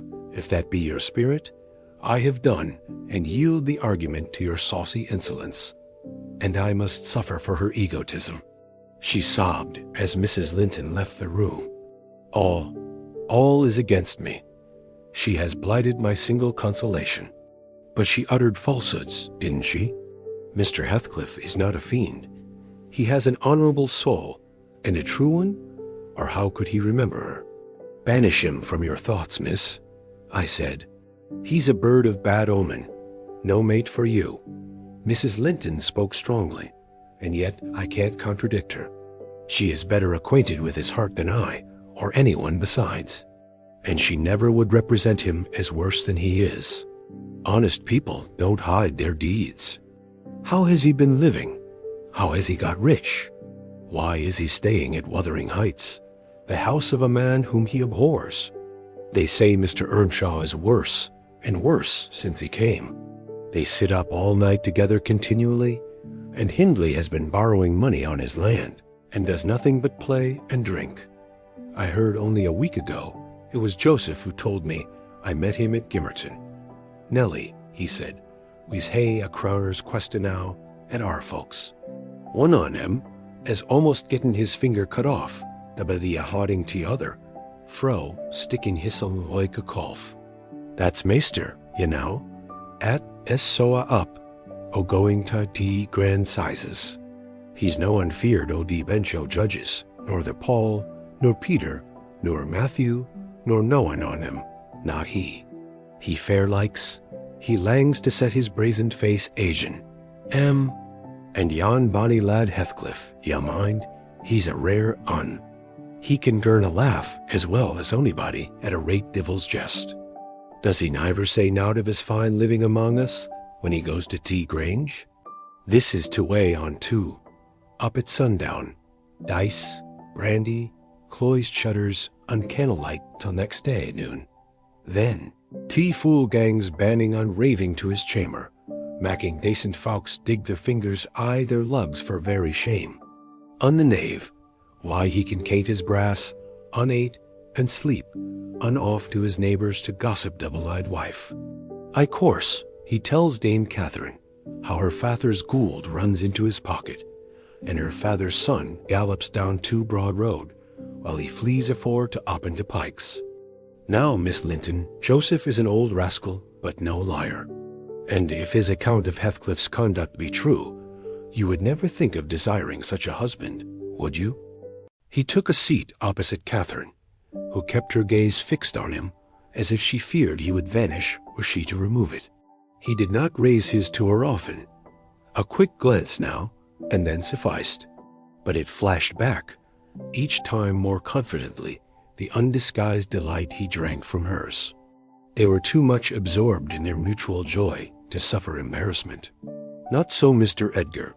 He grew pale with pure annoyance, a feeling that reached its climax when his lady rose, and stepping across the rug, seized Heathcliff's hands again, and laughed like one beside herself. "I shall think it a dream tomorrow," she cried.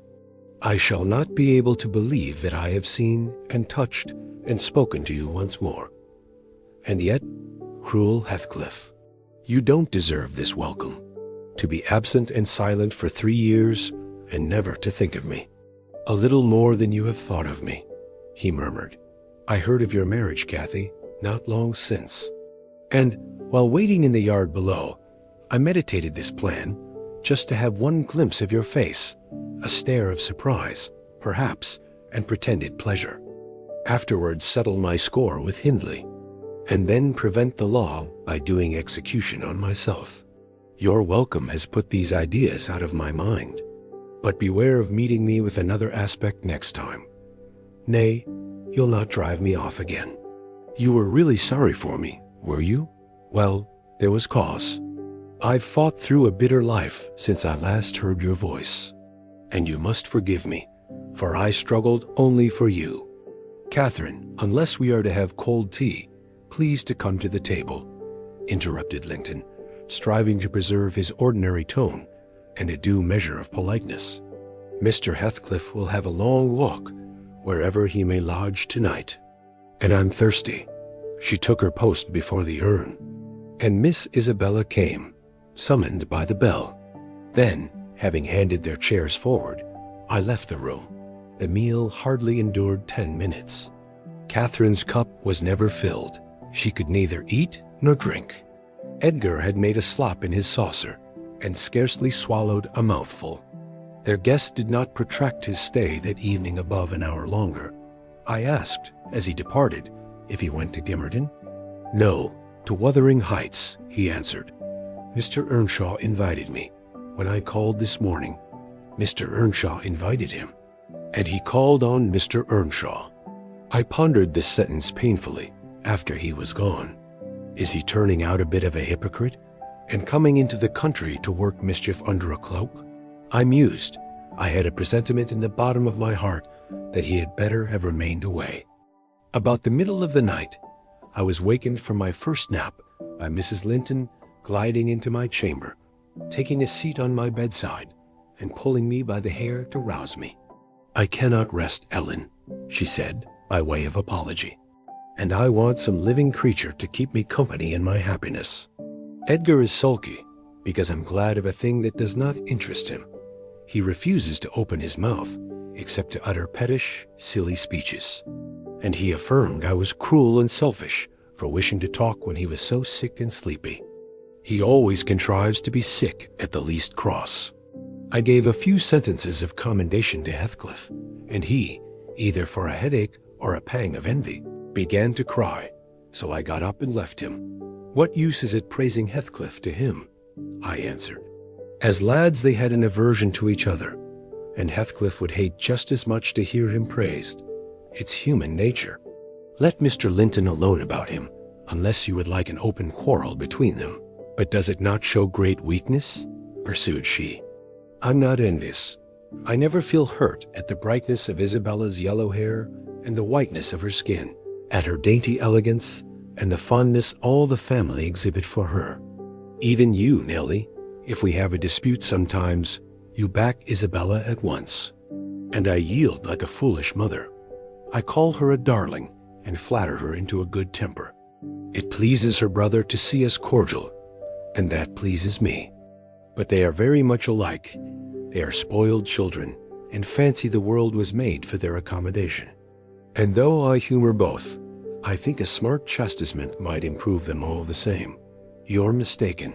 Mrs. Linton, said I, they humor you. I know what there would be to do if they did not.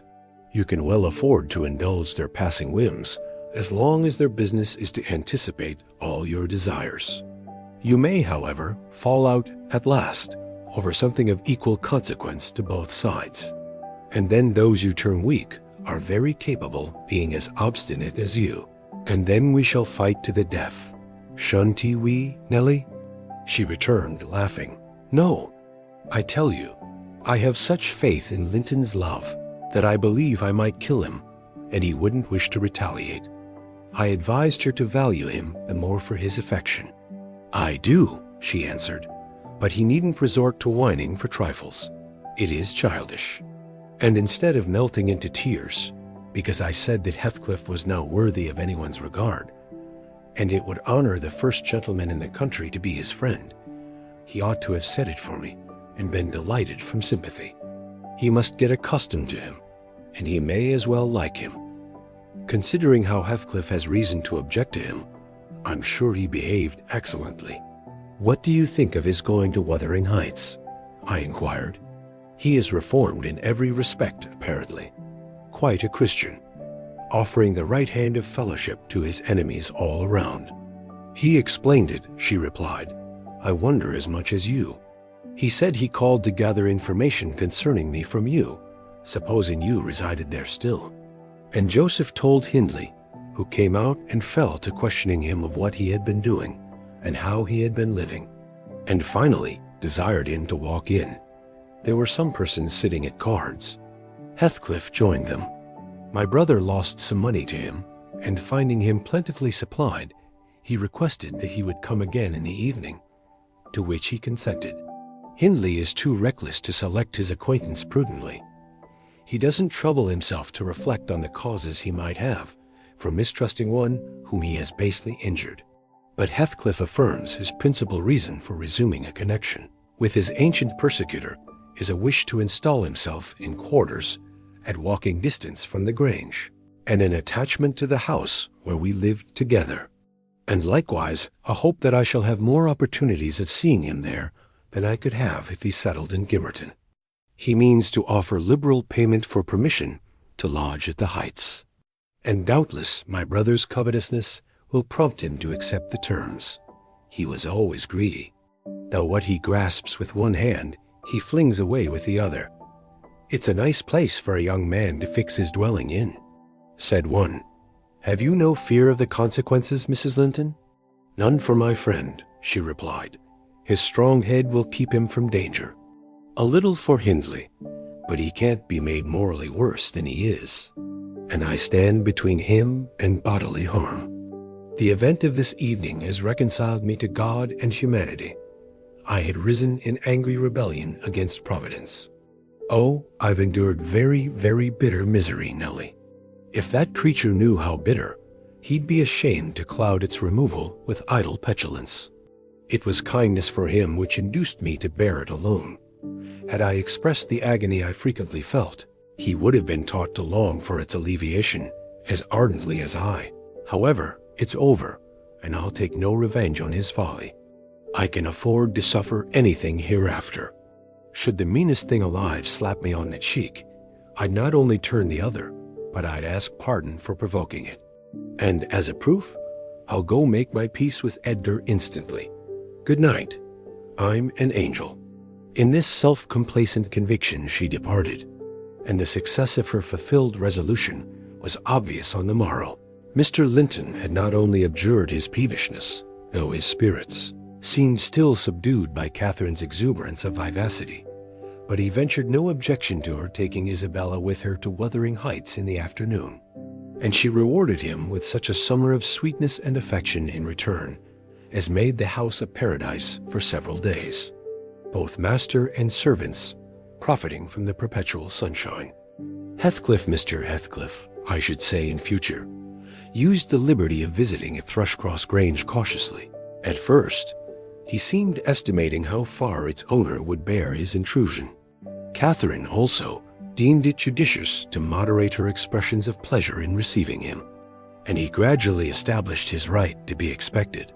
He retained a great deal of the reserve for which his boyhood was remarkable, and that served to repress all startling demonstrations of feeling. My master's uneasiness experienced a lull, and further circumstances diverted it into another channel for a space. His new source of trouble sprang from the not anticipated misfortune of Isabella Linton evincing a sudden and irresistible attraction towards the tolerated guest. She was at that time a charming young lady of 18, infantile in manners, though possessed of keen wit, keen feelings, and a keen temper too, if irritated. Her brother, who loved her tenderly, was appalled at this fantastic preference. Leaving aside the degradation of an alliance with a nameless man, and the possible fact that his property, in default of heirs male, might pass into such a one's power, he had sense to comprehend Heathcliff's disposition, to know that, though his exterior was altered, his mind was unchangeable and unchanged. And he dreaded that mind. It revolted him. He shrank forebodingly from the idea of committing Isabella to its keeping. He would have recoiled still more had he been aware that her attachment rose unsolicited and was bestowed where it awakened no reciprocation of sentiment. For the minute he discovered its existence, he laid the blame on Heathcliff's deliberate designing. We had all remarked, during some time, that Miss Linton fretted and pined over something. She grew cross and wearisome, snapping at and teasing Catherine continually, at the imminent risk of exhausting her limited patience. We excused her, to a certain extent, on the plea of ill health. She was dwindling and fading before our eyes. But one day, when she had been peculiarly wayward, rejecting her breakfast, complaining that the servants did not do what she told them, that the mistress would allow her to be nothing in the house, and Edgar neglected her, that she had caught a cold with the doors being left open, and we let the parlor fire go out on purpose to vex her, with 100 yet more frivolous accusations, Mrs. Linton peremptorily insisted that she should get to bed, and having scolded her heartily, threatened to send for the doctor. Mention of Kenneth caused her to exclaim, instantly, that her health was perfect, and it was only Catherine's harshness which made her unhappy. "How can you say I am harsh, you naughty fondling?" cried the mistress, amazed at the unreasonable assertion. "You are surely losing your reason. When have I been harsh? Tell me." "Yesterday," sobbed Isabella. "And now?" "Yesterday," said her sister-in-law. "On what occasion?" "In our walk along the moor. You told me to ramble where I pleased, while you sauntered on with Mr. Heathcliff." "And that's your notion of harshness?" said Catherine, laughing. "It was no hint that your company was superfluous. We didn't care whether you kept with us or not. I merely thought Heathcliff's talk would have nothing entertaining for your ears." "Oh no," wept the young lady. "You wished me away because you knew I liked to be there. Is she sane?" asked Mrs. Linton, appealing to me. "I repeat our conversation word for word, Isabella, and you point out any charm it could have had for you." "I don't mind the conversation," she answered. "I wanted to be with—" "Well?" said Catherine, perceiving her hesitate to complete the sentence. "With him, and I won't be always sent off." She continued, kindling up. "You are a dog in the manger, Cathy, and desire no one to be loved but yourself. You are an impertinent little monkey, exclaimed Mrs. Linton in surprise. "But I'll not believe this idiocy. It is impossible that you can covet the admiration of Heathcliff, that you consider him an agreeable person. I hope I have misunderstood you, Isabella?" "No, you have not," said the infatuated girl. "I love him more than ever. You loved Edgar, and he might love me, if you would let him. I wouldn't be you for a kingdom then," Catherine declared emphatically, and she seemed to speak sincerely. "Nellie, help me to convince her of her madness. Tell her what Heathcliff is, an unreclaimed creature, without refinement, without cultivation, an arid wilderness of firs and whinstone. I'd as soon put that little canary into the park on a winter's day as recommend you to bestow your heart on him. It is deplorable ignorance of his character, child, and nothing else, which makes that dream enter your head. Pray, don't imagine that he conceals depths of benevolence and affection beneath a stern exterior. He's not a rough diamond, a pearl-containing oyster of a rustic. He's a fierce, pitiless, wolfish man. I never say to him, 'Let this or that enemy alone,' because it would be ungenerous or cruel to harm them. I say, 'Let them alone,' because I should hate them to be wronged, and he'd crush you like a sparrow's egg. Isabella, if he found you a troublesome charge, I know he couldn't love a Linton, and yet he'd be quite capable of marrying your fortune and expectations. Avarice is growing with him a besetting sin.